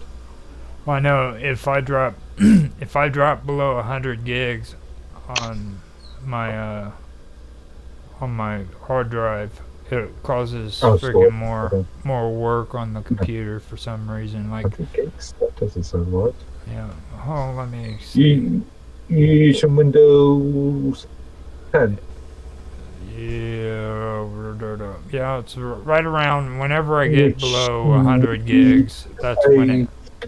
Which needs a minimum storage of. I'm just telling you, man, it does freaking, especially if you got it doing something. If you got functions going on and you because when you're doing video rendering, it uses a lot of memory, CPU power, and of course you have Windows. When it uses up all of your physical RAM, right? It's gotta go out to the disk for the swap. Yeah, and Windows is well known for poorly handling temporary files. It's not. It has always has been. Rendering 9 videos with only 8 cores. You know what I mean? Whenever I'm rendering 9 videos at the same time, and freaking I only have 8 cores and a CPU plus 60 gigs of RAM or 100 gigs, that kind of store RAM. Well, storage. Memory. Yeah, RAM is completely different. I know. But you know what I'm trying to say, that causes stress. I mean, the other day I had to literally shut down my computer because frickin' now Microsoft Edge has taken it upon itself to frickin' do shit for me in the background. Because, see, it never did that shit on Windows 10, but now on Windows 11 for some reason frickin', you know, it's taken it upon itself to frickin' do shit that I didn't ask it to do. So now I have to frickin' keep a tab on my task manager to make sure frickin' I don't have shit running that's not supposed to be running. I'll tell you right now, I do not like Windows 11 at all. I've not actually touched. I've been using it. What are your thoughts on it now? I've not touched it. No, I mean, Tan said he was using it, so. I mean, yeah, I mean, no problem with it. It's completely fine. Oh yeah. Yeah. So you've had no problems with it whatsoever? Nope, nothing that I noticed. Like, what problems did you have with it? Well, for one thing, freaking it wants to freaking go in and make it to where not only are they enforcing their security shit on the internet or on computers themselves, but they want to freaking do it with my internet browser. That's why whenever I go to do a search, it wants to reroute me to Yahoo and shit. What? Yeah. That's probably you got hijacked by some browser. I literally had to go in. I literally had to go into freaking my Microsoft folder and delete the freaking file that was on there. It was in my freaking app data and shit. In my yeah, you downloaded some stuff that installed onto your app data folder. And freaking that's what it was. But it was through Microsoft Edge. Oh, disable. Don't use Microsoft Edge. I never did. I mean, it's no, but yeah, sometimes on some update, it freaking Microsoft sneakily sets itself back to the default browser.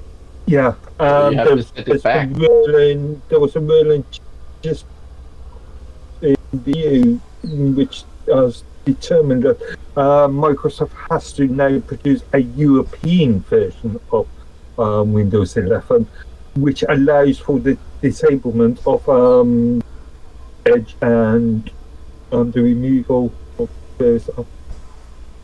All I know is... You mean disablement like uninstalling? Well, you can leave it there. Yeah, you cannot uninstall Edge. But you don't have to use it. But sometimes I've noticed that when you click on a link, it automatically opens up to Edge by default. So yeah, Edge is sneakily try to set itself as the default browser. Mm-hmm. And if you're using any other Chromium, if you're using any Chromium-based browser, then you might as well stick with Edge. Yeah, well, Edge is using Chromium these days. Yeah, a bunch of bitches, aren't they? Yeah. Just a bunch of bitches. Yeah. Friggin'.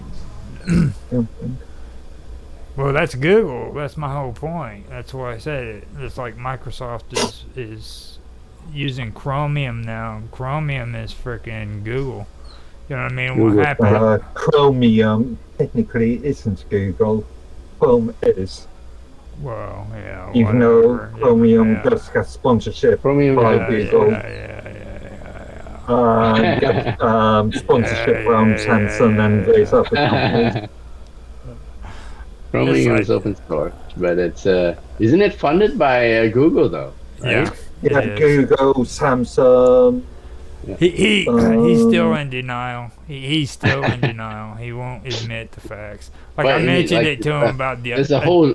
There's a whole team in Google. It's owning the Chromium project, aren't there? Yeah. not owning, participating in the development. They're participating with a price. Okay. It's just like Adobe. I mentioned it to them about how Adobe works with open source. Like they'll sit and they'll scan freaking open source, take the shit, put a copyright on it, and then when you go to use the same thing that was open source, you get in trouble because they got their Depends. shit. It depends on the license agreement. I mean, if they're releasing stuff under the GPL license agreement, that is automatically open source. All the code should be available. That's a violation of the license. If they're using something like Apache or BSD license agreements, then they can go away with not providing all the source code. Mm-hmm. And then, like, I use Blender. Don't get me wrong, I like it, but they're doing the same shit with Blender. Blender's supposed to be open source as well. You know, Blender is an AGPL. GPL. Mm-hmm. It's supposed to be free and open source. The difference between free and liberal open source and the you're talking about liberal open free source. Open source, yeah. We don't care about that liberal shit. That's why that's why I like to use the term floss rather than FOSS.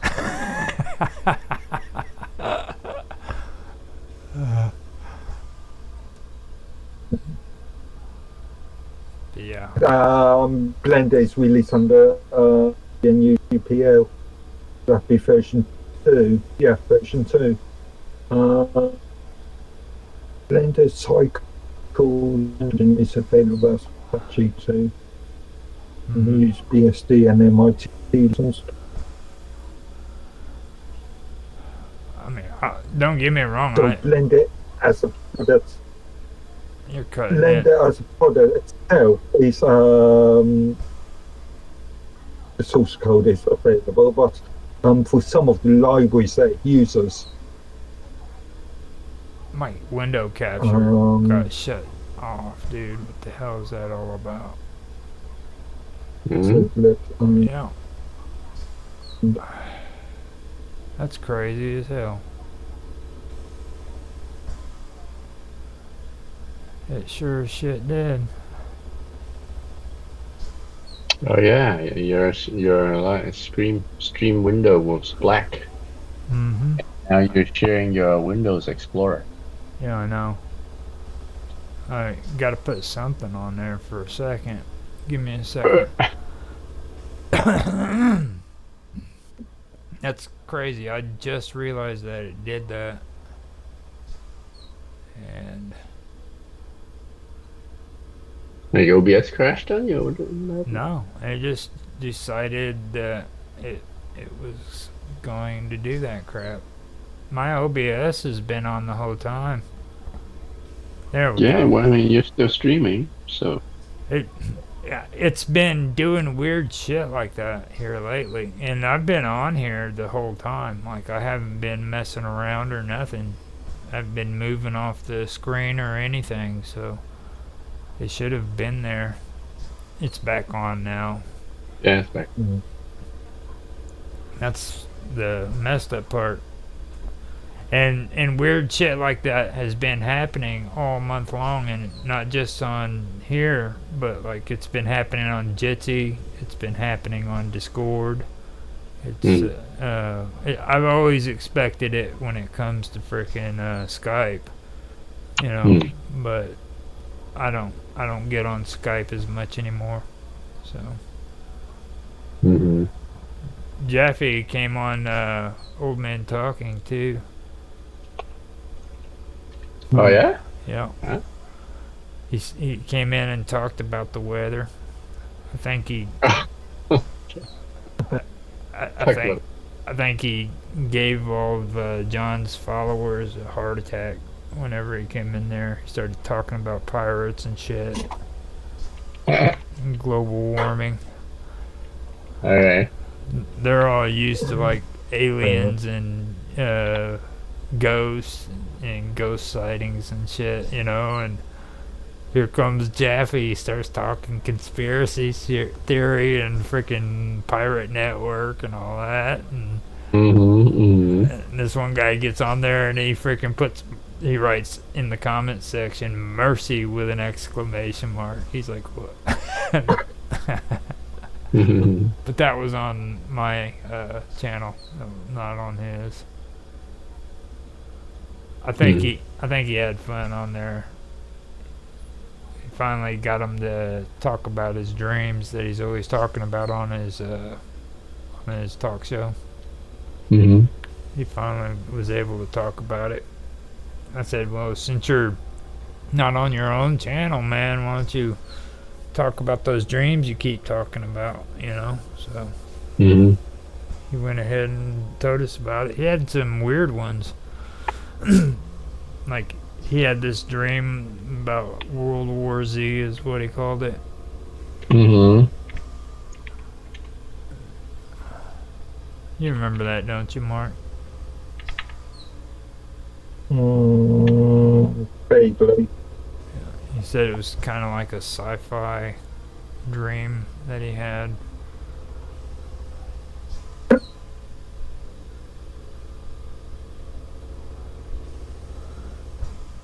Alright. So, what is... It looks like everything's straight. It's back in order. I'm gonna check the other channels, make sure. I don't trust this stuff. I don't even know why I have YouTube open, but I do. You're not streaming on YouTube anymore, yeah?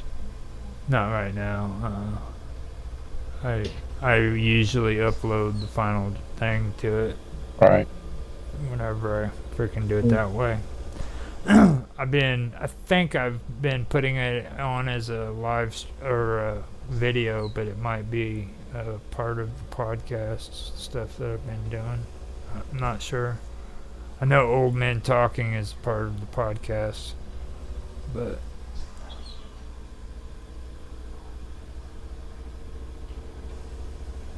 so what have you two been doing? Busy working. Just technical stuff. Nothing but. Yeah, I noticed that we were we're all seems to be very busy off of chat, right? There's almost no activity from any of us all through the week. It's been the whole month for me, to be honest with you. It's been like the whole month, and like all the chaos. Just this month seems to be like a reset where everything was like starting all over again. What does that mean? This is your normal work cycle where you're rendering videos all day in January? Well, see, January is important for me. It was like I was telling Mark, like if I mess January up, the entire year is screwed. So I've got to make sure that I have January freaking set up and organized for the rest of the year to work out. You know, so. Well, it's almost at the end of January. Did you get it all organized? Yep. I got 3 video games that need to be played. And after that, I have to edit and render them. And that's all for February and farther on. But I've got pretty much everything Actually, good to go. Go ahead. 2-3 days I've been playing around with this device. Banana R2. But for some reason I'm not being able to initiate the instrument. What are you holding there, Mark? Is that just a graphics card or it's a banana? No, it's a single board computer. Okay. It's an Arduino or? Is that kind of like a pie? It's a banana. Oh, banana. Oh. Yeah. He can build a pie. Yeah, it's like a Raspberry Pi. Raspberry. So now it's a Raspberry banana instead of a pie. Okay. But it's built for the purpose of network applications, so switches He's trying to go routers and stuff. I know what he's trying to do. He's trying to go low-tech, lo-fi. Yeah, well, he's doing Internet of Things, right? IoT. Freaking, you know what that term is. Don't play it off like that. Wait. So it's not a Raspberry Pi, now it's a Banana Pi. Banana Pi. Yeah, Banana R2. Oh, In fact, I've got a load of boards here. I've got version A, and the Juno. What are you going to do with it? Can it run Linux I'm on not it? sure what I'm going to do with these boards. Yeah. That's got a couple of those boards. That's why I said that in the first place, is because he's sitting there, he's on frickin' Linux, and he's got all these crazy 1980 frickin' ideas running through his head. I guarantee you that's what it is. Like, these are only 80s. These are very modern machines. Well, I mean, I'm not talking about the tech. I'm talking about what's going on in your head is like all the shit you had back in 1980. Aren't they? These are all modern sort of internet modern things. Like the other Build your day. own router rather than... Like the other day with you and Pecos Dave and your conversation. Like, Right. you spent like 5-6 hours talking about shit that happened back in like the 80s and the 90s and shit. Oh, the original IBM computers, yeah. Wait a minute. So Raspberry, so Banana Pi is a competitor to Raspberry Pi. Yeah. Not the same company. This thing is made by the Chinese. Oh. Yeah. And there are several other things, such as this being an orange Pi. Oh my gosh. that being an orange. Somebody come up with a strawberry pie. I've yet to see a strawberry pie. You know, because Raspberry Pi is a UK company, right? Right. And then Banana Pi is a Chinese company. Yeah. And orange is in another company. Well, banana is Sinovoid. Sinovoid, yeah. Shenzhen. Yeah. Yeah. Is it cheaper than the Raspberry Pi? That's usually what you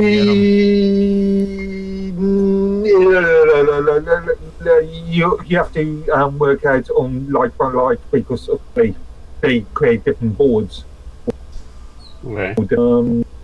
So you have to compare the equivalent. Yeah, like what kind of programming language does it support? Well, I know, like, if I wanted to, if I wanted to do my retro games, it's like enough for Linux, because like if I wanted to run hold on, I think I'm muted. On one of these boards, I'm intending to create a print server, Wi-Fi based print server. Now, see, I could do my retro games on there if I wanted to. It looks like emulators yeah. Looks like it does Python or something. Yeah. It's just a standard Linux or ARM-based computer, so you can do whatever you want on it. Within the regions of the hardware.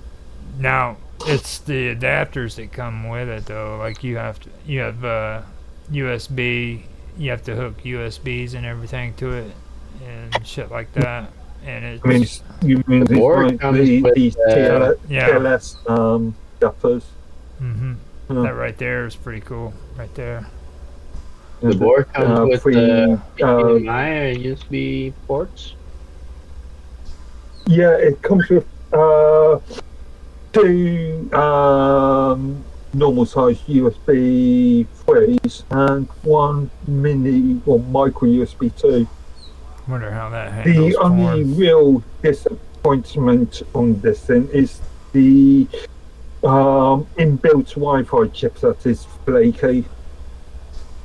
Because it's got a PCIe slot on there, you can always add a new chipset to there if you wanted to. Yeah. That's pretty cool. Yeah, cool. I'll be right back. I'm gonna go take a smoke break and drink some coffee. Okay. Fair enough. But, you know, looking through the hardware and a few different boards. So what are you planning to do with it, Mark? Well, like I said, for one of these, I want to change them into a Wi-Fi enabled printer. And for this one, my intention was to create a 4G or 5G router. Okay. I've got 5G chipset there, and actually I've got a 5G and a 4G chipset. I've got a 4G chipset there. I've got a 5G chipset in my laptop, which is a PCIe thing. I'm having problems actually enabling.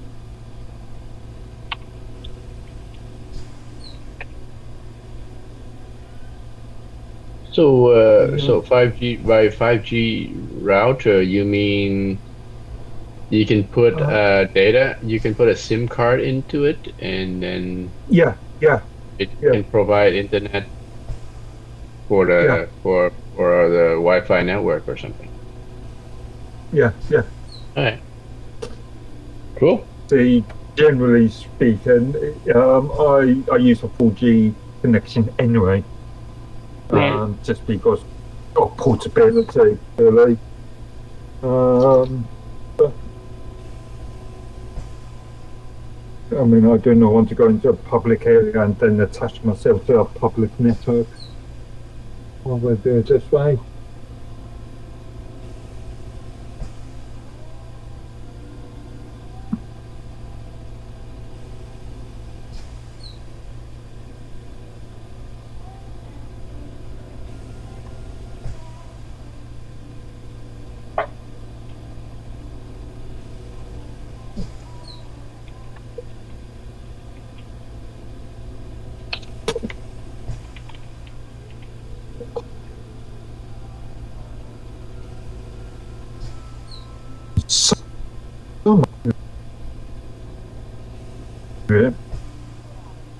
Board with a 4G and orange.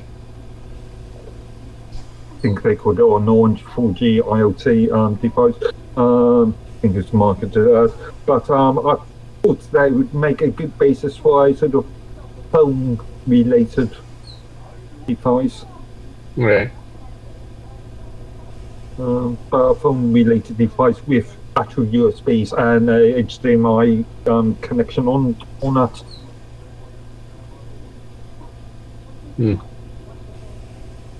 So did you just get that just now, or have you had it for a while? I've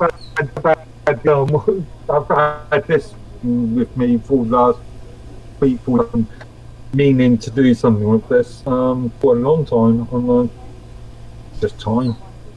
All right.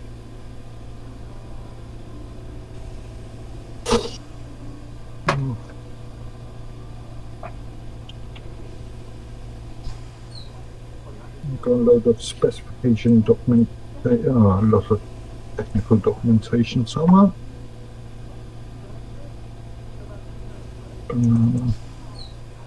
Onto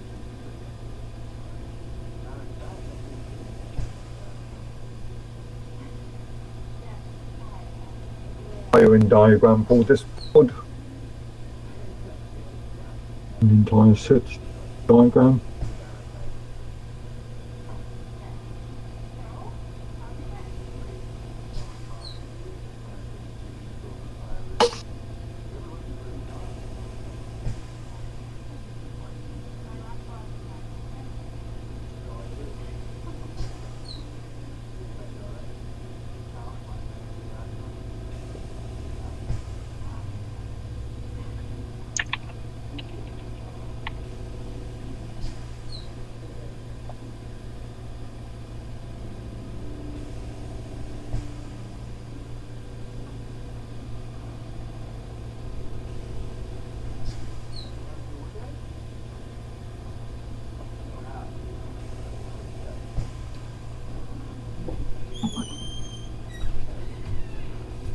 Also, I would like to be able to take do more use of the GPIO pens, so I can stick things like platform. Okay. Well, I think it'll be useful when you start doing that you record short videos of your progress and maybe some documentation. Showcase it. Yeah. Blog article.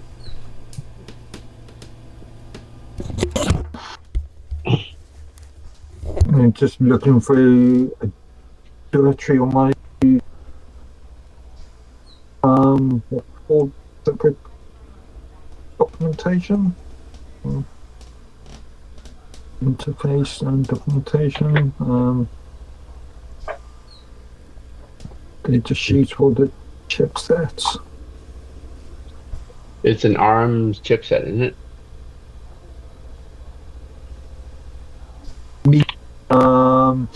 NT76D3N. Mm-hmm. And see, what I was getting at about it being lo-fi or low-tech, whatever you want to call it, is back in the day. It's a low-tech because a lot of phones are using these sort of chipsets. It's good. I have no problem with low-tech. A lot of people freaking badmouth it, but it's good because, like, a lot of people. Let me finish. Let me finish. This is good stuff. Okay.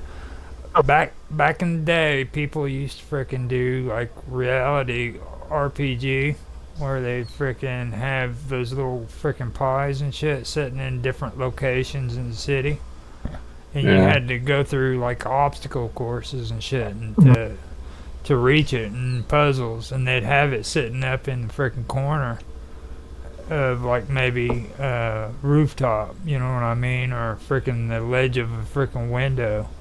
And you'd find it, and then you'd freaking take it, and you'd plug it in and find out what the next freaking place you had to go to was. Like, they're doing it now all the time on the fucking internet. It's an adventure program. Adventure app. Mm-hmm. But they used to use those pies and stuff for that all the time. There's things that you can do that's freaking... Well, for one thing, it's autonomous, you know what I mean? You don't need the internet to do shit. Which is cool. But you gotta know what you're doing. Out of interest, and I just uploaded the interface diagram for this PDF file. You might want to have a look at. Take your shit, put it down on there. And whenever you're like working with another person, just get you a big old freaking envelope, put it in there, make sure it's safe, mail it to them. Do your data transfer the old-fashioned way through the U.S. Post Office. Not the UK Post Office at the moment. Yeah. I heard about that finally. You guys mentioned that, and I finally heard about it. Yeah, I guess that's pretty bad. The more information that comes out, the more scandalous it becomes. Yeah. Where's Cat Turd when you need him?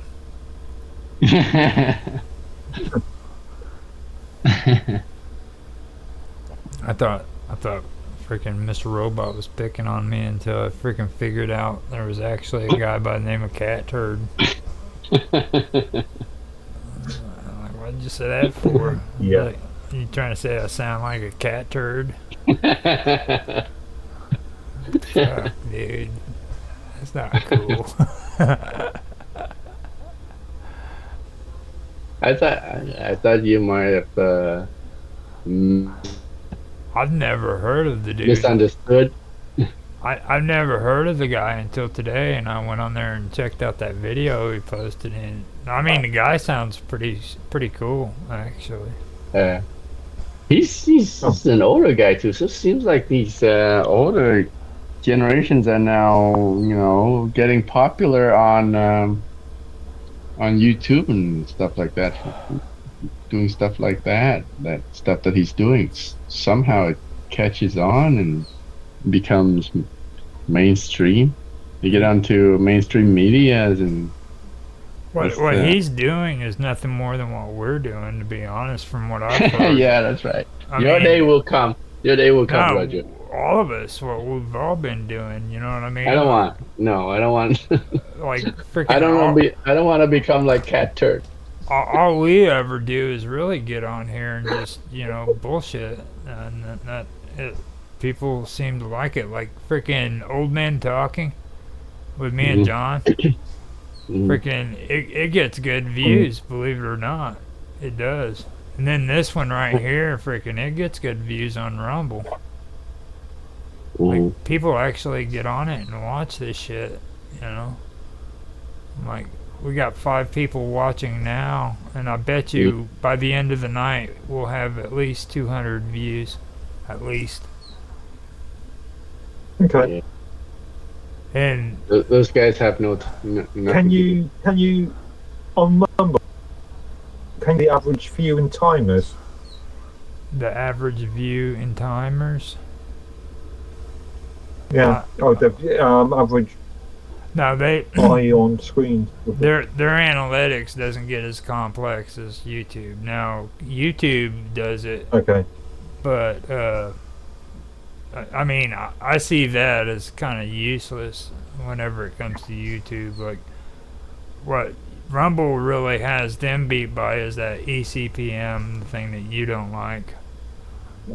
But for me, I like it because eventually, because like you can actually freaking do the math up and figure out how much money you're gonna get if you're getting monetized. You know what I mean? So I think that's beneficial for creators where they can figure the math out. I'm okay with the way it bothers me. Now Odyssey, what I found out about their freaking stream, their live stream thing though, that was the shit. What takes the cake is their setup, because like say on this stream, if it messed up and I was backing it up with a recording, and I wanted to take and put the recording on the live stream, and in the live stream's place, I can actually go in and do that. I can upload the recorded version into the live stream, and it'd be right there. YouTube doesn't do that. Okay. And neither does freaking Rumble or any other platform I've seen where you can actually do that. That's pretty cool. Yeah, you've got to publish a new post for every. No, content. It goes right into that post. And say, I don't like the way that freaking this live stream is, and I want to edit it, right? I can turn around, freaking take the video, download it, freaking then edit it, and then go back in and upload it on the same stream.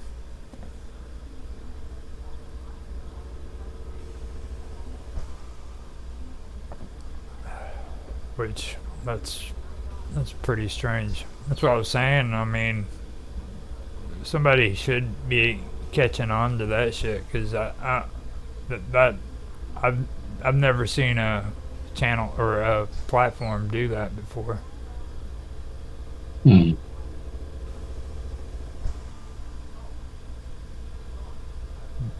But I still have my quirks about it, like this 720p thing.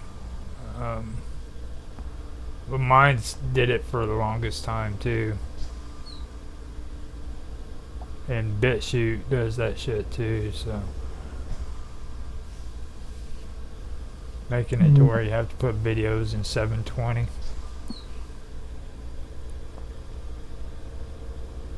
Wait, you say so YouTube's okay, right? You can put Yeah, Like even 4K videos on YouTube, right? Yeah, you can put the big ones on there now. The ones that make it to where you have to use 720 as BitChute. Okay.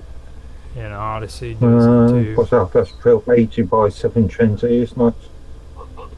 Yeah. I think. 1280 by 720. You keep on calling it 7. Now YouTube. No. I'm talking about the video resolution, right? Yeah. Their resolution can go higher. Like they can go to, what is it, 1440? Or whatever that shit is, that new stuff. Mm-hmm. They can go to real high res.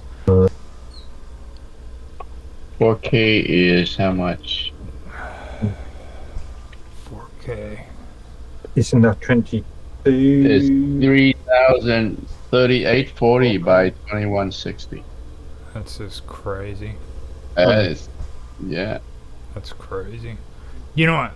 Like, besides, for videos like this, is it really necessary to go that high? Yeah, that's a good question. And like on I mean, do you really want to see every single air on the face? Like if I turn around, my grave purpose. If I turn around and I freaking go from like 30 frames per second up to 60 frames per second and try to freaking upgrade the video to 60 frames per second, it'll work, right? But if I take a 60 frames per second video and I try to downgrade it to 30 frames per second, it fucks up the graphics automatically. I mean, it looks horrible. Yeah. So, I'm not a big fan of all this new stuff they're coming out with because, like, just because it looks pretty doesn't mean that you can edit it and make it look better and be a smaller file. Because it'll look horrible if you do it. Yeah, and that's the other point, isn't it? The larger the resolution, the more bandwidth it takes, the bigger it becomes. You should see my Metro videos. Like, you can see how bad it was whenever I frickin' did them. Because I thought it would be a good idea to put them in 60 frames per second. And then I downgraded it to 30 frames per second, and it was horrible. Because the whole game mostly takes place in like dark subways, you know. Because the story is about frickin' Russia after nuclear bombs or Holocaust, and humans are forced into the subways where they have to live. So the game, when you're playing it, Metro.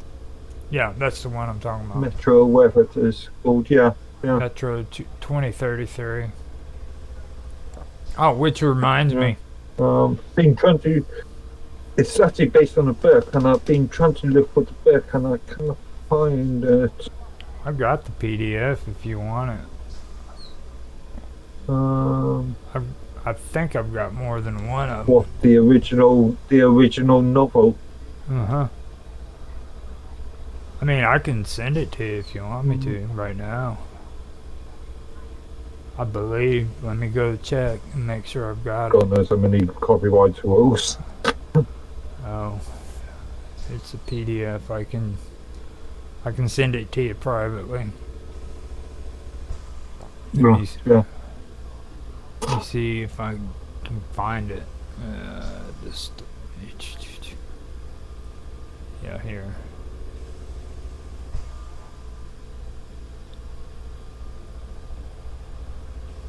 No, it's on my external hard drive. I can plug that in though. Don't have to be nice. It's not that big of a deal. It's sitting right next to me. I just have to plug it in. I even have a copy of John G's Wallhouse Curse. He said I could use it. Okay. Awesome. You know John G, right? He's on Minds. Okay, many people.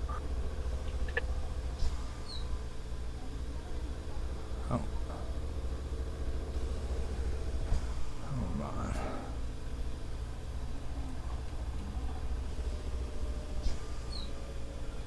I hate that. There we go. There we go.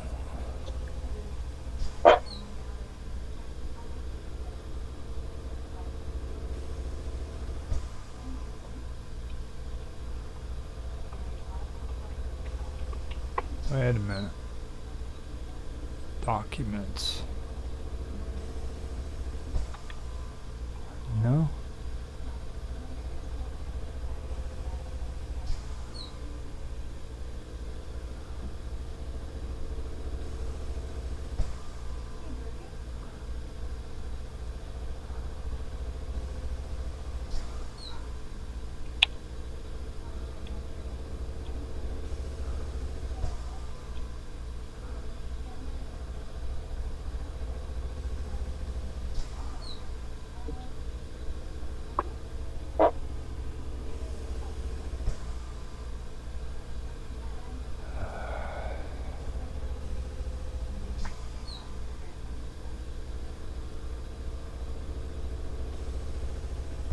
I'll be back, guys.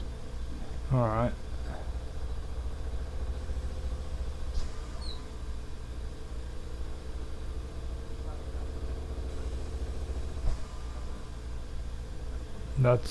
I've got my old videos, but I don't have the story. Hmm.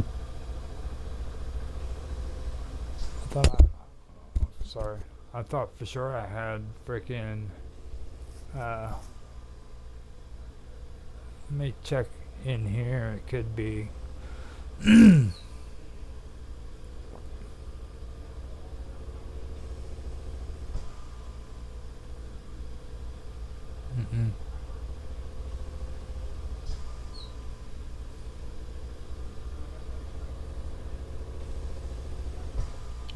RPG, no.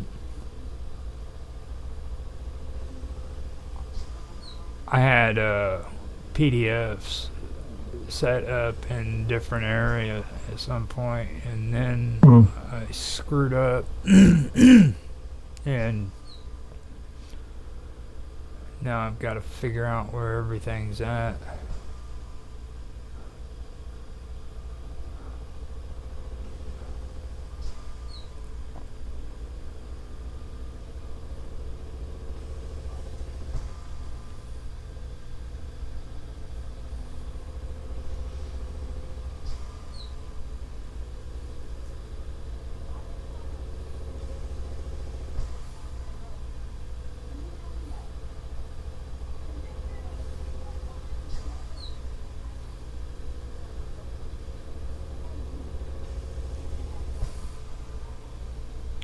Nope.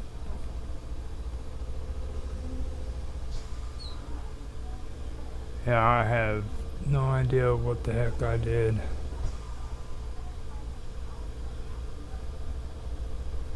Not a big problem. I look forward to getting that at the point. I can find it. I know I've got it. I've actually got a copy of it somewhere. I just have to go on the internet and freaking get it. I'm just surprised that I freaking misplaced it like that.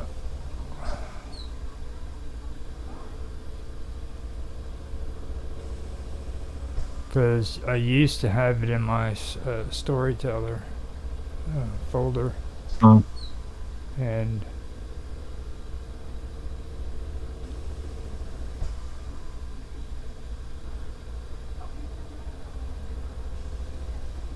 I even had a freaking folder in there that said freaking PDFs. That was before I got caught up in all these crazy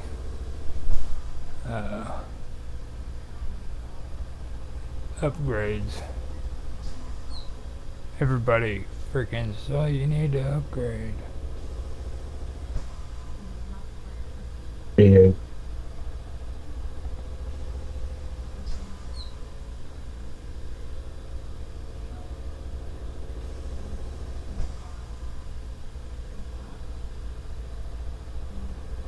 Let me see. Actually, you know what I can do? I can freaking use the search option.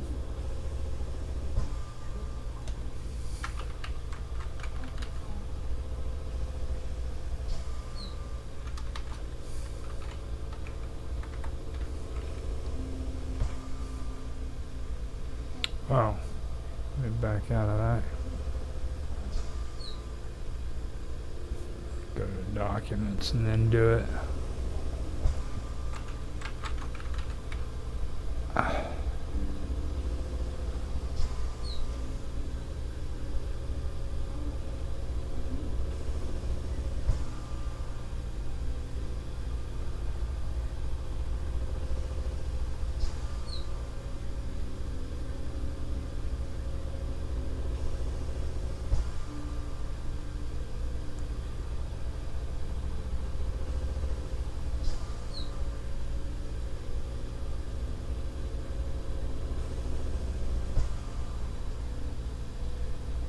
Here we go.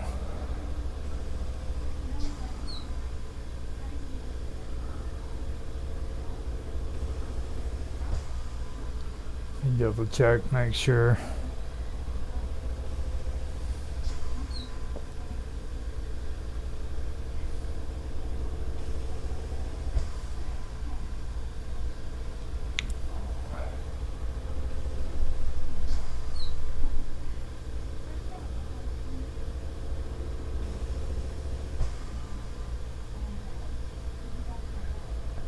Here we go. Yep. I found it. Oh. Open file location. It's in emulators. My PDF file is in freaking P. That's ridiculous. Okay, so you need to do some file management. I ended up getting all messed up on my filing system. I have to go and redo everything now, so it's crazy. Now I don't think freaking the chat will give enough memory for it. So if nothing else, I'll upload it to Google Drive and send it to the link to you. You've got like gigs worth of space, you know? I don't know for sure. Let me make sure I got the route. I don't think it'll be as much. It's only like 2.31 kilobytes or whatever the fuck. Yeah, it's gonna be fairly small, so it's only text. Yeah, it shouldn't be that should much. Be I'm just saying ahead of time that way. That way you don't.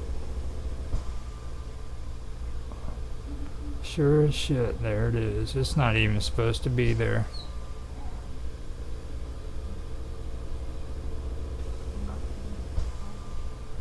Science fiction. There we go. Okay, I sent it to you in your message to me. Yeah, I see. And I mean, it's a pretty cool book. It is a pretty cool book. I actually like the book better than the game because, like, they leave shitloads of stuff out of the freaking video game. So, that's kind of annoying. I don't know. I've got a collection of sort of supplements, sort of extras that come with games. To sort of sell, sort of thing. This is what it looks like. I can share the screen for it.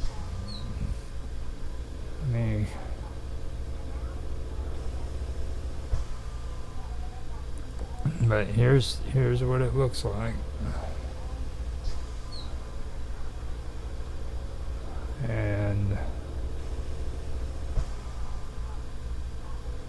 let me see if I can find it. Son of a bitch, that's what it did. It fooled me again. Did it right there on the browser. Into the Earth, chapter 1, and then chapter 2, The Hunter. If I don't come back. This is where he gets suckered into freaking going on his voyage. Hunter.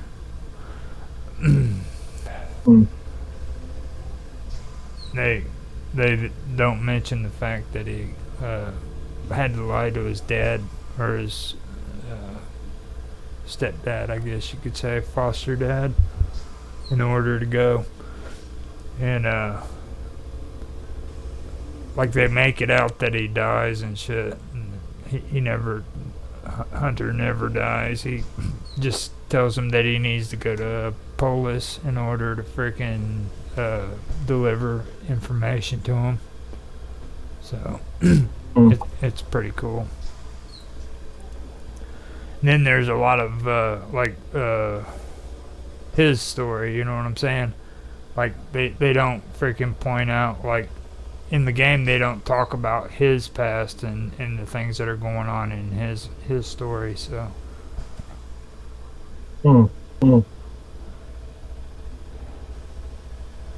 So where did Tan go? He's adventuring. Yeah, I think he went out just a second. Yeah.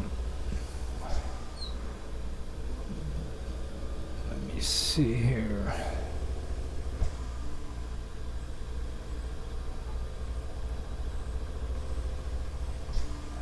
See, everything went black screen. I'm gonna have to.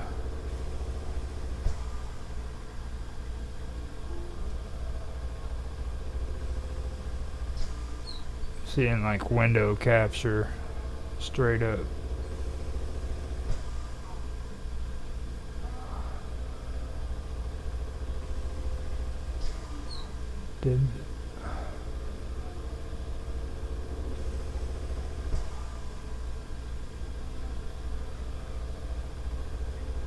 Alright, go back here.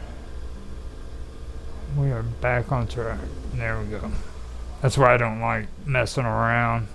I need to set up like some B-roll to where whenever I do edit this stuff, I can go ahead and just kind of like black it out and put some kind of filler in there for whenever it does that. I've been having to do that with John's videos because I know how he is about editing and everything.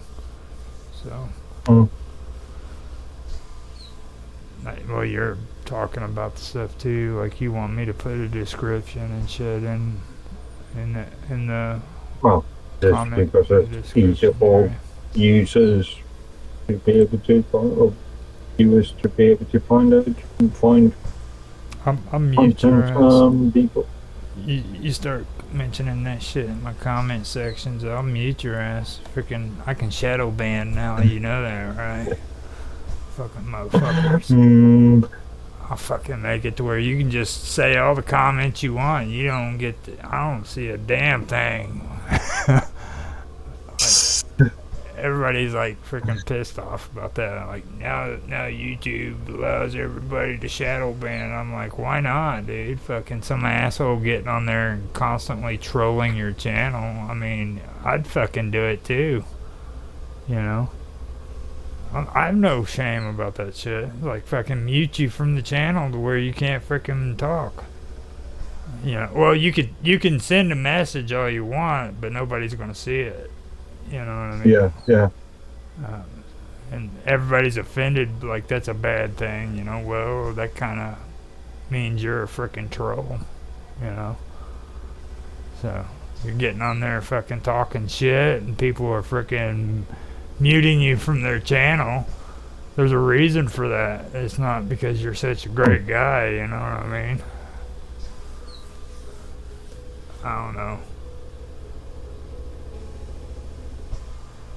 I want positive comments so that when people look at my videos, they say, freaking, that's a good comment, and they're more inclined to watch the video.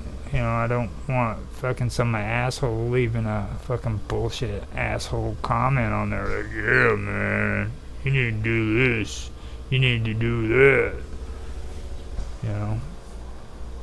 Generally, I'll leave comments on there unless they are completely irrelevant to the subject matter.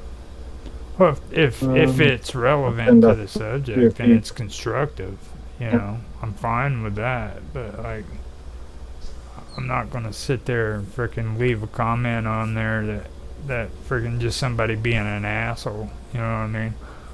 I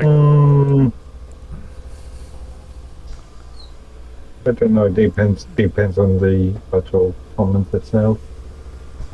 Well, you know what being a troll is, don't you? Yeah. Well, again, depends on the actual comment itself. I mean, I've noticed that a specific user on mine is trolling a lot of the booster content, booster posts, just criticizing booster posts for being spam. Yeah. Well, with them, they freaking are pissed off though. And that goes back to the beginning. You know what I mean? Like a lot of people are anti-Minds Plus when it comes to the regular Minds community. They aren't real big on the Minds Plus. They didn't like it. You know what I mean? So. I can understand why. Well, it was set up for money, for people to make money. I don't care what Altman says. Even money with tokens, but tokens have financial basis. It was set up for monetization, is what it was. And monetization, quote unquote. Again. Well, this is Mine's senior stuff. That the in mind with words.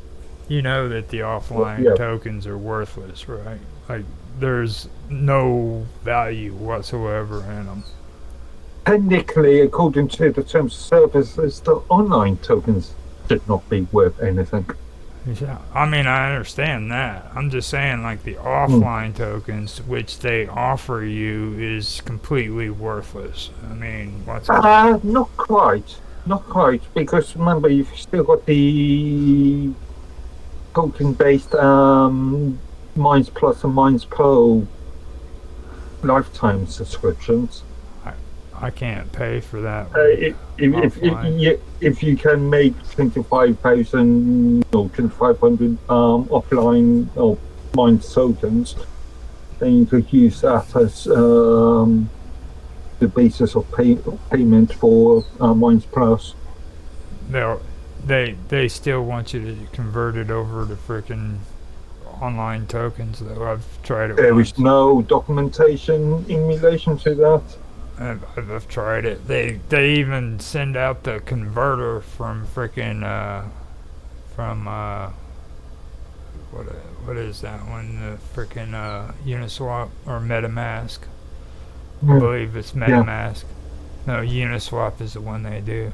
Uniswap, yeah. Uniswap is where they're getting the majority of the data from. And then the gas bill.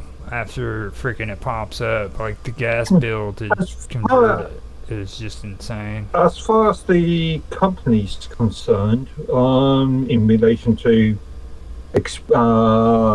token expenditure for Minds Plus, It doesn't really matter if it's online or offline. Every time. In fact, I would think I would argue that it's more beneficial for Minds Inc. for them to be offline. Yeah, let me see. And then they don't have to spend gas fees and whatever to retrieve them for redistribution.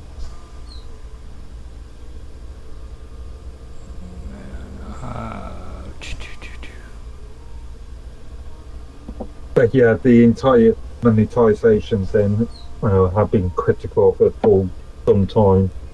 Not because of the idea, but because of the wording of the terms of service. Oh, they need to freaking stop using tokens. You know what I mean? Stop using tokens and start using. It's a marketing ploy for them. Yeah. I mean, they give the impression that the tokens are worth something. Therefore, the average user will look at it, and think free money or free revenue. And it's totally disingenuous. People like Bill Osman and Jack know exactly my complaints about this. They do it on purpose. Yeah. And they've not changed the Section 17 of the Terms of Services because of the legal responsibility, because of the legality of it. But again, disingenuous. That stuff right there, that's one reason why I don't want to get involved with that stuff. That's why I was saying it was nice of Bashy to do that to help me get that last payout, because I'm done with it. I'd rather freaking just do it the way I'm doing now and walk away from all that shit, you know. So and It's mute for a minute there. For a minute? I'd hate to see an hour. I went away to make a coffee, but then when I came back, I couldn't unmute myself. You've been muted the whole time you've been gone, man. Yeah. It's gonna be a couple minutes. Yeah, with Bob Dub, she misunderstood that whole shit about what I was saying too. Like, and I think a lot of people have a hard time understanding that whole concept, like that the offline tokens aren't worth anything. You know what I mean? Like they honestly, with the exception of the lifetime token-based memberships. Well, I mean, the average person on Minds is what I'm saying. They don't understand that they're not worth anything. They're just tokens. You know what I mean? It's like, now, the on-chain, yeah, it's worth cryptocurrency, but like the off. Technically, legally speaking, no, it's not.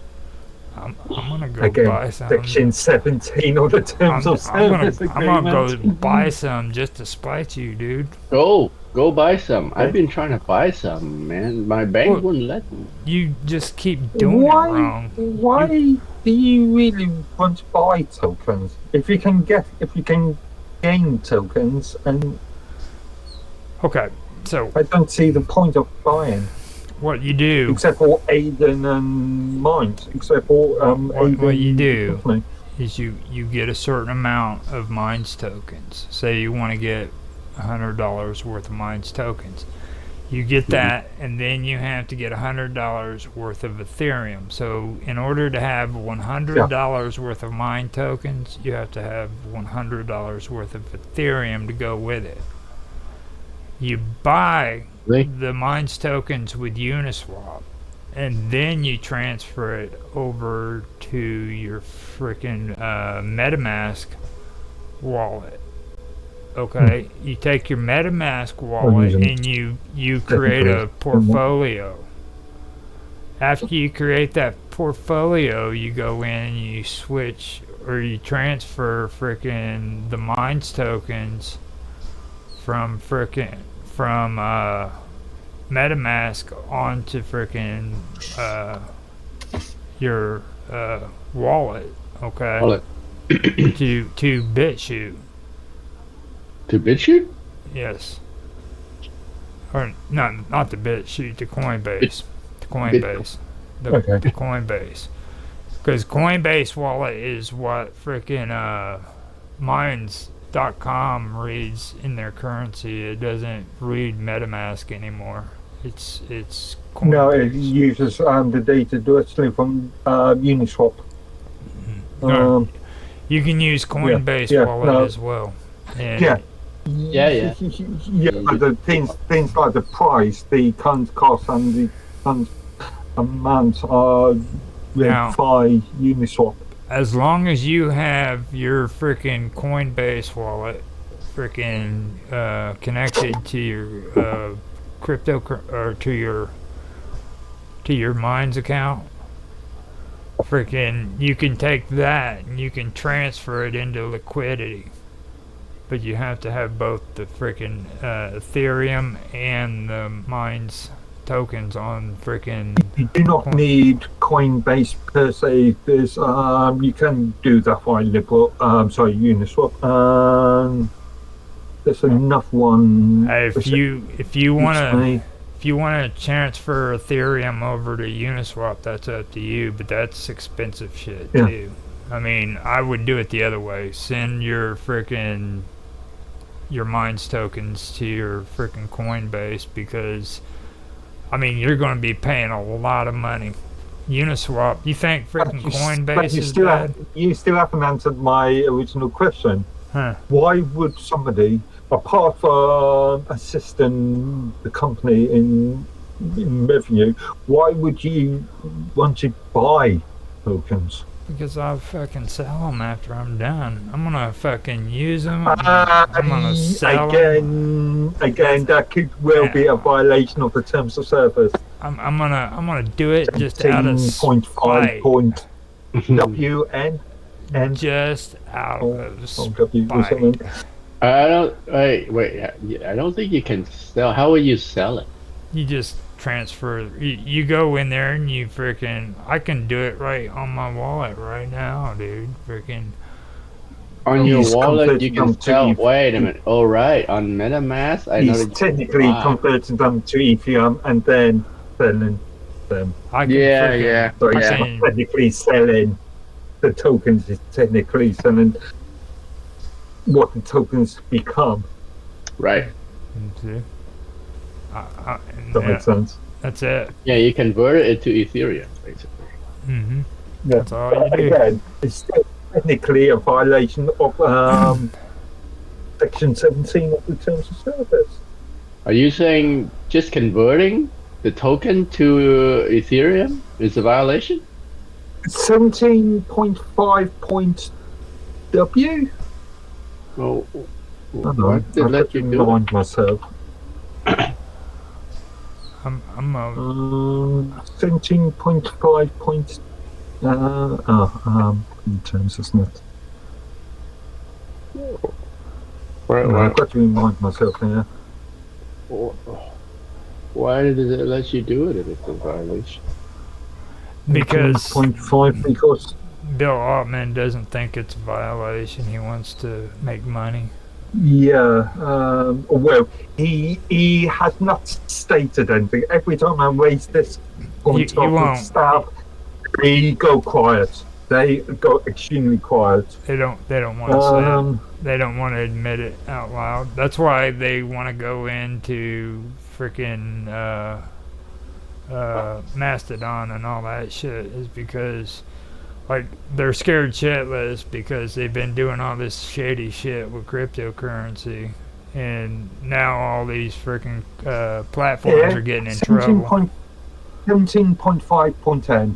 You understand that Minds tokens are a utility token, even though that's badly worded, a utility token not intended to be a digital currency, security, derivative, or any other kind of financial instrument. Mm-hmm. Freaking yes. I just found out too that freaking Odyssey had to freaking auction off their freaking platform recently. They just finished it up, so they're free and clear away from library, but they're still using the library coins. It's not auction off the platform. Odyssey is still owned by Odyssey Inc. or whatever they're called, but they moved video sessions. Did they? Yeah, they didn't control their own video provisions. Cryptocurrency provisions. They were using library for that. See, now we need to figure out what kind of system they're using there when it comes to their live stream, because I think freaking that would be cool to learn. Figure out what that is. Everybody freaking seems to get the wrong attitude about that. Okay, yeah, it's complicated. You have to go in there and learn how to work with replays manually. All right, but the functionality of that freaking program is insane. I mean, it is really freaking really thought out. If anything, that's the best way of saying it. It's really well thought out. It's just, if I remember rightly, most of their frameworks are proprietary. Even though they do claim that there are a couple libraries in there that are open source, but most of their infrastructure is proprietary. Mm-hmm. I'd love to find out how they're doing that. I wonder if it's their own program, if they wrote their own code and everything. No, like I said, it's a third party contract. I'd love to see who the third party is, because whoever is doing that, is doing a really good job. I have no problem with doing the manual stuff, because I mean and once you get used to it, it takes about maybe a week and a half to get used to freaking doing the streaming.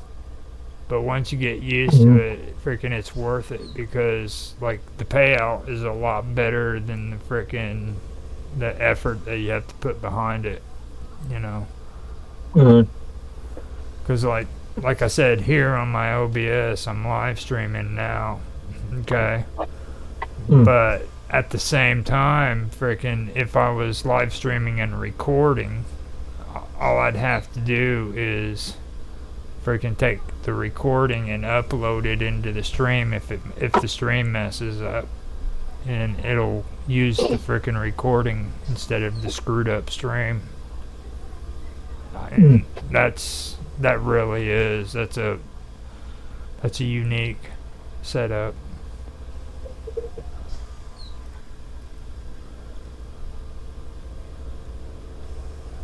If I wasn't streaming at the moment on Odyssey, I'd screen share and show you what I'm talking about.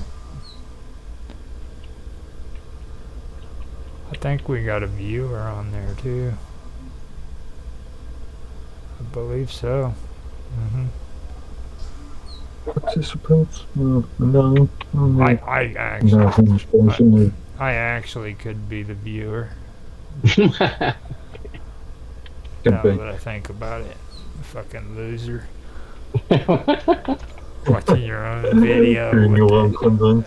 I was like, you know you're a loser if you're watching your own live stream.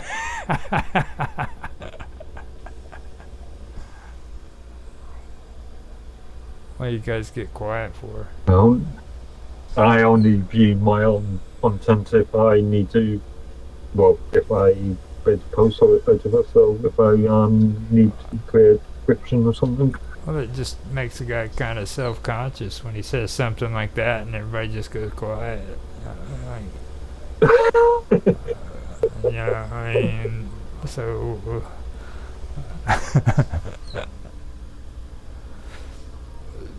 yeah,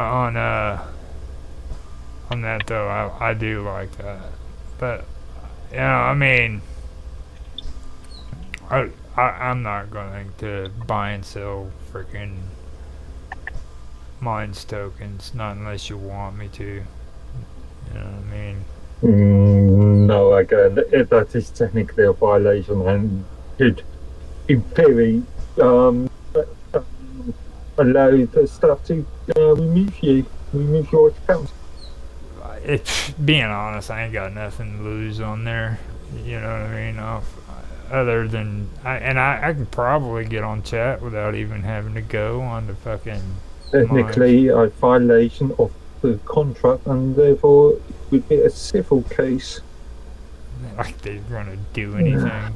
You know, I mean, come on, dude, seriously. Yeah, precisely. Because now I've been having this. I've been pointing this out ever since the entire liquidation or holding thing has been a thing. What for? 2-3 years now? Oh, it's been 4 years longer now? than that. It was maybe about 2 years after they came out with the whole Minds Plus thing. The Minds Plus thing was 20. No, my spreadsheet. 2019, wasn't it? I think so. You could be. Yeah, you're right. 21 or 22. I'm sorry. I should have done the math. You're right. You said 22, right? 2022. 2020. 2020. Yeah. I knew it was real close. It was right around the same time. Yeah, I haven't seen them touting the liquidity stuff on Minds so much lately. That's supposed to be one of the big winning points. Well, Minds. Also, the liquidity then is technically against the wording of the terms of service. Yeah. I mean, you know, they should have thought about that shit. Yeah. It's getting a lot more horrible on there now. We are. Section 17.5.R. There's a statement that says, you further understand that and acknowledge that we make no guarantees or representation as to any market liquidity. Yet, they are making representations on site. Oh, go and frickin' look under or do a search for how to change your frickin' off-chain tokens to on-chain tokens. Right there. I know the principle. Yeah. I mean, you'd be amazed right there on mine's search engine. Okay, it'll freaking pull up all the results, and this goes all the way back to the beginning. They've had blogs written from the administrators telling people this is how you do it. You know, and this wasn't from average users. I've used the material sources when I've come across questions in things like Minds Canoe room and the community help and support rooms. Yeah. You just need. But again, next time somebody asks you about that, just from personal experience that I've had when it comes to mine, next time somebody freaking asks you on how to do that, instead of sending those blogs to them, freaking just write down on a freaking cheap blog, say, fucking take a hammer, walk into your bathroom and beat your head falsely until you freaking pass out. One issue that I've got with is that they create these blog articles, and it's very rare for them to update or amend them. So we've got blog articles going back to 2019, 2018 that are totally irrelevant. Outdated. Saying that well, not totally irrelevant, but fairly irrelevant.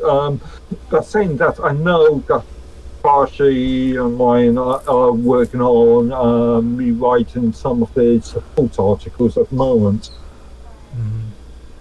Hopefully. The support platform articles at the moment.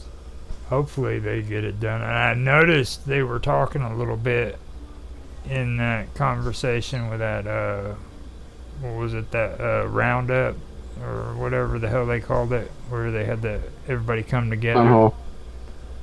Town hall, yeah. Oh, they were talking. Yeah. They were talking about that, and then they were talking about ways of going in and cleaning up frickin' the platform to where all these inactive channels are gone. Originally there was a concept of if you haven't accessed your channel in a year, then that channel could potentially be removed. But I know for a fact that they've not continued with that concept. I think that's probably why they do that, just because they don't want people to know that they're really that low on memberships and stuff and subscribers. Just to keep the numbers high. I haven't got. Now I don't know. I haven't got the data for that. Now I don't think they give a shit. I mean, they're at the freaking moment, the point break. You know what I mean? Like, so it's like freaking. I don't think, because now with all the shit they're doing and this crazy shit about freaking the Fediverse. Like, I know what the Fediverse is. That's not a good thing. When you send your platform to the Fediverse,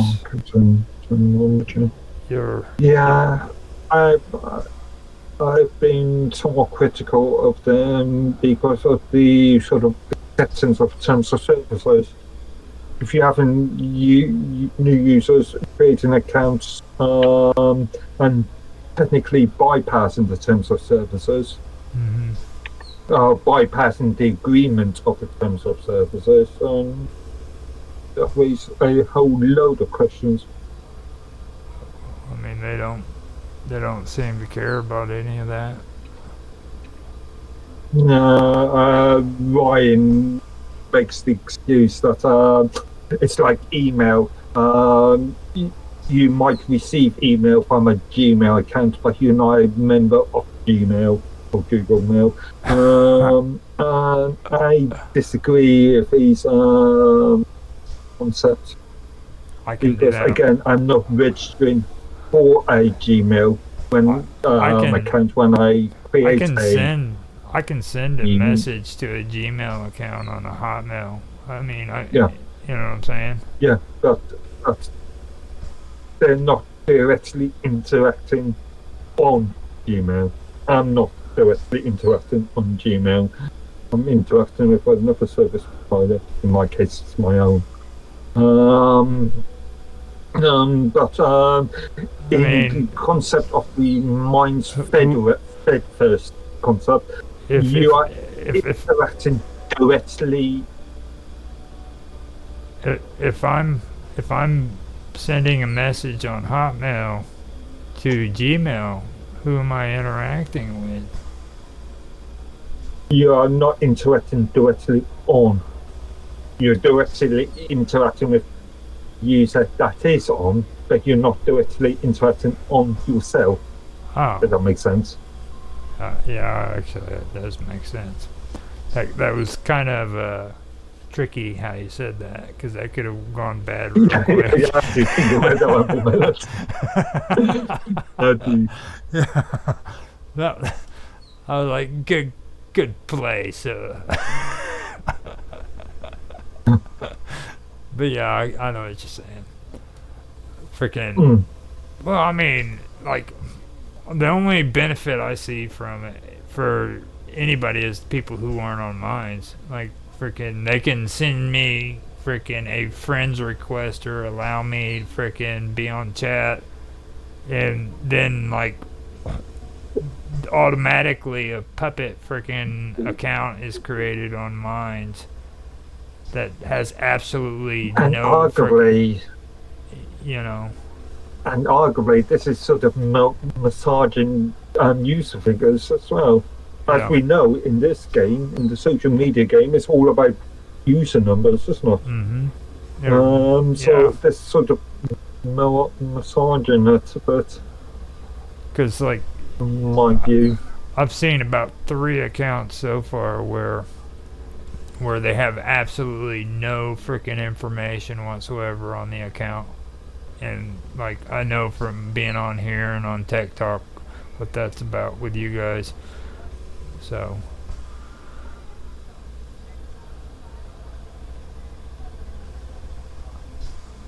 I haven't. I'm not going to say very much about this at the moment because I want to see how it progresses. I want to see how it goes. See, it did it to me again. I'm a bit reluctant. Well, I mean, it's up to you on how you want to do it, I guess. You know what I mean, when it comes to each individual. But I'm not. I don't sell into this whole fucking fractional compartmentalization shit where you get to choose what you want bullshit. Because to me, freaking, it's a way of compartmentalizing things. You know, like there's websites out there that freaking aren't a part of this group or that group and everything, and they're freaking being left out when it comes to freaking being found on the internet. You know what I mean? So freaking they're gonna die by the wayside. And by the way, speaking of what do you guys think about that Minds Network site that we wanna talking about building before the new year? It'd be cool to do, but I just gotta find people willing to do it. It's hefty resource, really. You know, resource heavy. Now, compared to some of the alternative sort of open source content management systems, it is extremely hefty. At least there's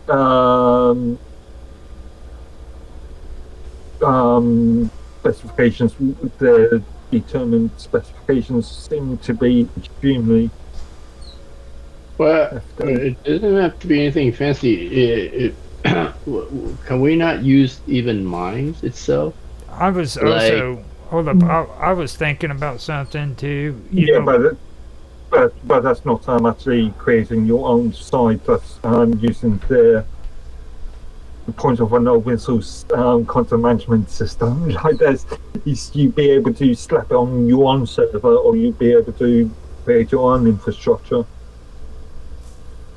Yeah, I mean, if you turn your Minds Pro page into your own domain, right? I but you're still reliant on. Still reliant on the Minds, or what Minds determines as their own infrastructure. Yeah. But you don't have to build everything from scratch if you go that way. Yeah. Now, on video, you know what I was thinking of? We were thinking wrong about all that. Embeds, embeds. Instead of freaking worrying about setting up freaking your own thing, set up an embed to where people can live stream straight onto the platform. Right. Just do an embed which is the code. Theory of the live peer concept. Yep. Set up a page for a single person, then allow an embed to be put in on that page to where when they stream it'll frickin' show up. Yeah. And then for another person. Like Mark, similar to how the live peer integration. Only problem right here is it's fully handled. Now I'm not talking about link either. I'm talking about like embed code. You know what I'm saying? Yeah. so it'll always be there for them. You'll play in line. You'll play inside the site, right? Mm-hmm. This is why I sort of insist on using YouTube-based content, because obviously that's embedded. At least the thumbnail is embedded. Easily embed as YouTube. far as mobile application, but the browser is still embedded. Mm-hmm. Now, not live peer, but fucking Rumble allows embed too, don't they? I don't know. Let's check on one. No.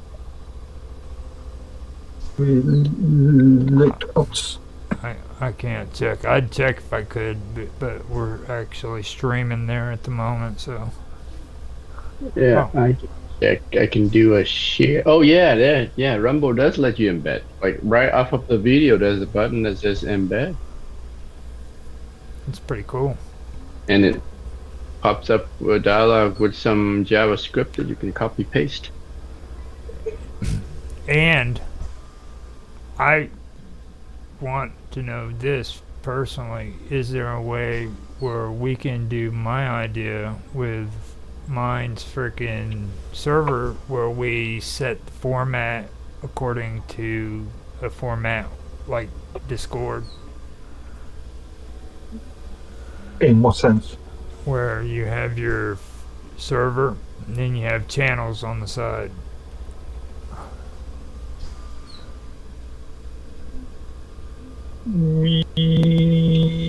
So it's private sort of infrastructure. Yeah, that's the point of or partially the point of the network. Mm-hmm. And because if it can be done that way, man, freaking that would be pretty cool. I don't know for sure. Just set up a freaking network like that. I mean,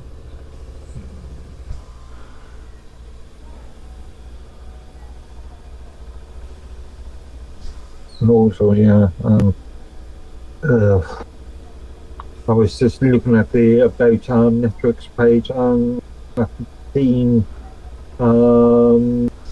the small box that shows the price instructions, and under team it states publish under your own domain to the. What is decentralized about mine in this context? I don't know. Decentralized social web. Is this a market? That does make. Wait. I think they mean that you have your own site, like you roll your own mine instance, right? Mm-hmm. Then you can your instance but it's still participate in the mine's network. Yeah, but it's still stored on a mine server or mine's structure. It's still stored on Oracle. No, it will be stored on your server. What's decentralized about it? It's stored on not under the teams, not under the. No, it says. It's just about networking. It's another node in the mine's network. It's not gonna. You're not gonna host. Yeah, but it's not decentralized. You don't have to host it on their central server. You're gonna host it on your own private on this part. He's fired up. No, not true. Not for this one. Fired up. Hang on, let me see if I can get a screen capture of this. His head's bouncing and freaking mic is like. You can share your screen. You can share your browser. Mine's network. Yeah, I'm just about to do that. When his freaking mic starts making that funny noise. Section there. Eyes twitching, you start shaking, sweating. You've got that. Give me, there we go. Pupil dilating. Yeah. Publish under your own name to the decentralized social web. Wait. Where are you seeing that? Where? It's right there on the. On the team. Oh.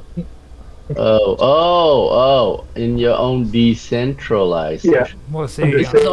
These are all cloud hosting options. On an Oracle-based. Well, I'm not on paying. An Oracle-based. I'm not paying $50 a month for that shit. I mean, seriously. Publish under your own domain. Well, this is that there is your own website. Yeah, but idea that pro. I'm not gonna make money off of it. Like, you know what I'm saying? It's like fucking. That's. Well, you have to make some money off of it if you want to consider it as an investment. You know. Well, I mean, to invest in something, it goes back to what I say. If I freaking invest $50, it needs to make $150. Yeah, it's only because you don't have a business idea around this. Yeah, I right? do. Yeah, I do. Like what? Right now, I'm wanting to freaking get it set up with my content to where I can make money off of it, and that's what it's about. Like, it's not freaking all that great. So why? now. Why? Okay, no, but it's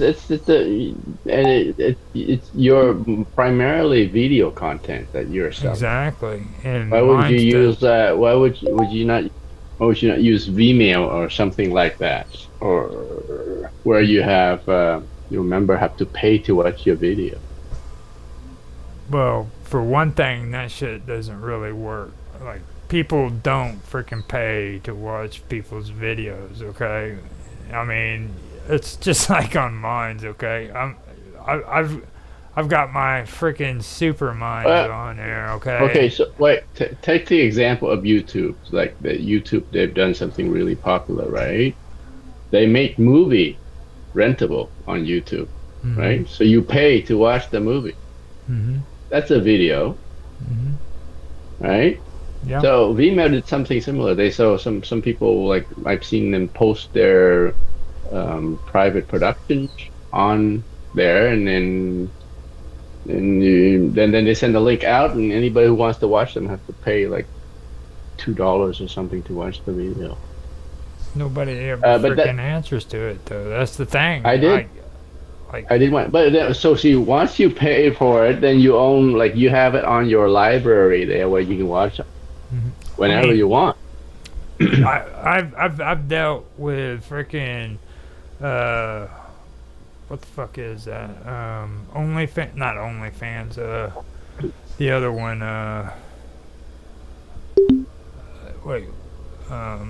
Mark Truck. Yeah, Patreon. I checked them out. Patreon, yes. Patreon is for writings, isn't it? No, you can use video on there too. Oh yeah, okay. Yeah, and then they've got locals. I just checked out through Rumble. That's a hawk of shit. I mean, there ain't nothing there that's fucking worth getting. They got just as shitty a deal as what friggin' Minds has on their video and everything. Like, you're allowed to freaking post a certain amount of gigabytes, and then freaking you can only do it once a month and shit. I mean, it's completely ridiculous. And I mean, there's no money. It's a gimmick, is what I'm trying to say. Like, and everybody's been talking that big about that Kick. Okay, Kick fucking does pay you, and you become their employee. But the fucked up part about that is you allow them to be your boss, and then they still fucking have requirements about how many people are freaking watching your videos and how many subscribers you have. You know what I mean? Before they'll give you money. Okay. So you're like, I would have to look at the contract, because if they employees, if the creators are employees and Kick has got an EA presence, then they could be violating whatever jurisdiction that they're in. Legislation. Now, there's let's say they've got UK officers, then they will be in violation of UK employment practices.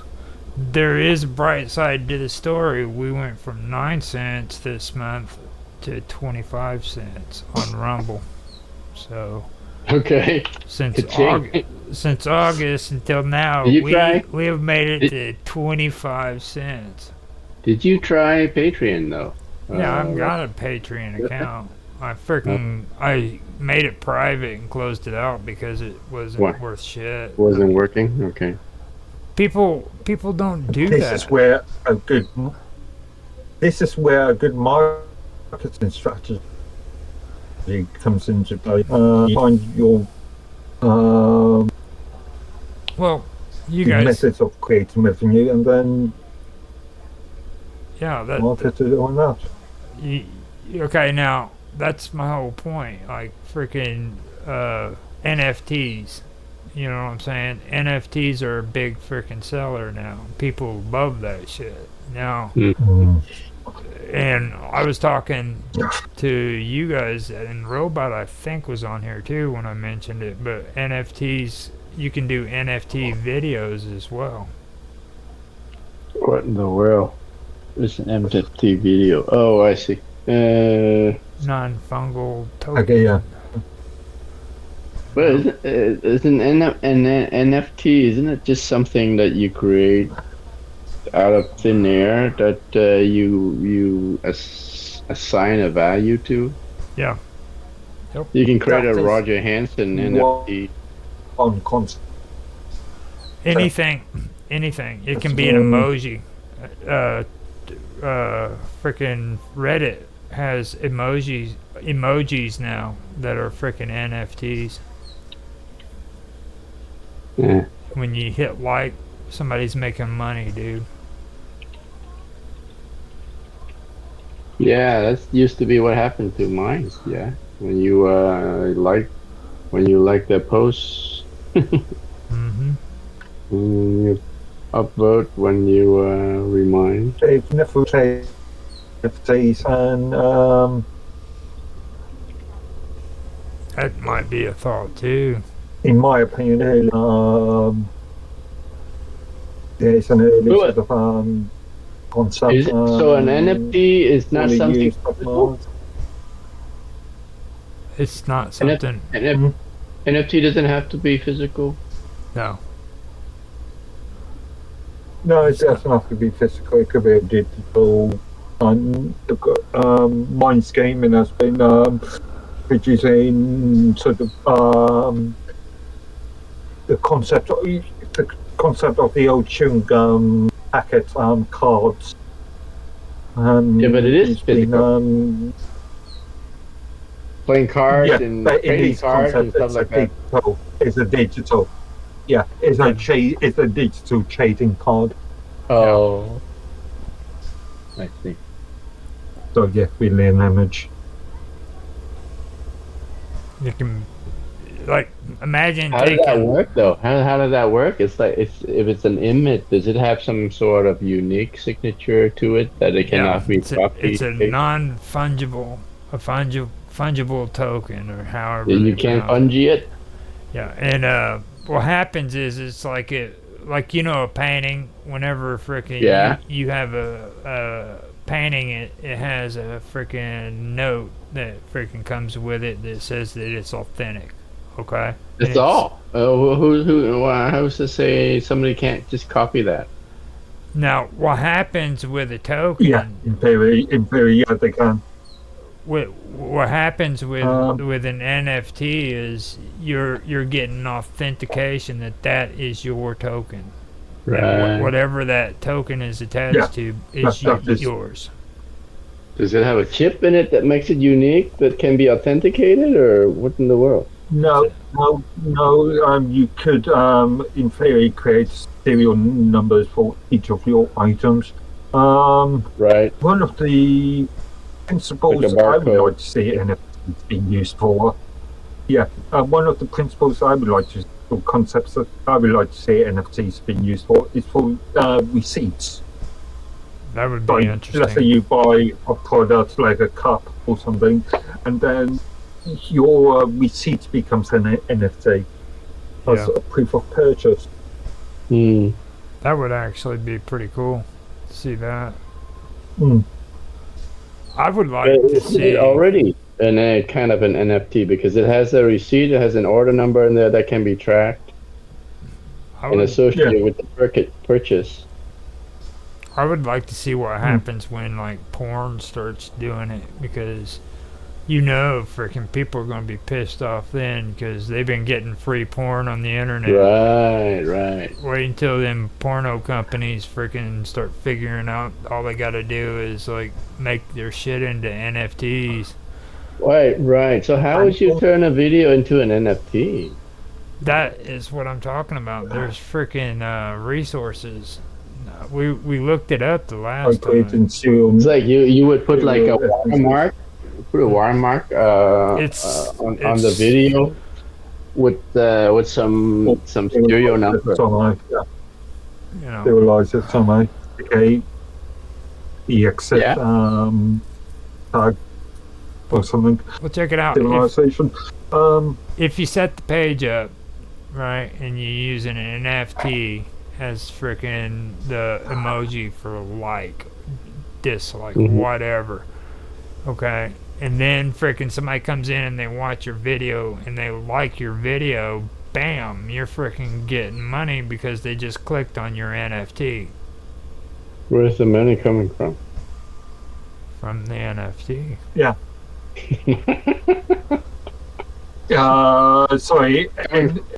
Coming from their They're doing it. They're doing it on Reddit. Explain to me how they're doing it on Reddit. Every time somebody clicks on that, there is another serious point here that you've got to consider. A lot of sites or platforms that provide NFTs don't provide any sort of terms and conditions with those NFTs. I ain't gonna provide none either. Fuck them. In theory, I could create an NFT and then we're come around too much on mine. Yes, true. Now they don't have to give any guarantee to their tokens. An NFT is an interesting approach, though. I mean, it's not just videos either, is all I'm saying. You know what I mean? Like, you can it could be any content. It could be anything physical or digital. Make it to where freaking people have images and shit, too, that they want to turn into an NFT. I mean, there was the case of Elon Musk sending one of his comments of us as an NFT. What was it, a few years ago or something? Mm-hmm. Yeah, that's interesting. Make your comment. Yeah, but why would you? But again, I don't think there was any determination of who actually owned that comment. If I am buying the comment of you, then surely I'm the owner of the comment. Right, and you can sell it too. People sell NFTs left and right all the time. Yeah, it's another one of these better marketings, isn't it? It's another one of these things that you can see a boom and a bust. Hey man, all I'm saying is let's use it until it busts. You know what I'm saying? Fucking. Arguably, I would think the peak time for all of these usage of NFTs are past. All of these people on the internet today are fast movers. They really don't give a shit. You know what I mean? Like, and that's really the way it comes down to. They just really don't give a shit. You know what I mean? Like, this is where I believe regulations need to step in to start having the average consumer being technically ripped off. Roger, I need to ask you about the YouTube. Like, you have monetization on your YouTube account, right? Right now, I'm debating. I'm not at the moment. The reason why I have to freaking do that is I've got a debate on freaking the old content that's on there. John went on and freaking Well, he had footage that was from other people that he edited and made about UFOs and freaking aliens. Well, YouTube has no problem with it now that it doesn't have any copyright issues because I cleaned all that up. But now they want freaking the content to be altered so that it freaking shows like a reaction video or some shit like that. So it's gone from copyright to freaking we don't like the fact that you're using other people's shit. Okay. Okay. So it is still a copyright issue. No He's copyright not using it for the principle of education, news reporting, or commentary. There's no copyright infringement. He's not using the fair use. He's not using the content as fair use. Nobody has put a copyright on the material that he has, or it's gotten muted out. I went through and made sure that all the copyright music was gone. Okay. And freaking nobody's put a copyright on the videos. What is the content? Is it a review of other people's content? It's alien, UFO sightings and ghost sightings and things like that. Yeah, but it's all his original work. He edited the videos, but it's not his videos. You know what I'm saying? So does it fall into the fair use? Yeah, but the video that he's editing, so it is public domain? Nobody's had copyright issues on them. When I went in there, I had to clean up 3 of them, and it was because of audio. There was one video. Does it fall under the US 1976 fair use stipulations? Well, Copyright Act stipulations. I made you moderator on there, dude. I mean, all you gotta do is go on the channel. And check not it out unless he's yourself. wanting to make money off of it. No. Wouldn't be fair use. US law is quite specific on this. Unless the content is being used as for purpose of commentary, so he's commenting upon somebody else's content, for educational needs or for news reporting. Well, dude, I mean, this is about aliens and freaking ghosts. There ain't very much education going on there. You know what I mean? I cannot say because I have not seen his content, so. You know, I mean, basically it comes down to the fact that they're going to have to be deleted, and a lot of them have like freaking 20,000 views and shit like that, 4,000 views, and so that's what sucks about it. You're sharing the channel with John? Yeah. You're talking about the Wonderful World of Weirdness. Yeah. But on your channel though, I'm talking about the Roger Hanson or the whatever the. I don't have any problems. My question is it violating U.S. copyright legislation? Not my channel. My channel's cool. So you're making good money off of it then? No, I'm Are not. you monitoring? I'm not. You're not monitoring. I've got 467 subscribers. I've got almost 500 more to go before I'd even be close to eligible. Oh, I see. Yeah, and like I was trying to tell, I think it was Mark.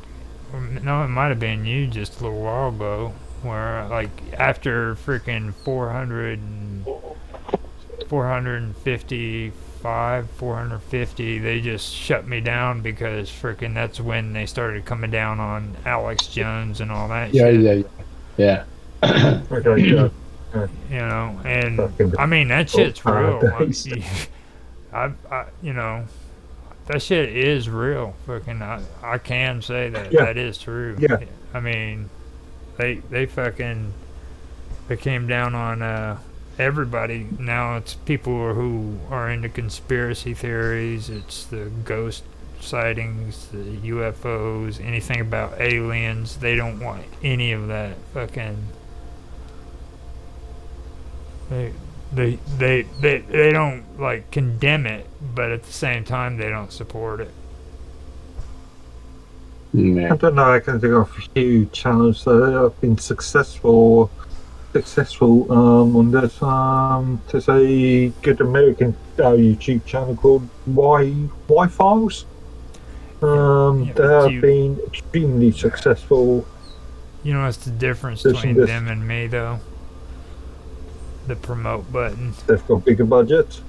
The promote button. Yeah, they've got bigger budgets. They've got a legal team. They've got promote. I don't know. Actually, I don't. Yeah. These people. I've had this conversation with you a little while back with that fucking one thing when it comes to our videos on Rumble, and I was comparing it.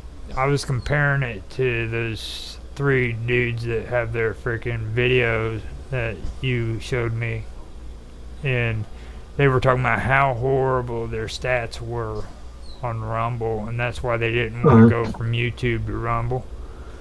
And we're talking about Mythic something. Oh, those Australian channel that reviews Disney stuff and talks about swords and stuff. Yeah, the swords thing. Yeah. Yeah. Now, if my calculations are right, fucking, we have better content than they do. I mean, and the reason why they're getting so much out of it is because when they put a video up, they fucking put shitloads of money into promoting. And when I say promoting, there's a freaking option on every video where you can promote with money. Okay. So actually, the content is extremely good, especially that it's content. Not. It's not. I mean, I saw their stats and everything. Okay, their analytics when they were on the video. Have you spent some time looking at videos? We have better analytics. Look, we have better analytics than they do. I mean, seriously, we do. We have better analytics than they do. Their shit is garbage. I'm dead serious. I'm telling you, it's garbage. They're making. I disagree. The production value on some of their content is. If you're going off analytics, I'm telling you right now, like we're actually hitting freaking 50%, just under 50%. Okay, and I'm not bullshitting you. Okay, I can see where you're going with this. There are lies, downlights, and then there's stats. Yeah, I can see exactly where you're coming from. Okay, they are literally they are literally freaking doing. They're not even doing freaking. This is all time. I've got it on the stream, and I'll put it on the screen share. Remember what they called the shadow casts. Okay.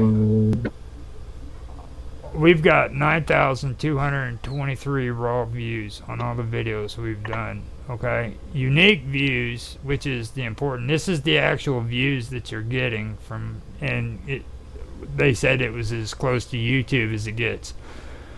We're getting 4,129. That's almost half the amount of raw views. Okay, now these guys are getting freaking like 2,000 unique views for 9,000 views. All right.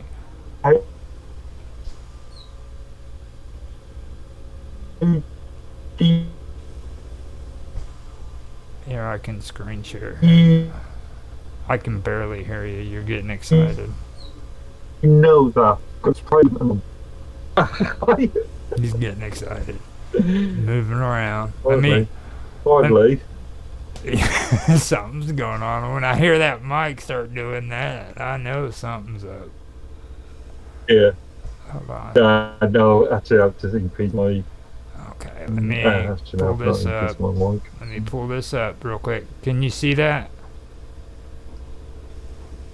Yes.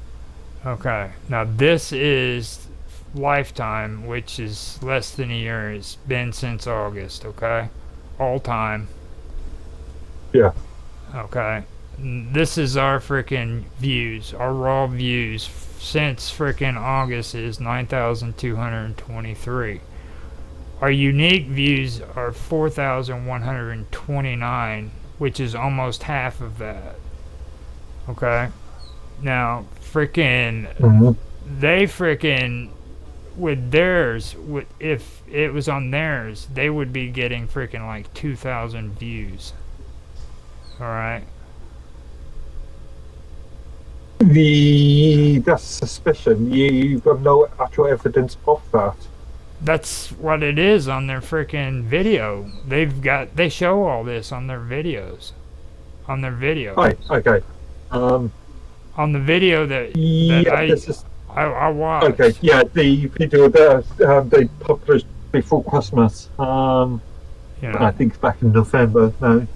Yeah, I mean you showed it to me and we were talking about it, and I freaking used that as a reference to go off of so that I know what I was doing on Rumble. Okay. And yeah. I'm literally telling you, dude, freaking we are doing like almost twice as good as those guys are with the little bit that we've had involved in it. I mean, our videos are doing really well. But as far as those people are concerned, the majority of the audience is YouTube based. They're using promotion. They're promoting their videos on YouTube. That's how they're doing so well. Yeah. Okay. When they get freaking payouts, they take a percentage of it and they put it back into promoting their videos instead of letting it grow organically. So they're not getting. They're not getting. No, they are a business, and their prime income will what was it? Something like 80% of revenue is done by YouTube. And what company would not promote their prime products for the purpose of revenue? You have to go according to a budget and not be ridiculous about it. That's the one thing that's the most important about. And they are. No, they aren't. They said they're barely able to freaking keep their channel going. All right. First of all, like I said, if you're freaking paying out this amount of money, you don't freaking want to pay anything more than what is going to give you freaking twice your freaking profit. Okay, so if I promote if I promote anything for $50, I want $150 back. You see what I mean? I don't take all my money and and just promote every freaking video until the money's gone. No, but they don't. They set budgets for promotion. They're set budgets for staff costs. Remember, their entire company, therefore they've got their own human resources department, they've got their own technical department, they've got their own makeup department. If they're paying that and freaking promoting their videos and they're just barely able to make it, then they need to start cutting the fat, because freaking that's what it is. Because our analytics are freaking are better than theirs, and we don't even do half that shit. I mean, seriously, we don't, and we got better analytics. Also, I've noticed on Rumble, freaking, you get better analytics with live stream than you do with uploads. So there's a good chance that they're not live streaming on Rumble and they're just uploading videos or syncing their account. not sure if they're live streaming that. I think they do a few Patreon live streams for the Patreon because consumers. I noticed that with they're opposites. Rumble and YouTube are. YouTube, you get better with uploads than what you do with live stream. You go to Rumble and you get better freaking analytics with live stream than what you do with your uploads. At the end of the day, it doesn't matter what technology you use. It's just all about making sure that the viewer, the consumer, is actually being able to access that. Mm-hmm. And if the consumers prefer to use YouTube, then you go where the consumers are. I mean, as an analogy, if I wanted to open up a hairdressers in where I am, I don't go off out to an outer town sort of field that nobody's ever going to come across. I'll open up in the main high street. That depends too. That depends too. What's your focus group? You know what I'm saying? Like yeah, indeed. If identify your customer. If you want to have freaking customers from that local town, that local area, then yeah, you're gonna stay in town. But like if you have something that's out of town in the country, but it's accessible by the surrounding 4 towns, and traffic is always going through there, then you might want to go that direction. You know what I'm saying? And it's the same way with like Rumble and YouTube. I mean, there's if you know that freaking the same basic group of people are going through, then you're going to want to be able to freaking be at a location where freaking both audiences are able to freaking see your content. You know, but this is one of marketing. Mm-hmm. Being able to identify customer, mm-hmm. being able to identify who you're marketing to, and like with YouTube, you know, I mean, YouTube they've got a lot more censorship than what Rumble does. Whereas Rumble frickin' just basically lets everybody, you know, run amok. So you gotta take that into consideration. But this is just about moderating your content to meet whatever agreements you agree to. Well, it's more than just that too. Like, if you want to be mild, then frickin' it's fine with YouTube. But if you go on to frickin' Rumble, you know, you got to be hip with the frickin' hardcore frickin' conservatives who want to and do the majority want to be associated with you know, this concept. It's hardcore. I mean, it goes back to the old the Verge joke. It's a Verge. Verge joke, in which a couple of years ago they claimed mines to be far right platform. Laughable. But yeah, trying to use. We're trying to claim that we're trying to dissuade people from not using points. Well, my whole point though is like on Rumble. Okay, why would I freaking go and put my gaming videos on Rumble when I know that the majority of people on Rumble are into freaking politics and freaking all this hardcore conservative shit, or being red pilled? And YouTube is much more generalized. It's much more generalized platform. And if you want to look at purely game content, then maybe a platform like Twitch would be more appropriate. That's what I'm trying to get at, is what you were talking about with your, you gotta pick your audiences and shit and be smart about it.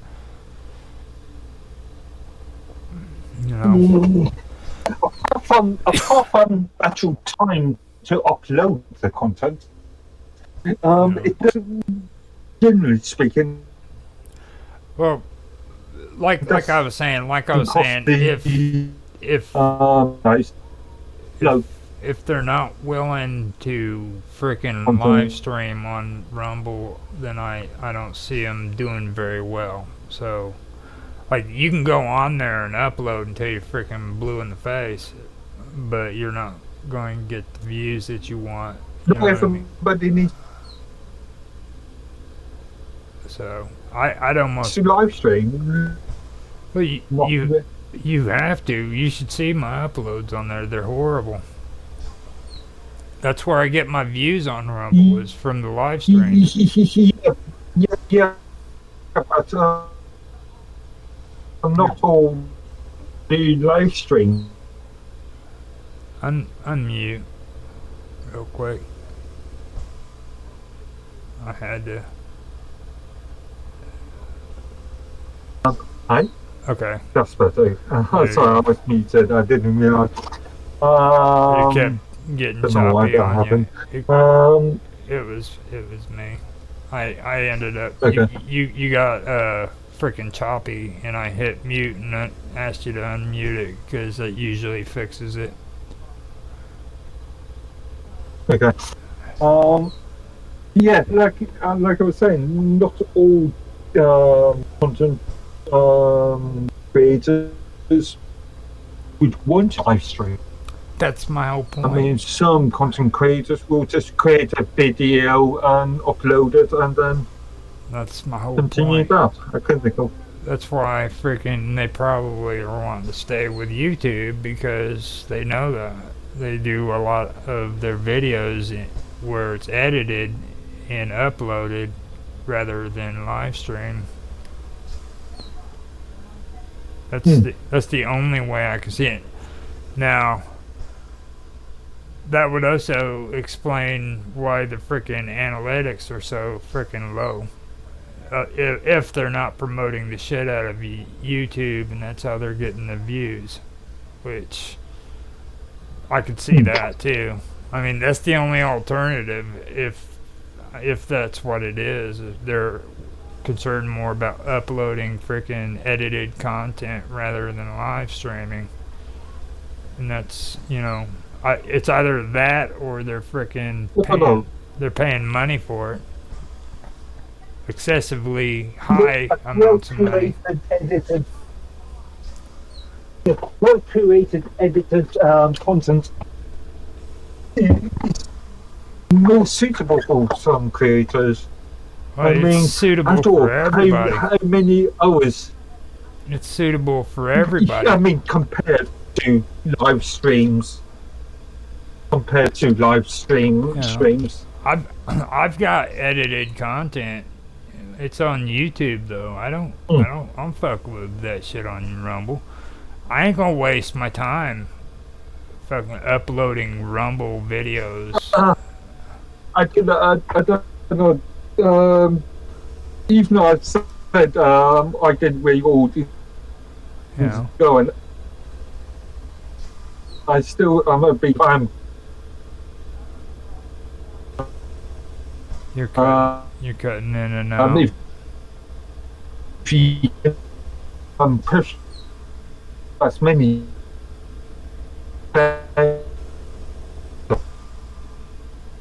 like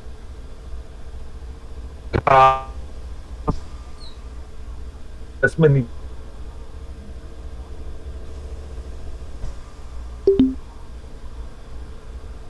oh, something happened.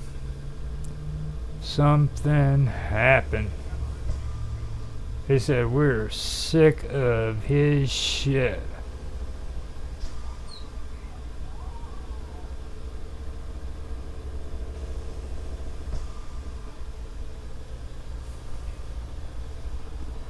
Now grid view. He's gone. Yeah. He is gone. They cut him off. Oh. Dan's gone too.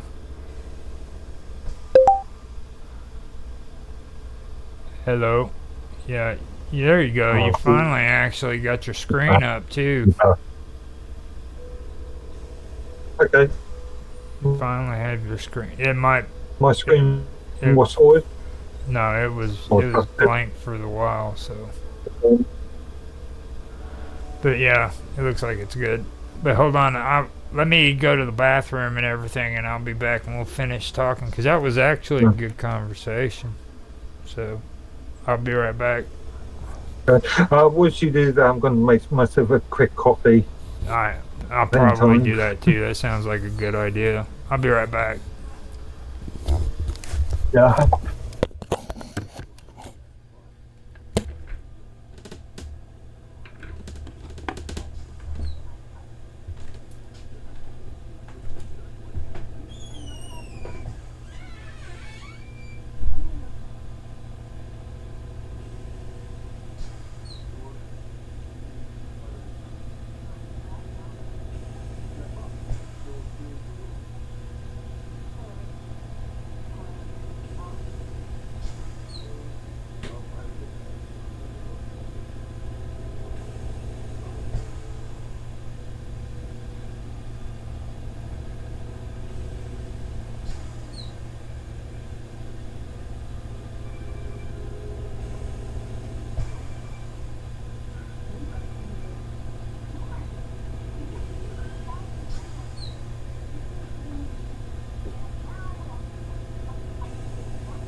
What's that?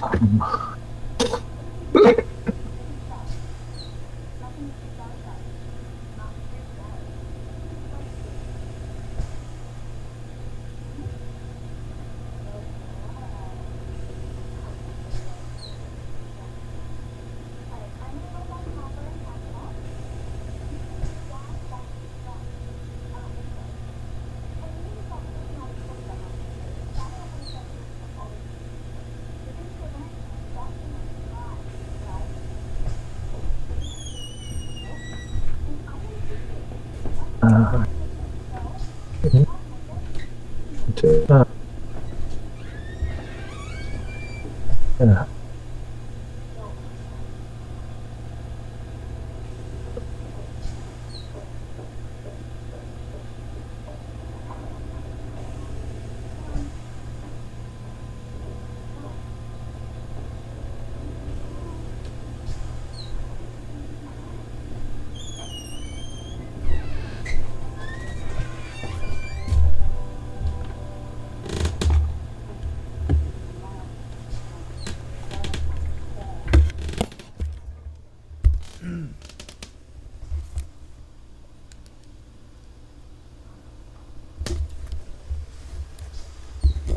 Okay, I'm back. I probably should have muted before I left. Oh. Probably heard me getting in a squeaky door and everything. Tan's still gone? Yeah. Oh, I think you either crashed or I didn't. Freaking, I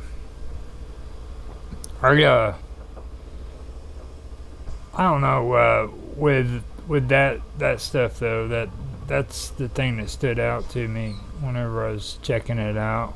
And then I started noticing the differences between the live stream and the uploads. Because that's what I really look at, you know what I mean? That's the important stuff. Like, you know how YouTube has the click rate shit? No, click rate is tricky. Yeah.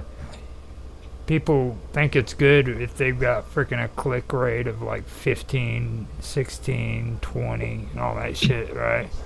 They don't understand what kind of bullshit they're getting themselves into. Okay? It's okay to have click rate, don't get me wrong, because that helps people, new people seeing your stuff.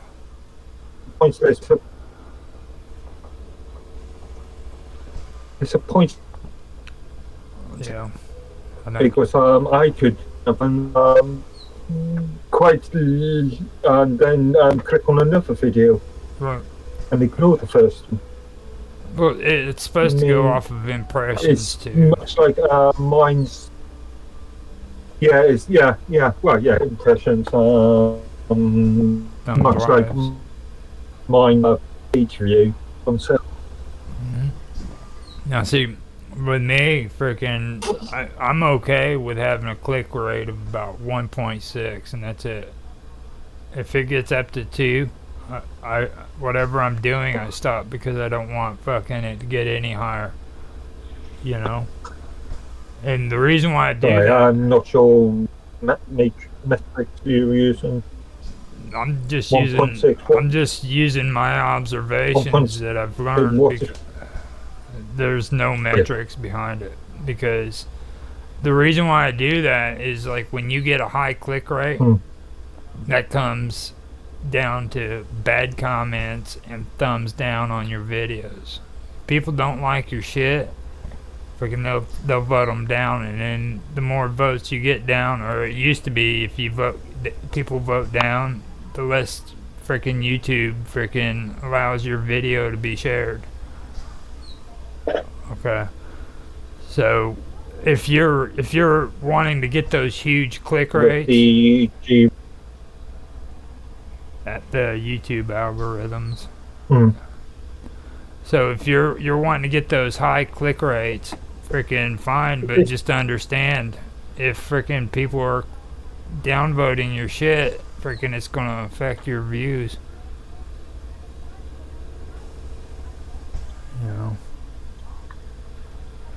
What's the old? I mean, I remember. I haven't touched. I barely heard that one. Did you say? I haven't seen. The same sort of. And I think your batteries are going dead in your earbuds.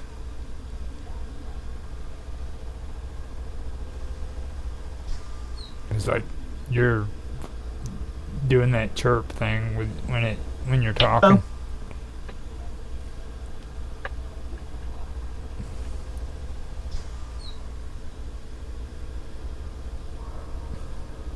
Actually, oh, you know, he's frozen. He's frozen. Here, let me come over to this channel and I'll show you what I'm talking about. That way you guys can kind of see what I'm talking about here. I can go to YouTube and use Wonderful World of Weirdness, the studio. Okay. And I'll do the screen share too. That way you can see it. But yeah, give me here. There it is. Okay. Okay. Now you see, this is in the last 28 days. Okay. He's doing what I've been doing. He's gone up 2.1K more than usual. He's gone up 41.3 more than usual on his watch time hours and his views. His subscribers have been falling that whole time, but he's getting higher views. Alright? Now, where all of this gets tricky is you come here to 90 days. Okay, he's got 8% less on watch time hours, and he's still losing freaking subscribers. Now this is 360 days. This is what's been going on in the last year. 365 days. He's 198% less, 55% less, and 47% less. All right. So that's basically what's been taking place. Now, right here on this impressions click-through rate, it's at 2.1. Over here is at 4.3, and it's up to 3.4 right there for the entire year. Okay. He's got 6.6 there. 5.4 there. He's got freaking 4.7. All these right here, and then down here the click rate goes down to 1.5. Okay. And I've been doing that on purpose. And freaking as time's gone by, his freaking views have been going up, and so's his impressions. So's his freaking watch hours, and so's his freaking views. And the reason why that's been happening is because freaking I said I didn't want freaking click rates being freaking over 1.6. You didn't want? Why? Because with the higher click rates comes freaking downvotes, it comes the bad comments, the trolling, all that shit. People who don't want to see your videos are going to see your videos. Oh, I see. So the higher click rate mean they click by the video faster? Mm-hmm. They see a pretty thumbnail or something that might end up interesting, so they click on it, and it's not what they want. And then they click away. They click away. And hopefully, if they do click away, they don't freaking downvote your video. Mm. See what I mean? And there's fools out there who think freaking having a click rate of 7 or 12 or freaking 28 or whatever. They put it on my account. That's weird. Oh, I switched. Never mind. Hello, everybody, and welcome back. There we go. Welcome. Welcome back. Welcome. See, I told you, I have like this sexy voice. There ain't no way I even sound. I sound like cat turd. Yeah, that sexy boy that make up for a pretty face. Yeah, that's what it is. I got that freaking an ugly face. And see, like right here, this is my smaller channel. Okay. Nothing big. Same deal.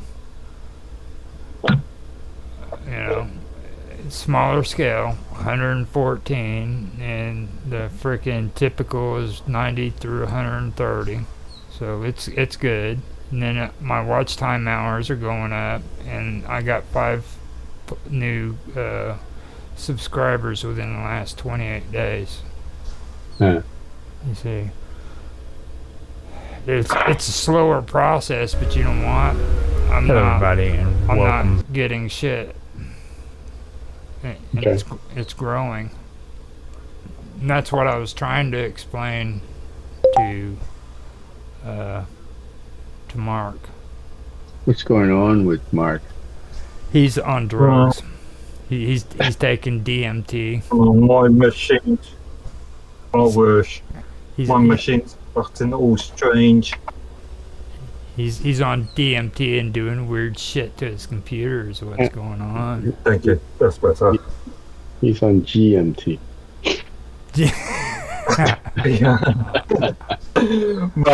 My machine's acting weird for some reason. This machine's the Ethernet port on my docket stop. Yeah, it keeps dropping packet. Well, too bad you got Linux. Oh, it's the hardware. It's just hardware. My just Ethernet port. If you had Windows, you wouldn't have that problem. Yeah. You have a million other problems. If Windows have many more problems. I'm just getting them fired up. They got off. It's like I like the way, you got a knack with baiting people, Roger. I like Linux to an extent, okay? The only thing I really don't like is the fucking effort that goes into it. Like, you have to freaking do 5 million times more things on a Linux. You have to type. Well, I mean, to get something done. You gotta freaking put code in and shit. Yeah, that's right. You gotta go like kill-9 something. And just right-click terminate process. And when the fuck are they gonna get wine to where it actually works? What? Wine way old. Wine is like the freaking worst program that was ever thought of because it's from the time they came out with it to now, freaking it still doesn't work. Well, it looks like I've been updating it.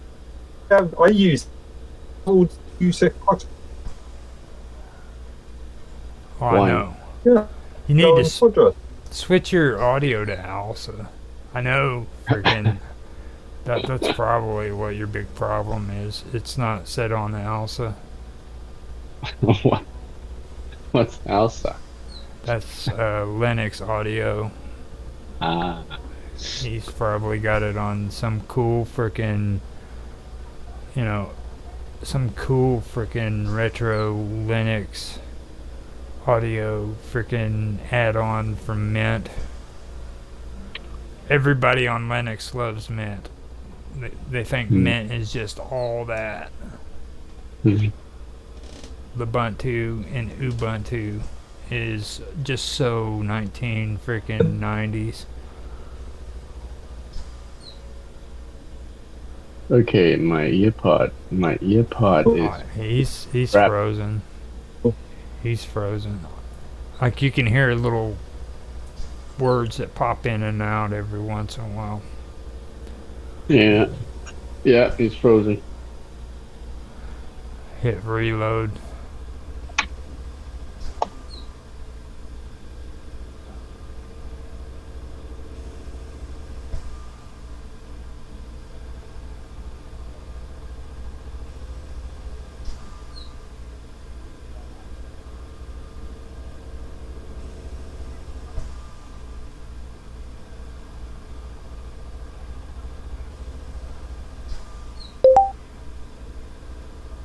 There we go. Let's see if this works.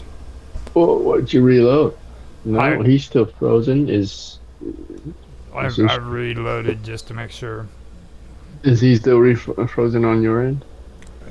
Not. At least now I see his avatar. So I got a question for you, actually. What? What made you think of Mark in a freaking bow tie as being a freaking like a Chippendale dancer? Chippendale dancer, dude. What the hell were you thinking? Even now that you mention it, as soon as you bring it up, automatically Chippendale. I don't know why. I don't know. I'm like, oh my god, dude. The face, I guess. As soon as you mention Mark and bow tie. This is like hey Mark, we're talking about you and bow tie. I was telling Roger that for some reason, as soon as he mentioned you and bow tie, Chippendale comes to my mind.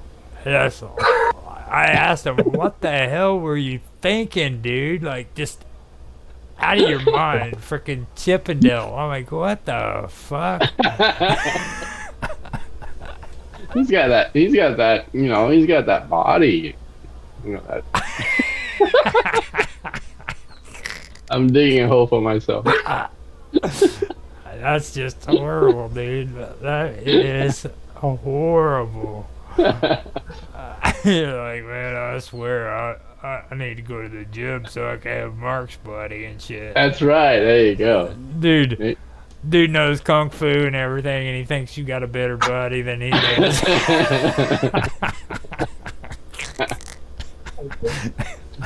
I don't know. I'll take that as a compliment. I got weird wiring in my head, I guess. Even now, I'm surprised at myself. Like he just brought it up again, and automatically, first thing that comes to my mind is Chippendale. Freaking! I bet you anything.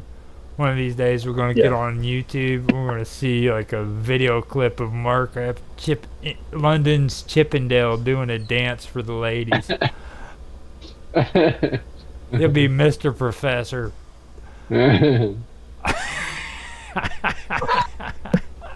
they have Chippendale in the UK? Probably. Isn't that UK invention? Yes, I see. Invention? Yeah, invention. Now, I know that the guy who started Chippendales ended up getting put in prison, didn't he, for murder? Really? I have no idea. Jethro off the Beverly Hillbillies was buddies with him, and frickin' they said that he went through a lot of Max Bear said he almost freaking got in a shitload of trouble over all of it because of it.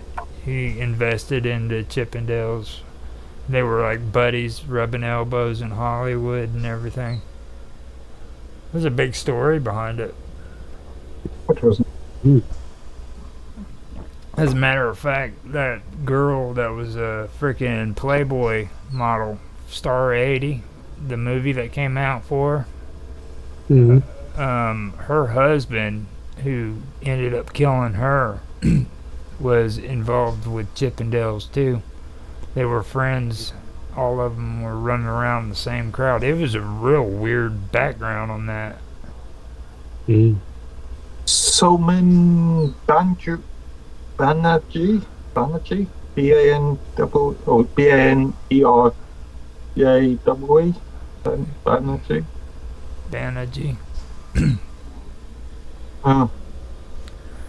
Some crazy shit.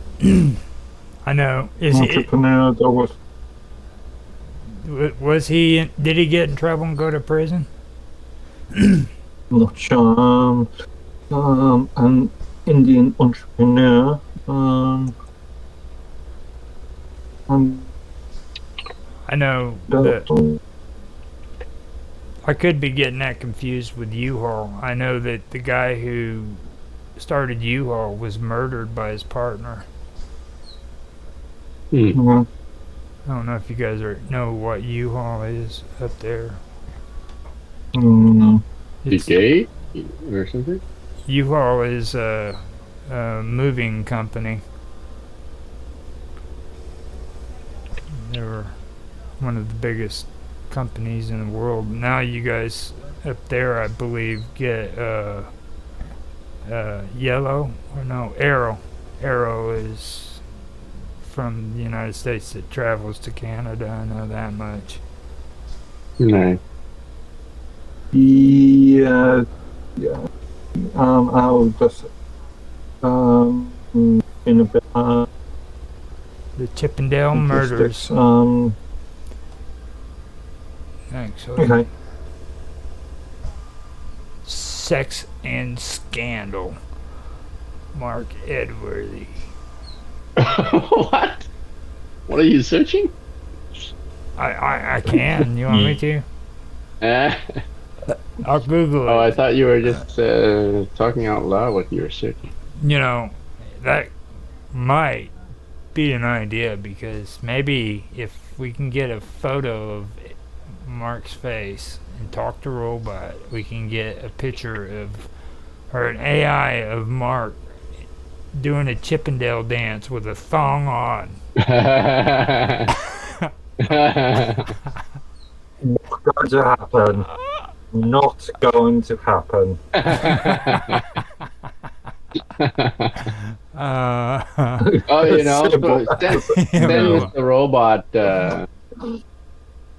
Send Mr. Robot Mark's picture. He can do miracles with it. He said he's not good with animations yet, so we'll wait. We'll let him catch up. He says he can do animated photos, but not the animated pictures yet. He froze up again. I'm going to trade now. Huh? Now he's gonna go. Yeah, I think I'm going to trademark my image. Yeah, make it a non-fungible token. RFD. Yeah. He's gonna run around deleting every photo that he has on the internet now. He's scraping the internet. Like, fuck y'all.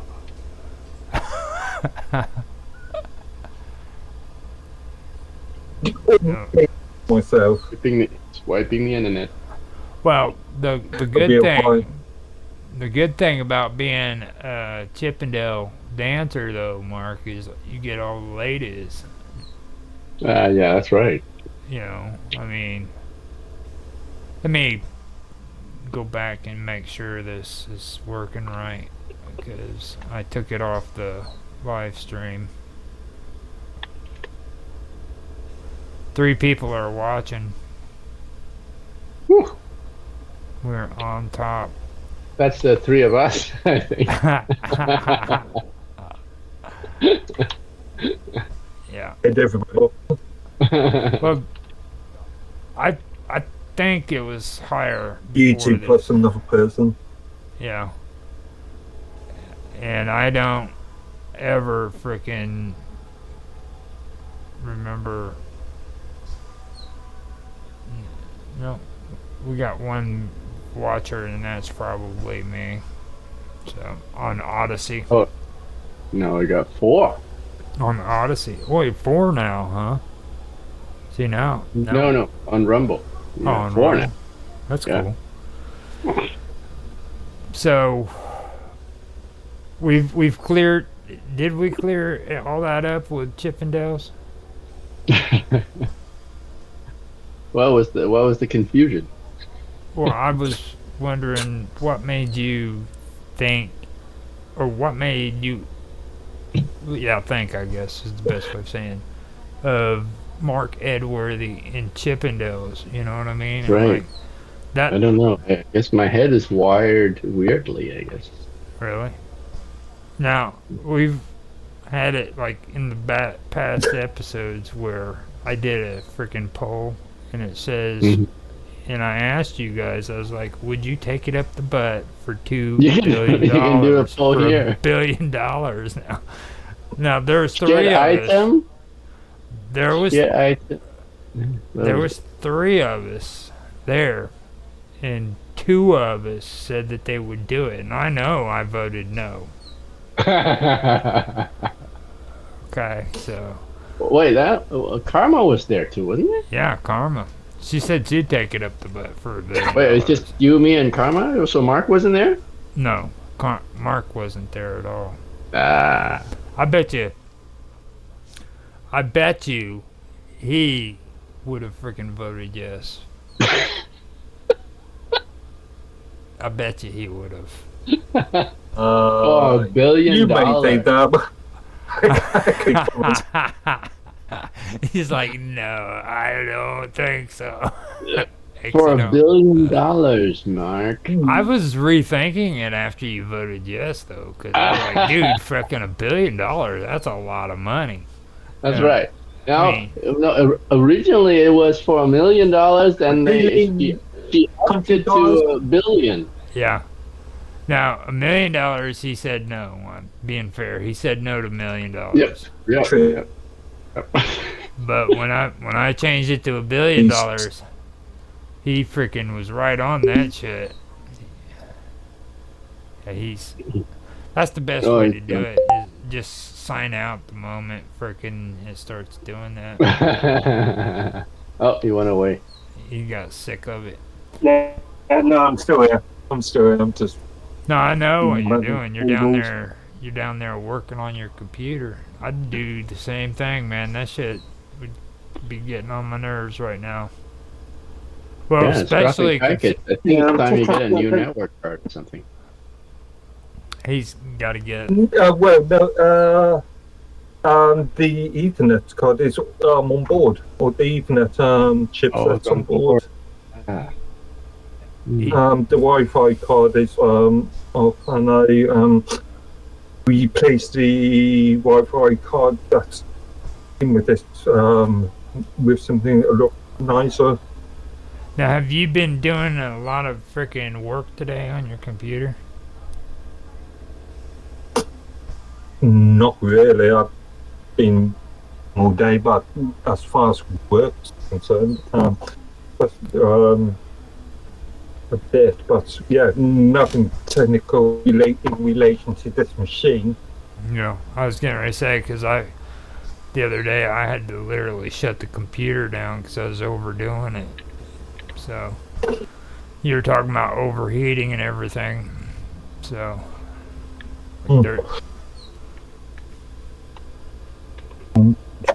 I 22 centigrade. Okay, so we've covered Margaret. Open it up and we've covered Margaret Thatcher. We've covered Chippendale. Covered Chippendales. Okay, I guess we do need to talk more about freaking this. What was his name? Fucking cat poop. Is that cat turd? Cat turd. So, what did you guys think about this cat turd guy? He only blew up after Trump mentioned him. Or was he popular before that too? I don't know. I think that's what I'm it not is. familiar with the person you're talking about, so. Yeah, I wasn't aware of him either until Trump. I wasn't even aware of him until today. Whenever I seen that post, like I never. Apparently, Mr. Robot is pretty up on latest U.S. Political landscape. Yeah. Well, he got. I can almost freaking tell you he got pretty perturbed when his candidate for president decided to pussy out and run away. Right. Like the Vivek guy. Yeah, Vivek. Then he turned around and freaking said he supported Trump afterwards. So. Yeah. You know how a robot is. I wouldn't go as far as saying that he's an anti-Trump, but I don't think he really likes Trump either. You know what I mean? Right. So, and to me, whenever I was talking, Oh, go ahead. I didn't take him as a Trump guy. You could hear it. Like a lot of the jargon he said was Donald Trump. Like straight Really? up, Well, I mean, he had a all-night debate with the other day with that girl, right? Mm-hmm. And she was the Trump hater. Well, she's just a paid shill. She's hired and paid for by the Koch brothers. You know, I mean, the Koch brothers rule the world pretty much. Like, everybody's always talking about Rothschild this and Rothschild that. And fucking, dude, the Koch brothers, what the Koch brothers endorse here in the United States, they don't endorse in Europe. Let's use catalytic converters as an excuse, okay? If freaking it's illegal in freaking Europe to have a car without a catalytic converter, and it's legal here, the Koch brothers would frickin' put their money into frickin' catalytic converters in Europe and then boycott catalytic converters here in the United States so they can make a profit. You see what I mean? So they're pretty shifty, and she works for them basically. That's who funds her campaign and everything. But that tactic is illegal, right? No. Nope. Or it's anti-competitive. They can put their money anywhere they want it, as long as it's not breaking frickin' the law, doing something illegal. They can support anybody they want to.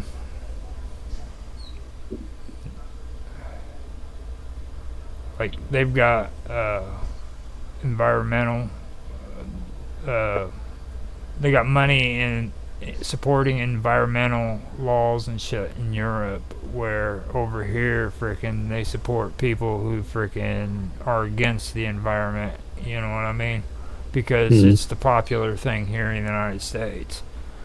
So, and to them, all that it is, the only thing that's important to them is making money. They don't care about any of those issues. They just want to make money off of it. It's just like they've got their hands in the Libertarian Party, and that's why people are shaky about the Libertarians, because a lot of people believe that the Libertarians are bought and paid for by the Koch brothers. Which, you guys know, we have the Libertarian Party here in the United States, right? Okay.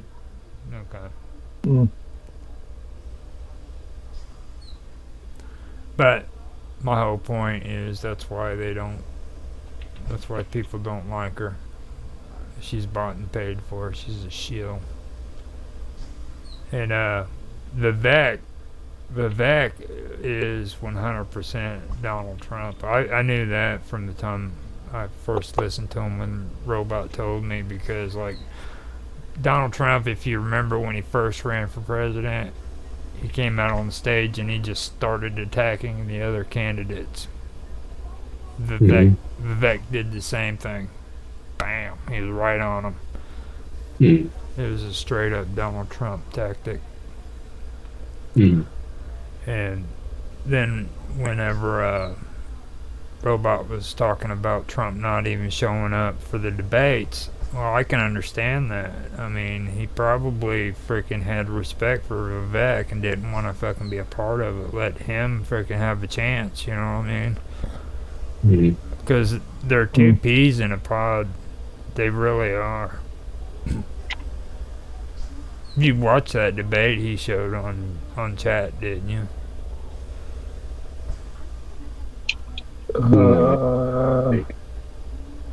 Don't think so. It was like, it was a while back when he did Yeah, it. Probably not. But yeah, I mean, watching that whole thing, that was all I was thinking. That was straight up Donald Trump. Mm-hmm.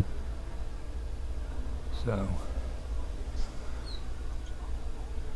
all right. It looks like you're on here and you're not freaking breaking up. What did you do? I think he shooed away the mice that were chewing on his keyboard. Yeah. I'm still trying to work out why I can only see one Ethernet port, and I should have two Ethernet ports. Well, that's a So good thing. the wires were loose. It seems okay now. No, just double check the wiring. Well, this end wiring anyway. Are you running some kind of proxy server? No, it wouldn't make any difference because I would still see this Ethernet port still. I would still see this Ethernet port. Mm-hmm. Range.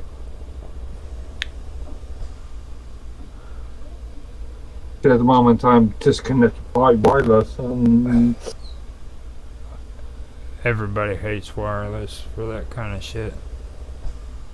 It drives. Well, yeah, I prefer to have physical cables wherever possible.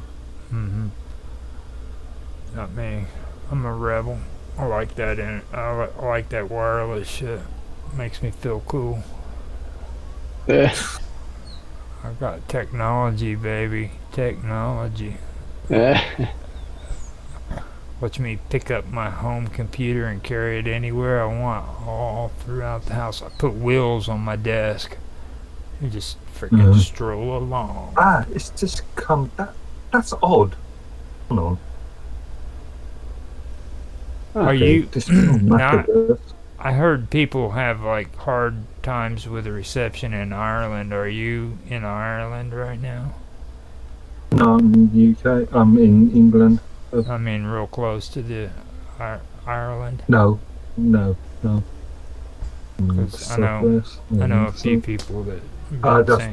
That's better. Yeah, for some reason, my Ethernet came back, just reappeared. It's because somebody heard me talking. They're like, "Oh damn, oh damn."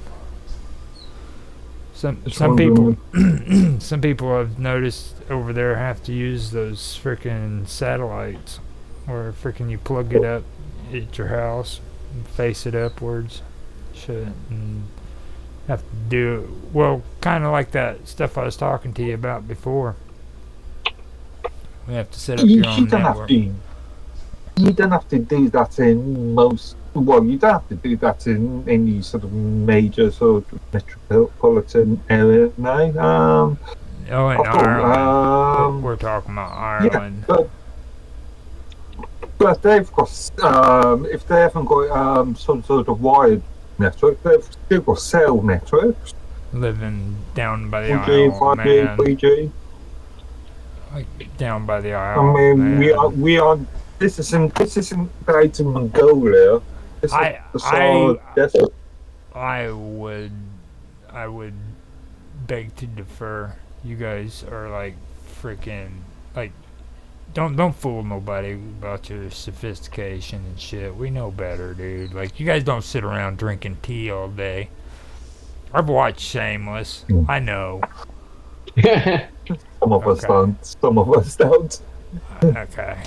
Like, you guys don't watch the BBC so that you could see the freaking daily stock reports, stock market reports and shit. Like, come on. I don't watch the BBC at all these days, so. Okay, here's actually no. That's actually incorrect. I did watch half of a Newsnight report the other day or something, but that was on YouTube anyway. I mean, you do realize though, you guys are the ones who are responsible for Sid Vicious, right? Sid Vicious? What? You know who Sid Vicious is, don't you? Wrestler guy, right? No. Oh, there was a Sid Vicious wrestler, but that's not the right one. We're talking. Yeah, no. The sinner. What? Sex Pistols. Yes. Yeah. Indeed. And like you guys.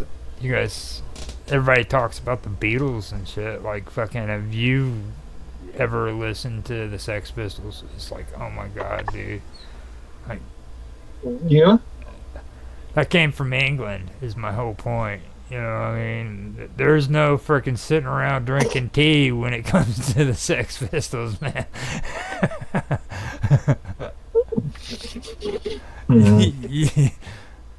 Freaking everybody talks about Pink Floyd and stuff, man. You know what I mean? Hell, freaking that's one of the big ones.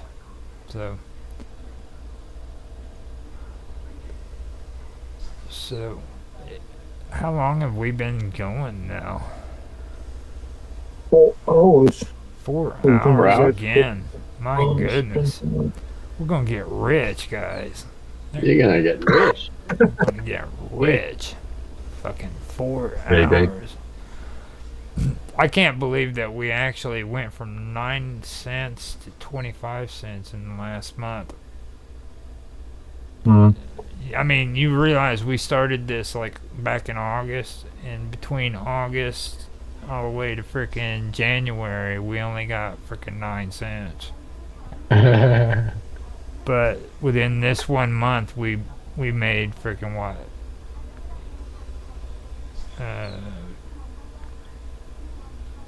Freaking what? What is that? 9, 10. That'd be 16 cents. 2 more cents and we doubled our money in a month. Whoa. That actually is pretty cool. I mean, that means freaking like, and we've done freaking like less videos. Like, we were going full steam for 5 days straight. Sometimes we had 2 streams going on the same day towards the end. Now I've been doing 4, 3. Oh, that's another thing. Since we're all together, what do you guys want to do? What's your ideas on Tech Talk? I'm still waiting for those URLs from you. The list of URLs from you. Oh yeah, the playlist. Now, Yeah. are you sure you freaking want to do that, or do you want to just upload the videos directly onto it? Because I can do that. I've got the freaking videos. If you've got the content already on YouTube, then why double the workload? Well, I mean, we can do it. It's just it's up to you. And then schedule it, or do you want to just post it? Also, those YouTube videos would have a date attached to them, wouldn't they? Yeah. I didn't want to claim. It'd be better if you already got the content uploaded. Okay. Then just pass me the URLs, and then I can work on that. I believe I can show you the playlist link. If you just get the whole playlist. I'll send it. Yeah, and then I can separate them as separate posts. Freaking go through there and just. I guess you're gonna schedule them. No, I think for the how many videos have we got so far on the TikTok? I believe it's 12. So if I create posts all at the same time for the existing content, and then just create new posts when we start the new season. Sounds a good idea.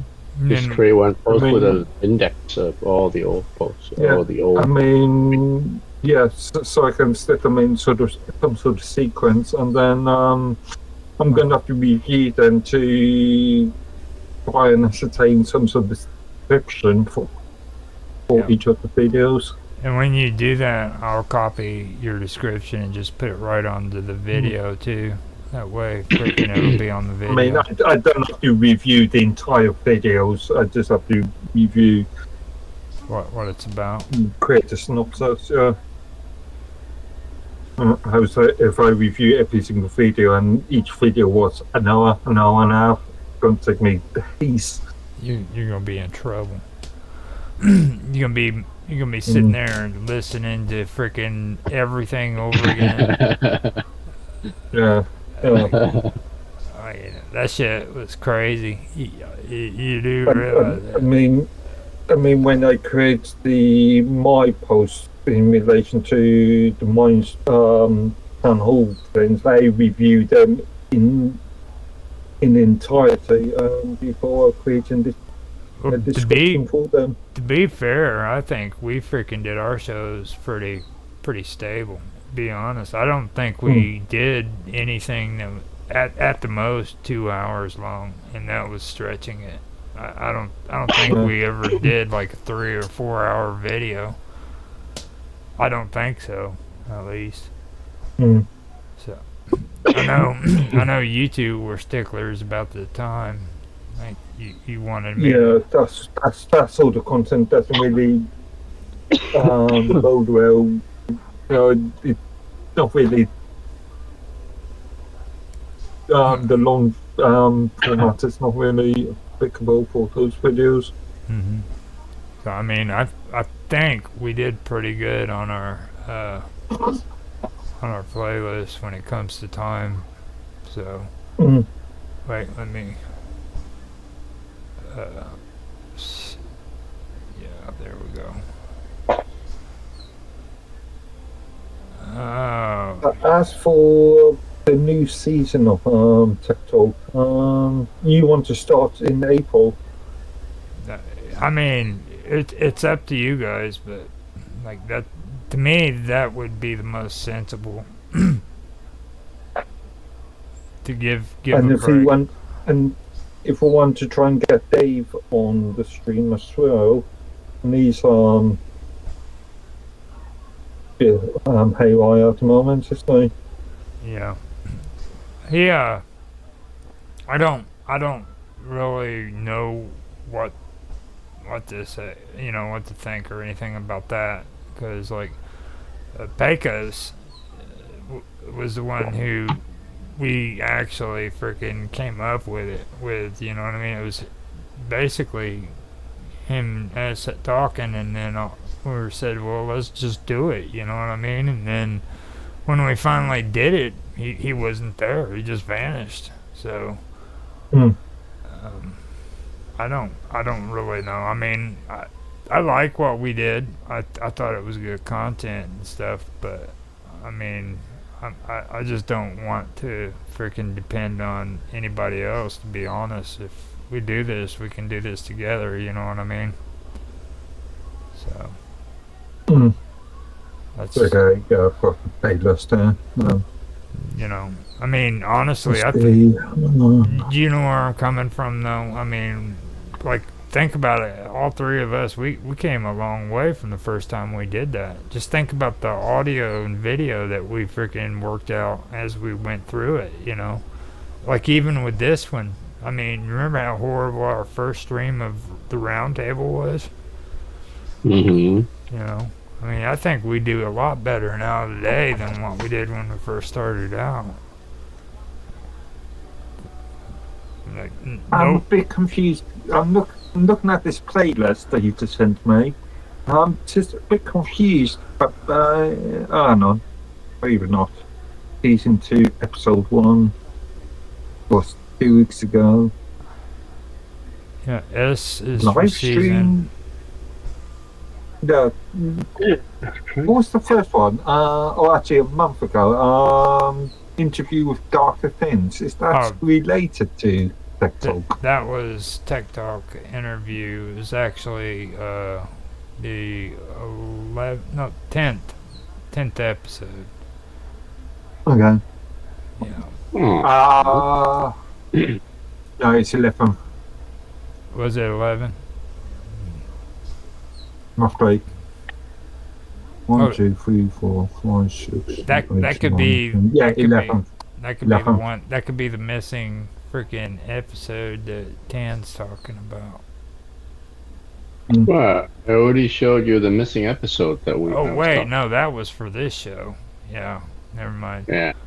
Don't get him started. He's gonna start. He's gonna start Come taking on, our excuse now. Don't send me down the rabbit hole. Don't send me down the rabbit hole. I am confused. Sorry, okay. Yeah, no, I understand. Yeah. We had a missing episode from this one that I believe we straightened out. But yeah, the 17th, 18th, 19th. And this one, or Tech Talk, I think we have them all numbered right. I have about 100 tokens left. I'm gonna use it to boost the roundtable group. No, now. Get stuff in there first. Before We got some stuff in there. Yeah. We got the episode with Mark. Do you need a playlist for the round table? No, I haven't. Okay. But I thought Mark was going to create the. According to your numbering system, we started on a new season of Tech Talk 2 weeks ago. Yeah, I know. I could change that around though, make that season 1 episode 11. But then I'd feel guilty. Episode 12. Yeah. I'd feel guilty though because freaking that means the one with Mr. Robot would be lingering in my mind. I'm almost tempted to go ahead and just cut and slash just so we could put that video up, because that does annoy me, the fact that video's not there. That was a good video. Can't you just edit out the offending part and then which part? You know what I'm saying? I mean, Mr. Robot offended so much during that conversation. Which part? You know, I take that part out. What happens? You know, I mean, stop, think about it. Like, which part? You know, I could do it like when I know that we crossed the line. I could cut it right there and just say the end of it. You know what I mean? Kind of let the video fade out in the conversation. Unless there's any good content afterwards. Most of the stuff afterwards wasn't. It went downhill and pretty much stayed there after that. Okay.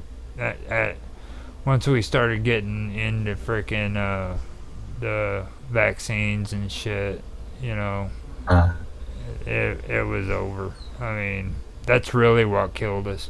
And like we were talking about AI and shit, you know what I mean? And the next thing we're doing is talking about freaking aliens from another planet, and you know, oh God, man. And video, but it just didn't fit with freaking, TikTok. Right. So I could do that if you guys want me to, is all I'm saying. But it's up to you.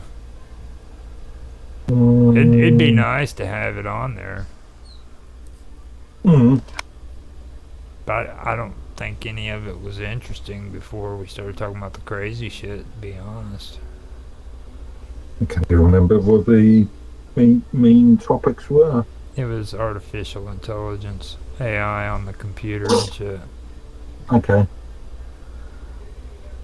It was Dan's topic, his idea, and then it started out pretty good from what I've seen of it. I was disgusted by it. I didn't even want to go in and look at it after the second time. I was like, man, like it I had to freaking delete it off of YouTube and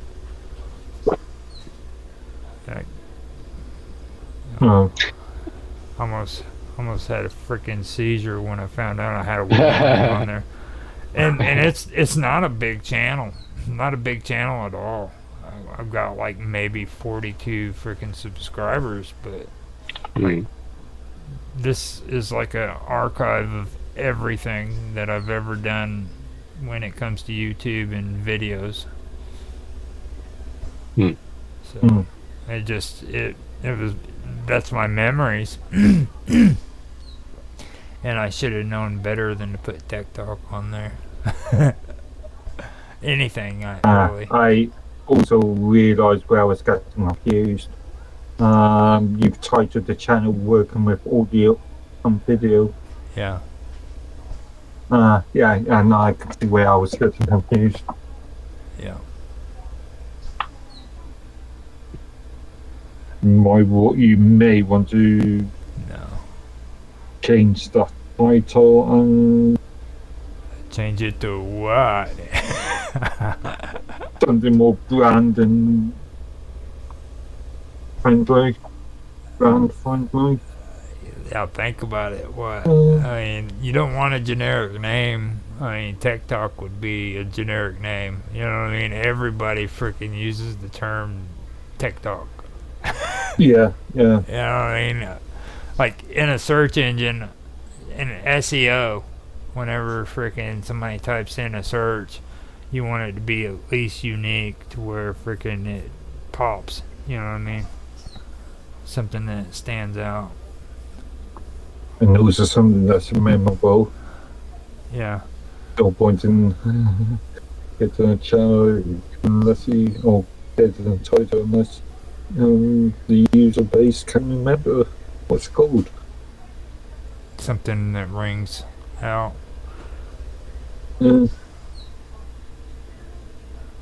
Which, I mean, I can keep an eye on it. Like, I found one good one that John was using on Wonderful World of Weirdness that's good with SEO, and that's mystery and mysterious. Okay. That's a good word when you're using SEO. And then, like, that one that I came out with, Into the Abyss. The Abyss really hits big on SEO as well. So there's, like, keywords that you can use in your headline that catches people's eyes in their search engine. So, and like I said, you can't make it like a generic term. It's got to be something good. Like, event is good, but everybody uses it. Live event is good, but everybody uses it. So that's why you never see me use just live event or live stream. But you'll always see me use it.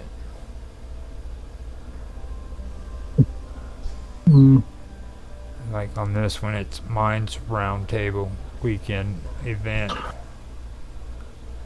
Okay, so you have freaking Roundtable, you got Weekend, No, you got round table and event.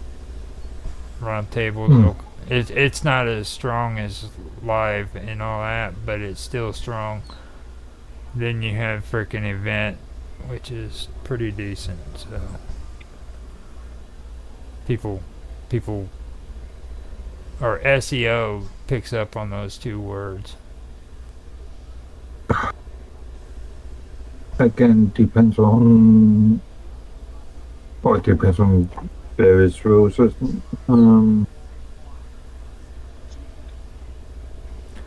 Action words too is what you got to think of. It's like action words. Oops. Like, and then like they talk about calls to action. So you gotta think of all that garbage, that horrible garbage that a bunch of nerds come up with sitting in a freaking office. Again, also what's important is descriptions. Okay, to post a load of videos up unless you've got descriptions. That's not good for. That's not good for SEO, and that's not good for. I don't believe that. The views. All that shit. I've heard people come up with that crap. Make a good headline with SEO in it, and then make your description have the words in the headlines. Then put the taglines in that matches up with both of those. And you know what? That shit does not work at all. Hashtags. Hashtags. Well, maybe not.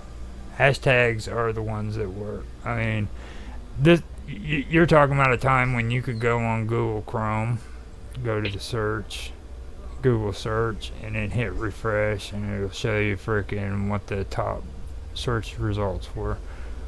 But it's not like that anymore. Everything's changed, you know. I haven't really played too much of at one time SEO stuff or certain years. At one time, you could just go to frickin' Google search, type in what you want a good frickin' headline or frickin' comment to be, hit refresh 2 or 3 times, and then you could just compare it to the top picks. But it's not like that anymore because there's so many damn advertisements and everything on Google.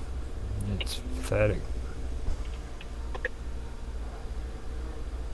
SEO is just one part of a larger marketing sort of procedure. Well, they've figured out niches now. And that's actually the best way of going today. But when you try to tell people that, they freaking have a heart attack. Like I told Jaffe that on Old Men Talking or afterwards. And he almost fucking went through the roof. I told him stop trying to reach out to freaking everybody on the internet. Freaking focus on a focus group. People that are like-minded, you know. And he just could not hear that, you know what I mean? And I just let it go. Fuck. You know, I don't have a problem with that. You know, he couldn't understand, or he couldn't believe that everything that we've been doing has rotated around freaking Minds Chat. You know what I mean? Like everything is always rotated around Minds Chat. And it's working out. I think it is. I think it's working out a lot. Yeah, it seems to be. Yeah. Again, it's just a matter of marketing your material even further than you have done. Don't do this. This is why I'm saying things like Minds groups and Minds channels and stuff. Don't say the 3 M's again, please. No, 3 M's. Yes. Oh, marketing. Who was that said that, by the way? Was that you or Tam? Or was it Robot? Me. Was it? Definitely not me.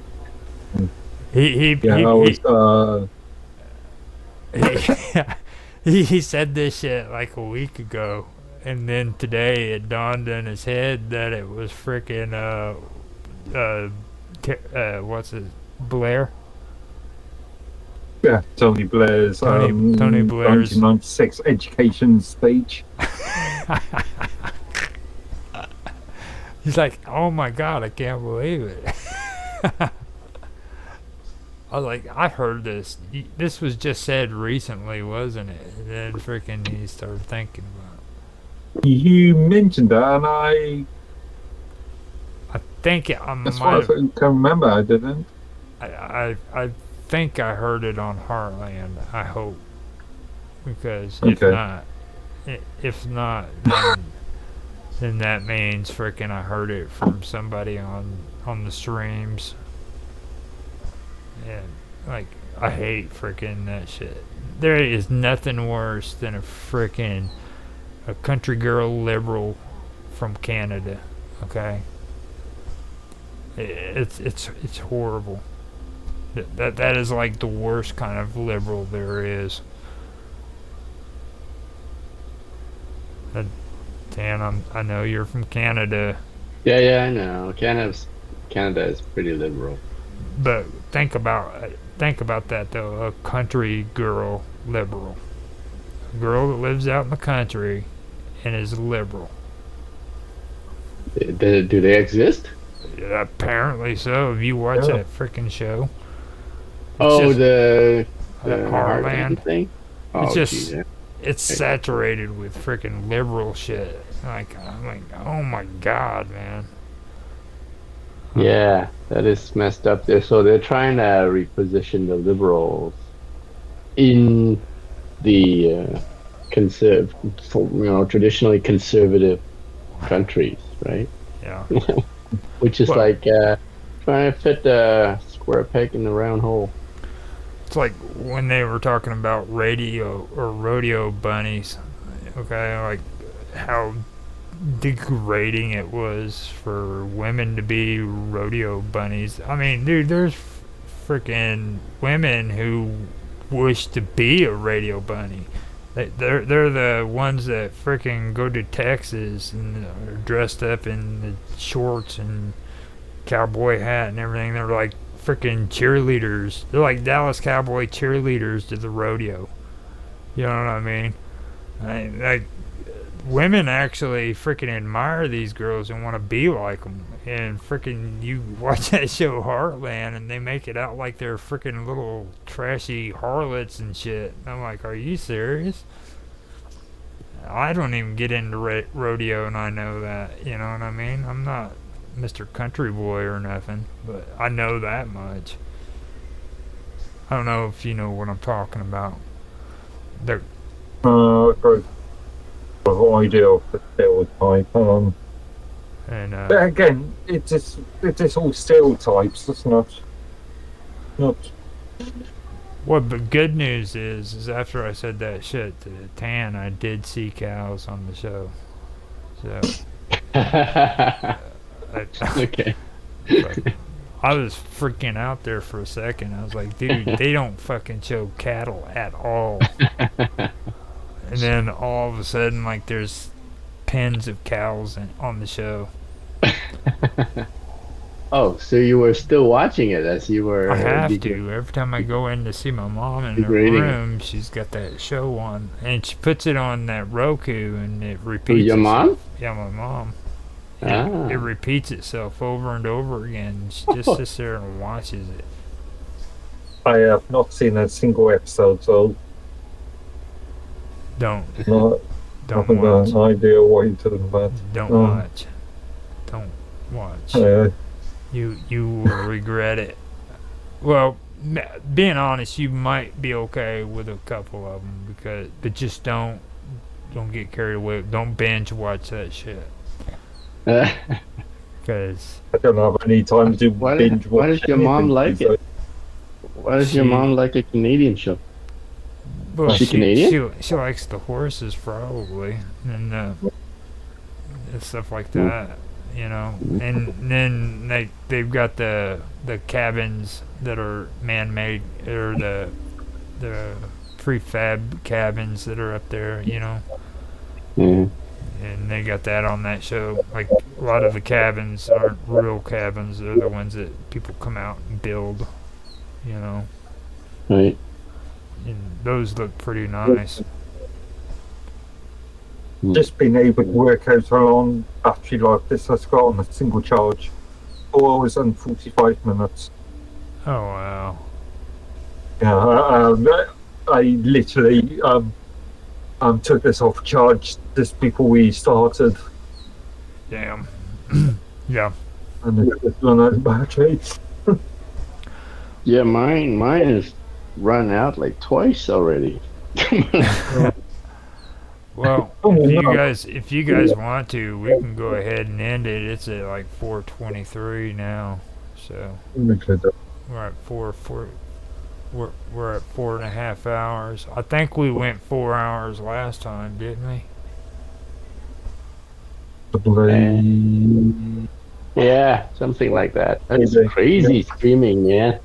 Like 4 hours. Well, it was a good idea, actually. Cause yeah, this is how you bankrupt Live Peer. Yeah. Well, Live Peer, we're not doing Live Peer anymore. Remember? I know. Freaking, I hope they freaking do go bankrupt though. They never sent me any more emails, by the way. Well, they went back. So I hope you have backup copies of those. Otherwise, download them. Now that they're back online. I've got all of them. I've got the original. Like, okay. I actually recorded while we were doing it. Right, because when that last episode was you said you already streamed and saved it on a different channel, right? Uh-huh. So Yeah.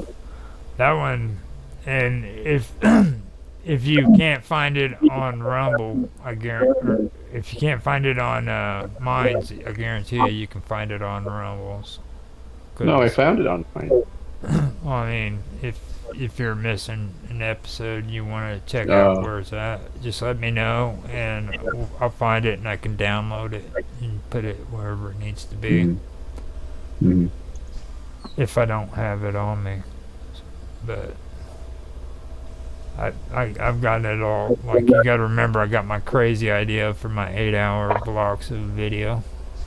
Yeah. My 24/7 live. 24/7 live streaming. One of these days. Roger Hanson all the time. Not me. It's freaking all of us. Like, everything. It's like a whole collection of crazy shit. Yeah. Like, wait until people see Karma. Freaking Karma, dude. Dude, they don't know nothing. What, they didn't see Karma? They already saw Karma. They haven't seen her lately.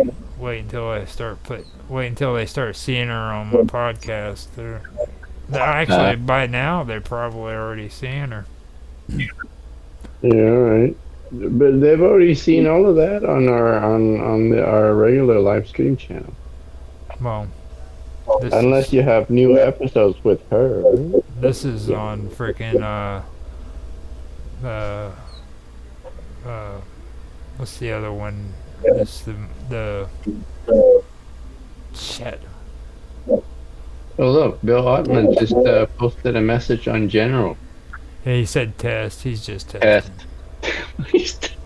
He doesn't give a shit about what's going on. Friday night, he posted a message test.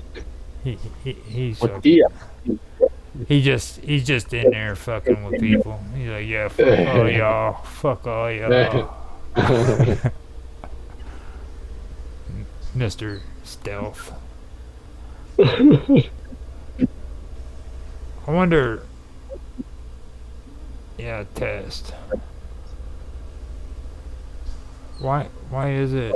Oh, okay. Actually, I understand what's going on there, though, because like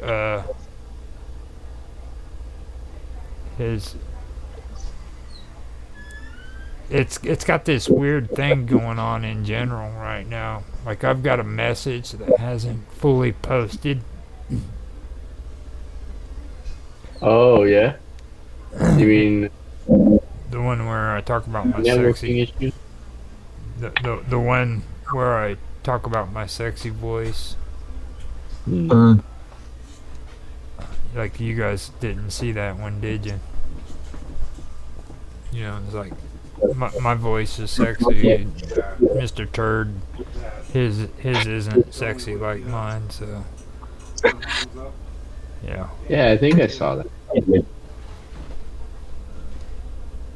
But you mean it didn't go through, or?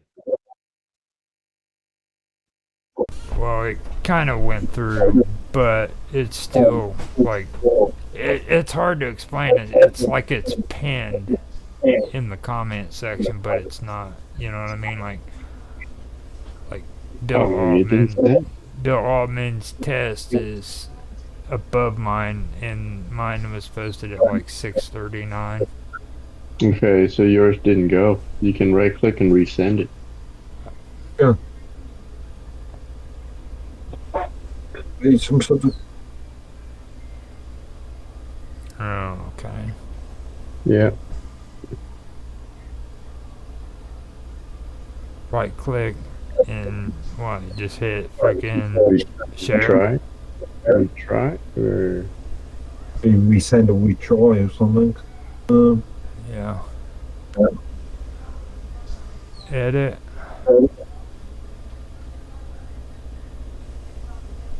Cut.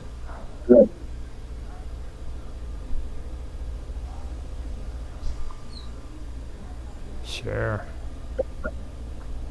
Yeah, see, and share room message. I mean, that's all it does. Not seeing anything coming through. Let me see what happens.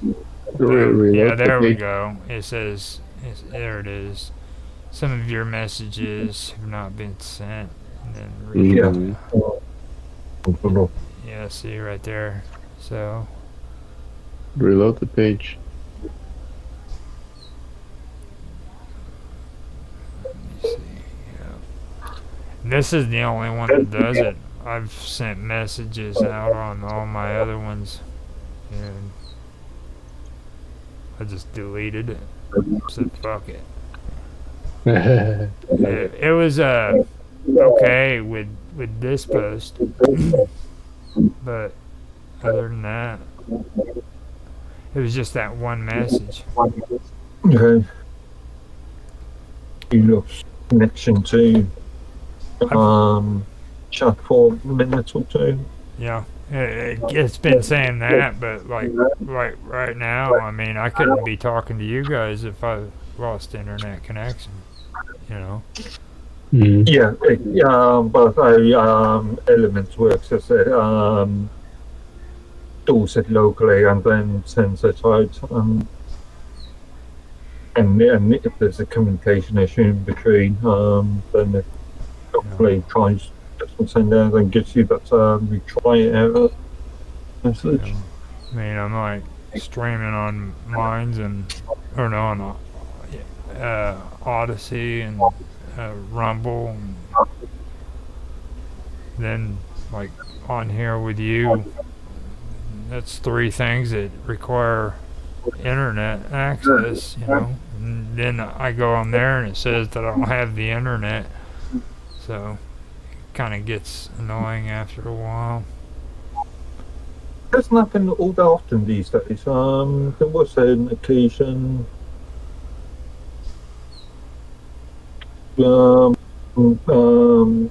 Elemental and Monster became quite thin. That was continuously happening, but it doesn't happen that often. I don't even bitch about it when it comes to mines, because like I remember back in the day when you had the freaking load of video, 5-minute video, you know what I mean, and then they wanted you to put a thumbnail in. You remember how horrible that shit was? Like you had to actually like pick the spot where you wanted the thumbnail, and then when you hit it, it would start refreshing, and after 5 minutes, if video didn't freaking set, you had to hit refresh and do it over again sometimes. It was back when they first put video on mines. You remember that? You don't remember when they first started putting video online. Remember, I look at so many problems. I've looked at so many problems by GitLab. Do you remember when? Do you remember when videos were only allowed to be 5 minutes long? Yeah. Oh, it was 5 minutes. Yeah. At first, it was 5. Then they gave us 15. So. Yeah, and then it became a bit confusing because they were changing plus, and then it got confusing for moments. I got pretty excited. I got pretty excited when they gave us 15 minutes. I was like, hell yeah, dude. And then YouTube gave us freaking 8 hours. I was like, of stream time. And then they turned around and gave us 8 hours of freaking upload videos. And I was like, dude, I need 8 hours too. You know, so freaking. Strange. I've seen old YouTube videos that within 4 hours. That was back whenever we got our 15-minute videos on Minds. that was about the same time. That was right around. Don't quote me on this, but I'm thinking it was around 2021, maybe right around then, 2020 or 2021. Where they started letting us have 15-minute videos.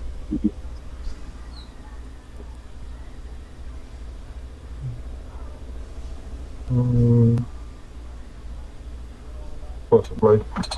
It was right around that time. And then freaking YouTube even went even farther. They started letting you do the 12-hour videos. Like, I'm blown out of the water now that you can do 12-hour streams.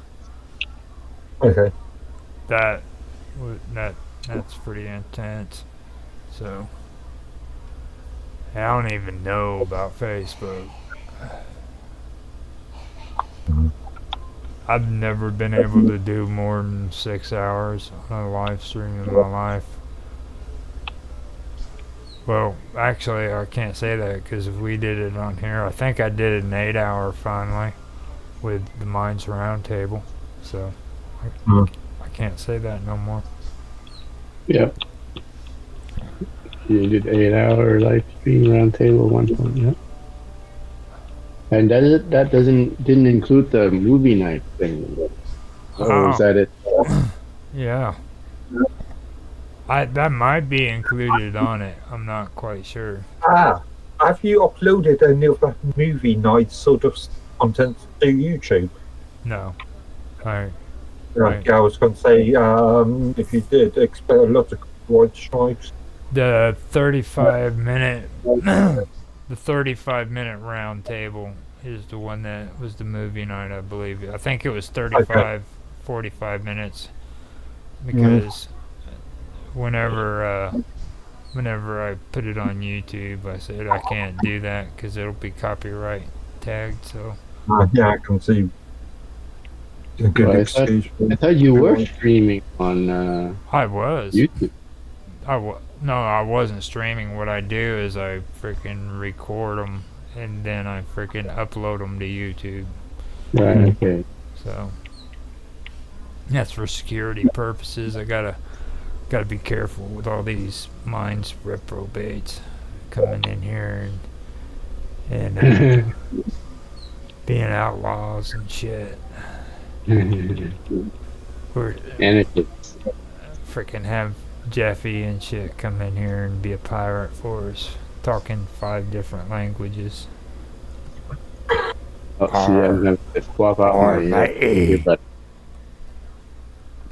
Okay, so you guys want to end it? Yeah, I think so. You've done real well on this one. Yeah. Oh, we're like a half an hour over the last one, so we're actually on time. It's just it's getting late and everybody's getting tired. I can't believe we actually been on here for 4.5 hours. I thought it was you started this well, yeah, that's before you started recording now, so you're 5 hours. Well, yeah, we were actually on here longer before I even started streaming, so. Alright, you want to end this, Tan? Tan High Tran? I can't hear you. You muted again. You muted yourself. Unmute. Unmute. Tan, you're muted.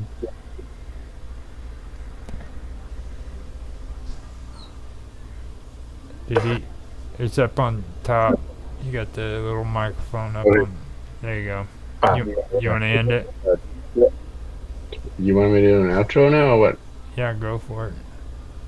I don't know what are we doing, like what episode. We haven't been doing intro and outro in a while. Yeah, it's been a while, hasn't it?